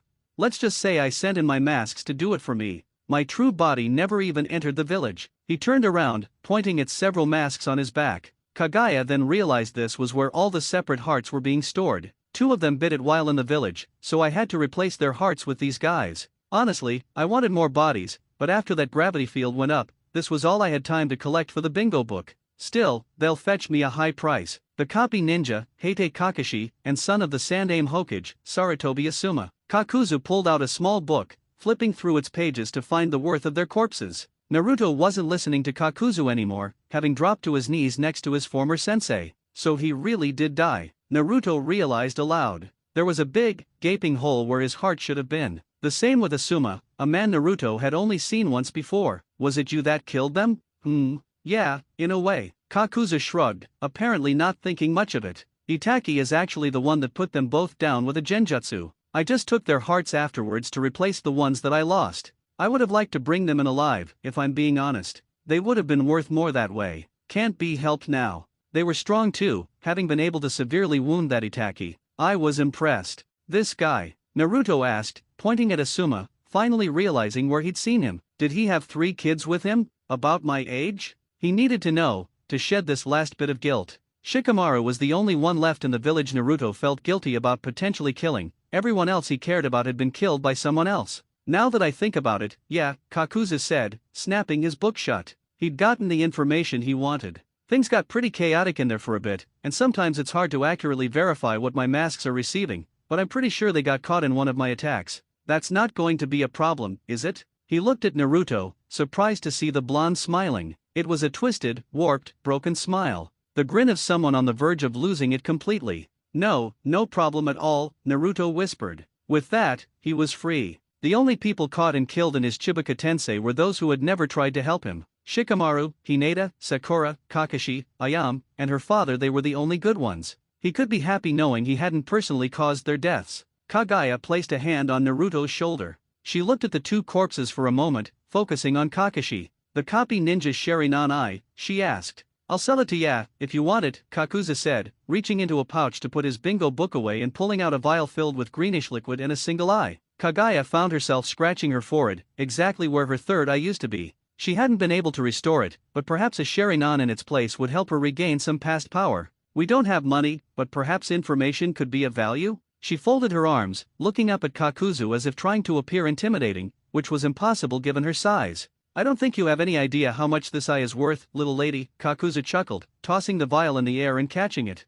Your information would have to be a literal treasure trove for me to give you this. What if we told you that we know the whereabouts of Uchiha Madara's corpse? She asked. Her shadow had gone to great lengths to hide and preserve it. She had no idea what purpose it might serve one day, but it seemed it was finally about to pay off. His corpse will be missing the eyes, but you will find the rest in good condition. Kakuzu nearly dropped the vial he had been juggling. Are you serious? He asked. His surprise brought a sense of satisfaction to Kaguya, and as she nodded, she couldn't suppress a rising smirk. Lady, if that corpse is the real genuine article, I'll trade you more than just this eye. It is real. We can guarantee that, Kaguya assured him. In addition to the copy ninja Sharingan, we would also need someone who can implant it for us. She pulled back the skin in the middle of her forehead, revealing an empty eye socket. You're asking the right guy, Kakuzu said, bending down and extending his hand.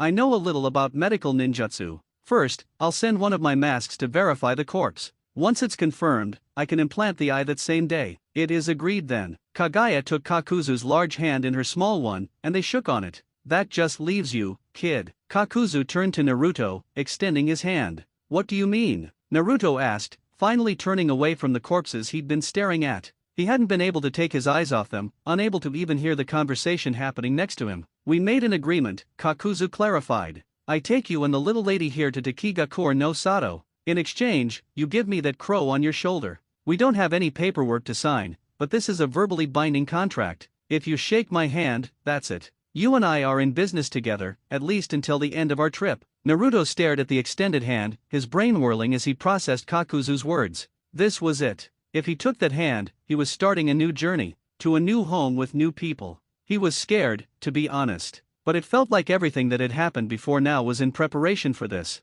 So he nodded, rising to his feet and turning to face his new business partner properly. We got a deal, Naruto said, taking Kakuzu's hand. It was peaceful here, Naruto thought, as he and Kaguya sat on the porch of a nearby building. Kakuzu was inside, completing his transaction. He was dropping off the corpses of Heite Kakashi and Sarutobi Asuma in exchange for cash. It didn't sound all that peaceful when Naruto thought about it, but no one seemed to realize what they were transporting, the corpses having been wrapped in tarp. Their journey had been slow these past couple of days. Kakuzu couldn't move quickly while dragging the corpses, and they were forced to take back paths or travel late at night to avoid suspicion. He refused to part with them, showing his dedication to getting paid. Naruto couldn't say he shared his enthusiasm for traveling with the corpses of people he once knew. Traveling wasn't easy to begin with, considering how worn out Naruto was after his battle. On the way, they at least managed to get cloaks, hiding his somewhat downtrodden appearance. Naruto would have liked a shirt, but Kakuzu assured him they could get one after his transaction, along with everything else they'd need for the rest of the journey.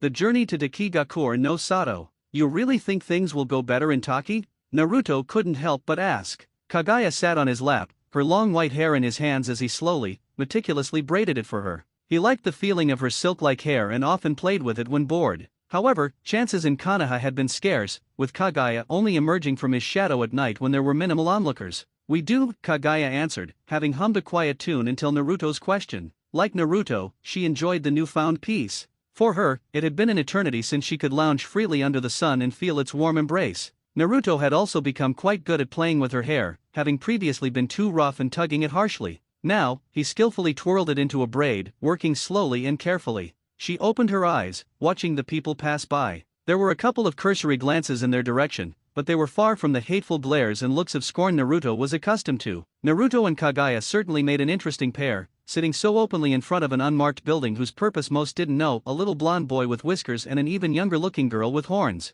I guess I can kind of see why you think that. Naruto had followed her gaze, watching the passers-by. One girl, about Kaguya's size, met his gaze, waving excitedly as her mother pulled her along. Naruto couldn't help but smile and wave back. In Konoha, the mother would have immediately chided her daughter or cursed him. Instead, the woman merely giggled at the interaction as if it were cute. No one here had any idea who he was. All the stigma that had plagued him his whole life simply didn't exist out here, in a village so close to him. Had he known such paradise existed outside Konoha's walls, he would have run away long ago, never mind that he wouldn't have been allowed to in the first place. When he thought about it like that, he felt truly liberated. Naruto was glad Konohagakure no Sato was gone. He knew he shouldn't have felt that way. These feelings were immoral. However, in exchange for all those lives, Naruto had obtained a true peace he never would have been able to get had that village remained. Even if it was wrong for him to find comfort in that, he wouldn't let it stop him. This was the only way forward for him now. In the first place, Dakigakure is a much smaller village than Konoha. This is also ideal for us, Kaguya explained, peeking up at Naruto from over her own head. You don't need to form many bonds, but strong ones would be best. Naruto snorted as if finding something funny. It seems weird to hear you talk about making friends. I thought before you said the only thing I needed was you? To be honest, Naruto had truly resigned himself to that. As it was, he didn't even know if he deserved something like friends after what he had done. That was in Konoha. Kaguya crossed her arms and huffed, clearly upset at being laughed at. Making any kind of connections in that village was always going to cause complications. We tried to warn you of that, but in the end failed to prevent it despite our efforts. I see. Naruto felt a shiver run up his spine as he briefly pictured Sakura's burnt corpse again. No matter how many times he tried to bury the image, it kept coming back, and each time he thought it might make him vomit. Well, what is done, Kaguya sighed, noticing Naruto's suddenly pale complexion. She knew she couldn't be too hard on him, his emotions were still fragile and hanging by a thread. For now, we should just look forward. Yeah, you're right.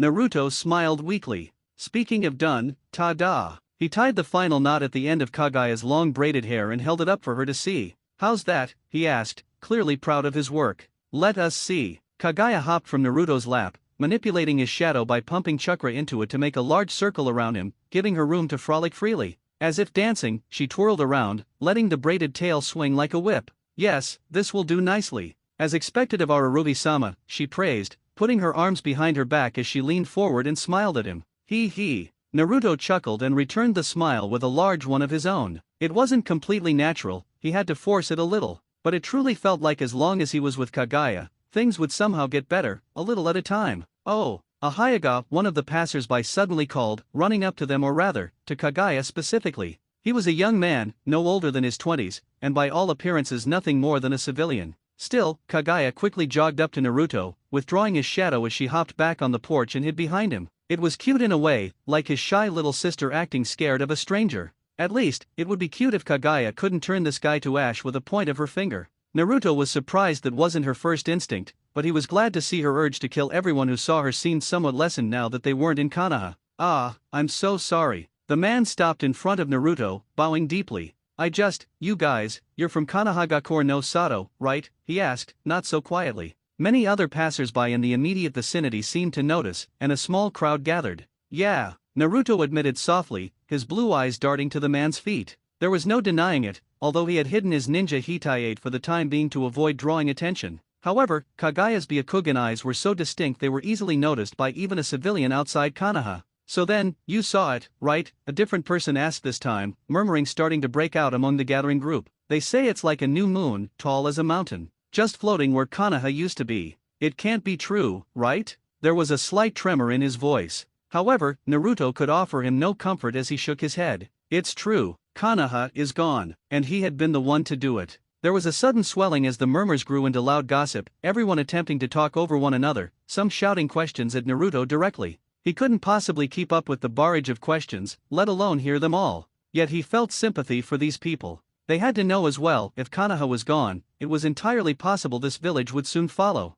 Not because another gravity orb would suck it into the sky, but a much more grounded threat, war. With no one else to rely on, the village was going to have to hire help from outside villages to protect them. However, it was unlikely to be enough. If the four great nations descended on this land, there would be no force great enough to keep them at bay. Oi, oi, oi, Kakuzu shouted, walking up behind Naruto and Kaguya. He had a metallic briefcase thrown over his shoulder, his red and green eyes glaring down at the gathered crowd. They were all silenced immediately, taking several steps back from this new and intimidating presence. Back off from the kids. They're under my protection, he seethed, planting a foot down extra hard directly next to Naruto. The intimidation factor seemed to work, the crowd quickly dissipated moments later. Several continued to glance over their shoulders as they fled, but for the moment, Naruto and Kaguya seemed safe from any more inquiries. Something he was incredibly grateful for, as he didn't want to remember that floating rock any more than he had to. Geez, what the hell are you brats doing? Kakuzu cursed, turning his glare down at them now.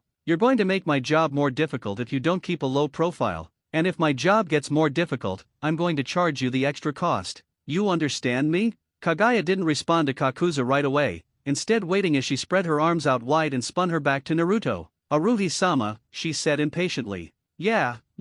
Naruto sighed, lifting Kaguya up over his head, placing her upper legs on his shoulders. Even at their combined height, Kaguya's eyeline didn't reach Kakuzu's. This didn't stop her from looking down her nose at him anyway. Listen to us, you brute. Kaguya pointed at him dramatically. We did nothing wrong, it is not our fault the common folk are drawn to our royal presence. In addition, complications are part of the job. We believe that Crow was worth more than we can imagine, as you put it. Certainly that covers any kind of insurance fee dash. Alright, Kakuzu growled, cutting her off. I get it already, just quit with your holier-than-thou crap. Humph. Kaguya grunted, folding her arms and turning away from him. We would not expect one so young and impetuous to understand, but we are in fact holier than you. I'm over 100 years old, damn it. Kakuzu grumbled, giving up on fighting further as he started to walk out into the street. It was a fight he had already lost before, not that he seemed to believe her when she claimed to be over 1,000. Maybe 1,000 days old if barely, but definitely not years. Where are we going? Naruto asked, following after Kakuzu with Kaguya still on his shoulders. Now that she preferred to be out in the open and not within his shadows, this was how she usually liked to be transported around. You still need clothes, don't you? Kakuzu snapped back, his voice still harsh. Despite having for the most part gotten off on the right foot, Kakuzu's rough personality had pretty quickly come out, and it seemed any conversation with him was more of an argument. As far as Naruto could tell, it didn't seem to be against him personally. This was just how Kakuzu was with everyone who wasn't about to hand him money. So while it may have been grating to deal with from time to time, Naruto had a hard time bringing himself to care. It was actually kind of nice, being hated for a reason that had absolutely nothing to do with him. You really know your way around this place, huh? Naruto noticed as Kakuzu easily navigated the streets, taking them to a nearby clothing shop. Once you've been in the business as long as I have, you learn a couple things, Kakuzu said, being vague as he usually was. Getting any information out of him was like pulling teeth. Even if you did get something, he threatened to charge you for it immediately after. They entered Kakuzu's recommended clothing shop soon after. Upon walking inside, Naruto lifted Kaguya off his shoulders and placed her on the ground so she could walk around as she pleased. Now that I think about it, do you need to change clothes? Naruto asked. The whole time he knew her, she had never changed out of her outfit, nor had she showered or needed to do anything hygienic. Yet she never smelled or appeared to get dirty. We can cleanse ourselves with chakra alone, Kaguya responded, although he had no idea what to make of such an answer. Something she seemed to realize. Remember, we are not human, but a moon rabbit. The same rules do not apply to us. Sure, Naruto shrugged, only understanding that it wasn't something he could understand to begin with. Now that I think about it, do you POO dash? Finish that question and we will turn you to Ash next. Yeah, fair enough. Naruto nodded, accepting that as the only appropriate response. With that, he decided to focus on searching for some shirts for the time being. He had until Kakuzu picked out his stuff. If Naruto didn't have it on the counter by the time his protector did, he was going to be on his own paying for it, which would be a little difficult since he wasn't exactly flush with cash at the moment. As he split from Kaguya to go into the men's section, she stretched their shadow, leaving it connected by a thin, barely visible line. She had gotten good at manipulating his shadow in such a way, to the point their movements weren't even bound together. Can I help you, young man? Naruto nearly jumped, the voice of a kind elderly man coming from behind him.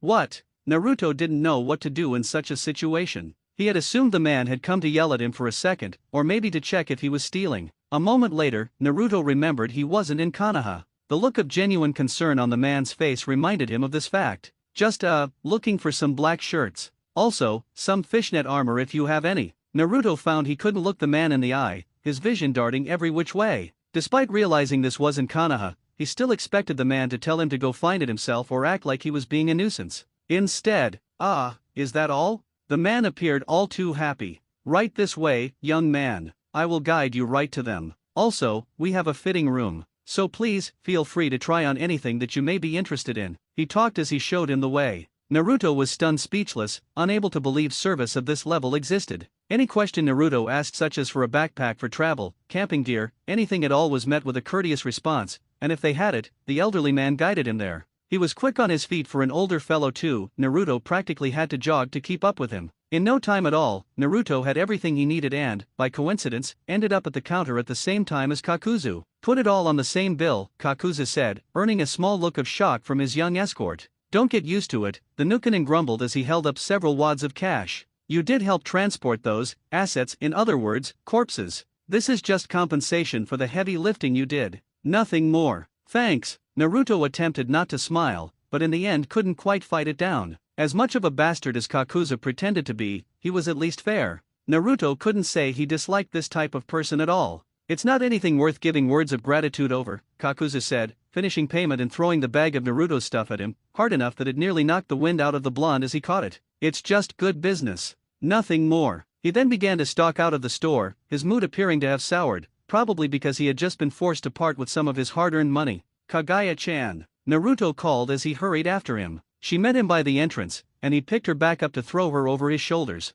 As dusk settled, painting the sky orange, Kakuzu's voice cut through the fading light. We need to go. We've been recognized, and word travels fast. Konoha shinobi will be swarming this place soon. His brisk pace set the tone. They exited the village heading north. Naruto, rattled by Kakuzu's warning, constantly scanned their surroundings. The idea of encountering Konoha ninja filled him with a confusing mix of comfort and terror. Calm yourself, Orochi-sama, Kaguya soothed, gently stroking his head from her perch. You'll only draw more attention. We'll watch for pursuers and deal with them if necessary. Naruto realized they were back to this more violence, after already obliterating a village. What were a few more lives in comparison? I can't wait to reach Takigakure and finally relax, Naruto sighed, perhaps for the first time anticipating their new home, assuming they'd even be accepted. Nothing was certain. Kakuzu scoffed. You're deluding yourself if you think all your worries will vanish just by reaching Taki. What do you mean? Naruto, already burdened with anxieties about fleeing to a new village, didn't need Kakuzu adding to them,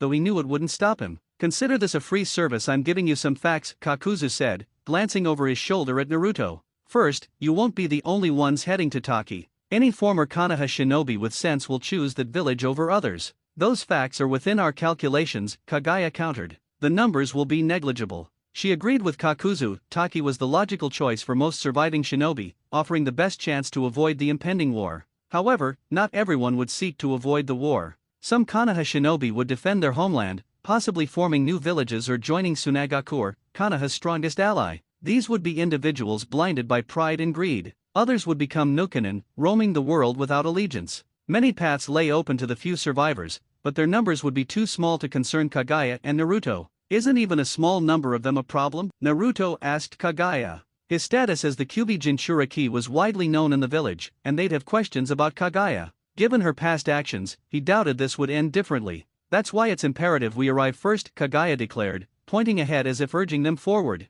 We control the narrative if we initiate the dialogue. Even if others arrive later claiming you're a Jinchuriki, the Kyuubi is gone an absolute fact that will discredit their claims. Essentially, no one would trust them, and rumors about Naruto might even be doubted. A self-solving problem. That sounds good in theory, Kakuzu said, shaking his head, unconvinced by Kaguya's confidence. But humans aren't logical. They hate being proven wrong, especially by someone like you. What then? We'll cross that bridge when we come to it, Kaguya replied coolly. Naruto, however, knew what awaited them: more destruction, another village-sized problem if they weren't careful. He had to ensure they avoided that. Anyway, you're from Takigakure, aren't you? Naruto changed the subject. Is everyone there nice? He wanted to know more about the people he'd meet, those Kaguya believed he'd eventually protect, people too precious to risk in a Chibuka Tensei. Hell if I know, Kakuzu spat. I left decades ago. Do you think I betrayed my village because I got along with everyone? Every village has good and bad people. Back then, I killed most of the bad ones.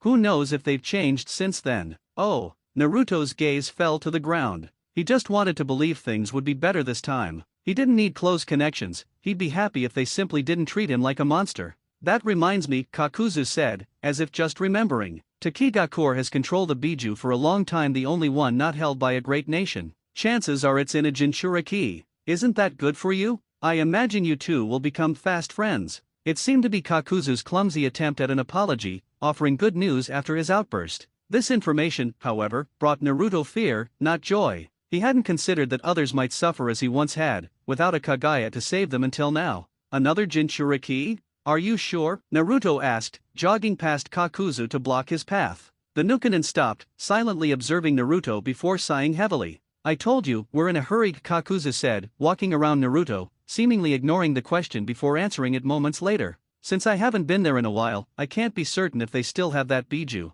But if they do, it'll definitely be in a Jinchuriki. That's the only way we've known how to control them so far. I see. Naruto grumbled to himself. He followed Kakuzu, lost in thought. Aruhi-sama? Kaguya asked, leaning forward to discern Naruto's expression. For once, his thoughts were a mystery to her. Usually, his selfless nature made his reasoning easy to follow. In a way, this focus on others was also self-preservation, though he likely didn't realize it. Naruto always focused on immediate problems, rarely considering the past or future when making decisions. He acted on whim or gut feeling. Now, he was thinking about someone he hadn't met, someone who might not even exist, based only on the word of a Nukenin who left the village before Naruto was born. Yet, he thought of this person regardless. Kaguya-chan. Naruto began, still forming the idea. You said you consumed the Kyuubi. Could you consume this person's Biju too? You can save them from being a Jinchuriki, can't you? It is possible, Kaguya admitted. Doing so might even benefit her by reclaiming more of her lost chakra and perhaps her full size.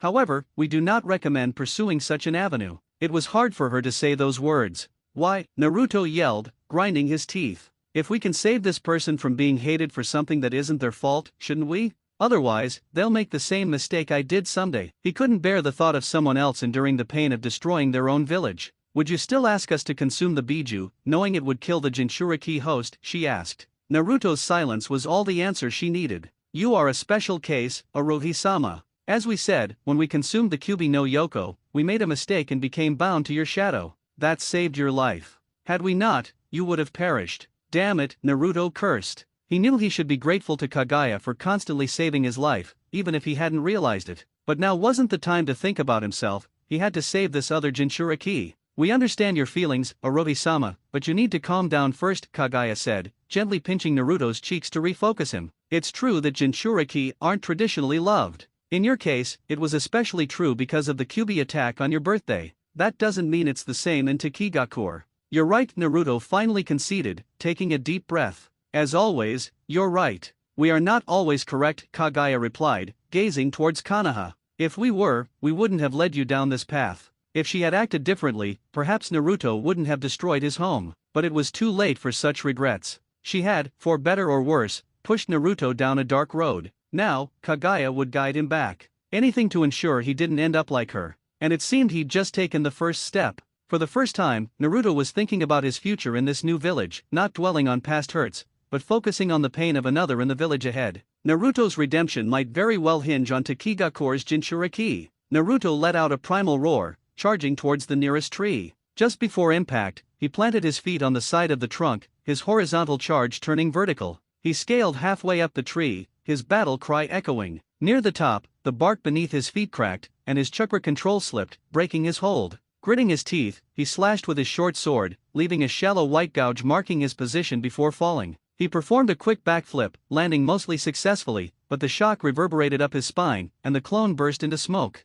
2 more loud pops followed, as 3 sets of memories flooded into the real Naruto, who sat cross-legged by a campfire. He grimaced, nearly choking on his hot soup. Damn it, he cursed, baffled by his struggle. Setting down the bowl, he formed the practiced clone seal, Kage Bunshin no Jutsu. 3 more clones materialized, joining the 3 that had landed properly, ready to resume tree walking practice. Naruto returned to his soup, determined to finish it while hot. Itaka's crow perched on his shoulder, chirping hungrily. During the day, it flew out of sight, even beyond Kaguya's Byakugan, yet always returned by night. Honestly, I don't know what's more surprising, Kakuzu mumbled, momentarily pausing his task as Naruto went through Kaguya's routine. That the kid who turned mighty Konoha into a celestial rock can't even tree walk. Just goes to show, raw power is sometimes all it takes. Not even money could buy that. Focus would be appreciated, Kaguya snapped, drawing Kakuzu's gaze to her. She'd peeled back the eye socket atop her head, revealing a gaping hole. In his hand was the copy ninja's former Sharingan eye, though its true owner was an Uchiha Kakashi had inherited it from a fact known to few outside Konoha.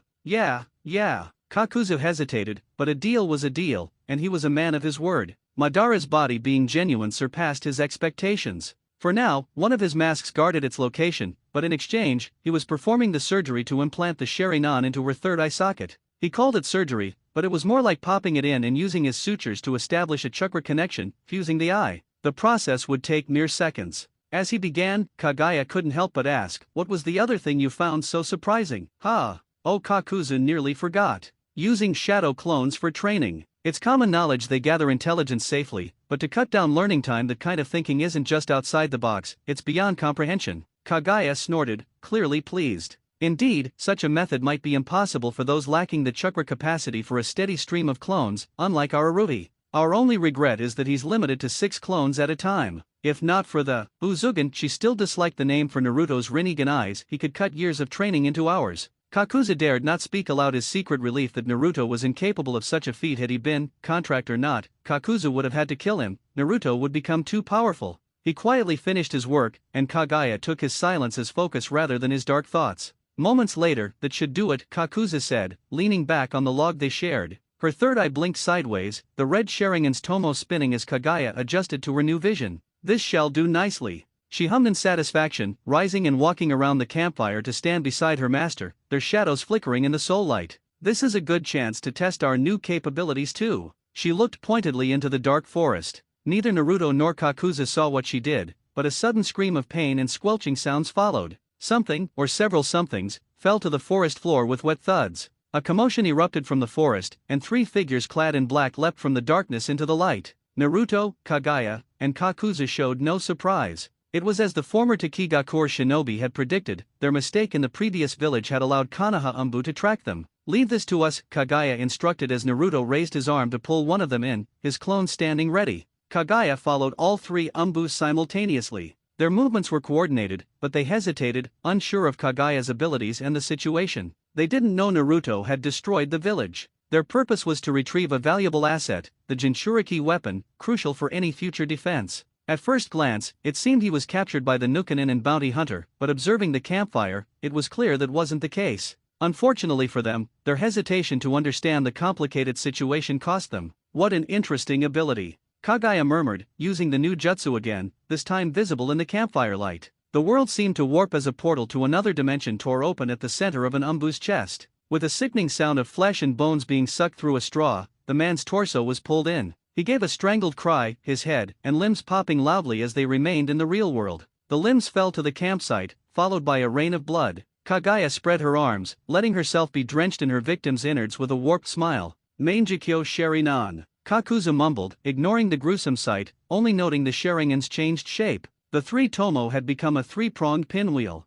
Having partnered with Itachi for years, he knew of the Mangekyo Sharingan and some of its powers, but this was unlike Itachi's, both in shape and ability. He had also believed Heitei Kakashi hadn't developed the Sharingan this far. Either Kaguya had just awakened it, or Kakashi had kept it secret. Neither option would be surprising. "We would have liked to meet the Uchiha who gave young Heitei this." Kaguya's voice trembled, not with fear, but exhilaration. To think a mere mortal had access to other dimensions. With this, perhaps it was possible? Kaguya believed this Mangekyo could only open a portal to one limited dimension, but with her knowledge and eventual return of her power, she might re-establish connections to her lost worlds. Such possibilities were for the future. Her immediate focus was the two remaining men who threatened her master. Their previous hesitation vanished at the sight of their ally being shredded, spurring them into an offensive. Shuriken rained down on Kaguya, but she didn't move, having no need to dodge such a basic attack. Her long braided hair moved as if alive, wrapping around her in a protective shield. The shuriken sank into her hair, causing no damage. In the same movement, she defended and attacked, using her new ability again, this time aiming only for the legs.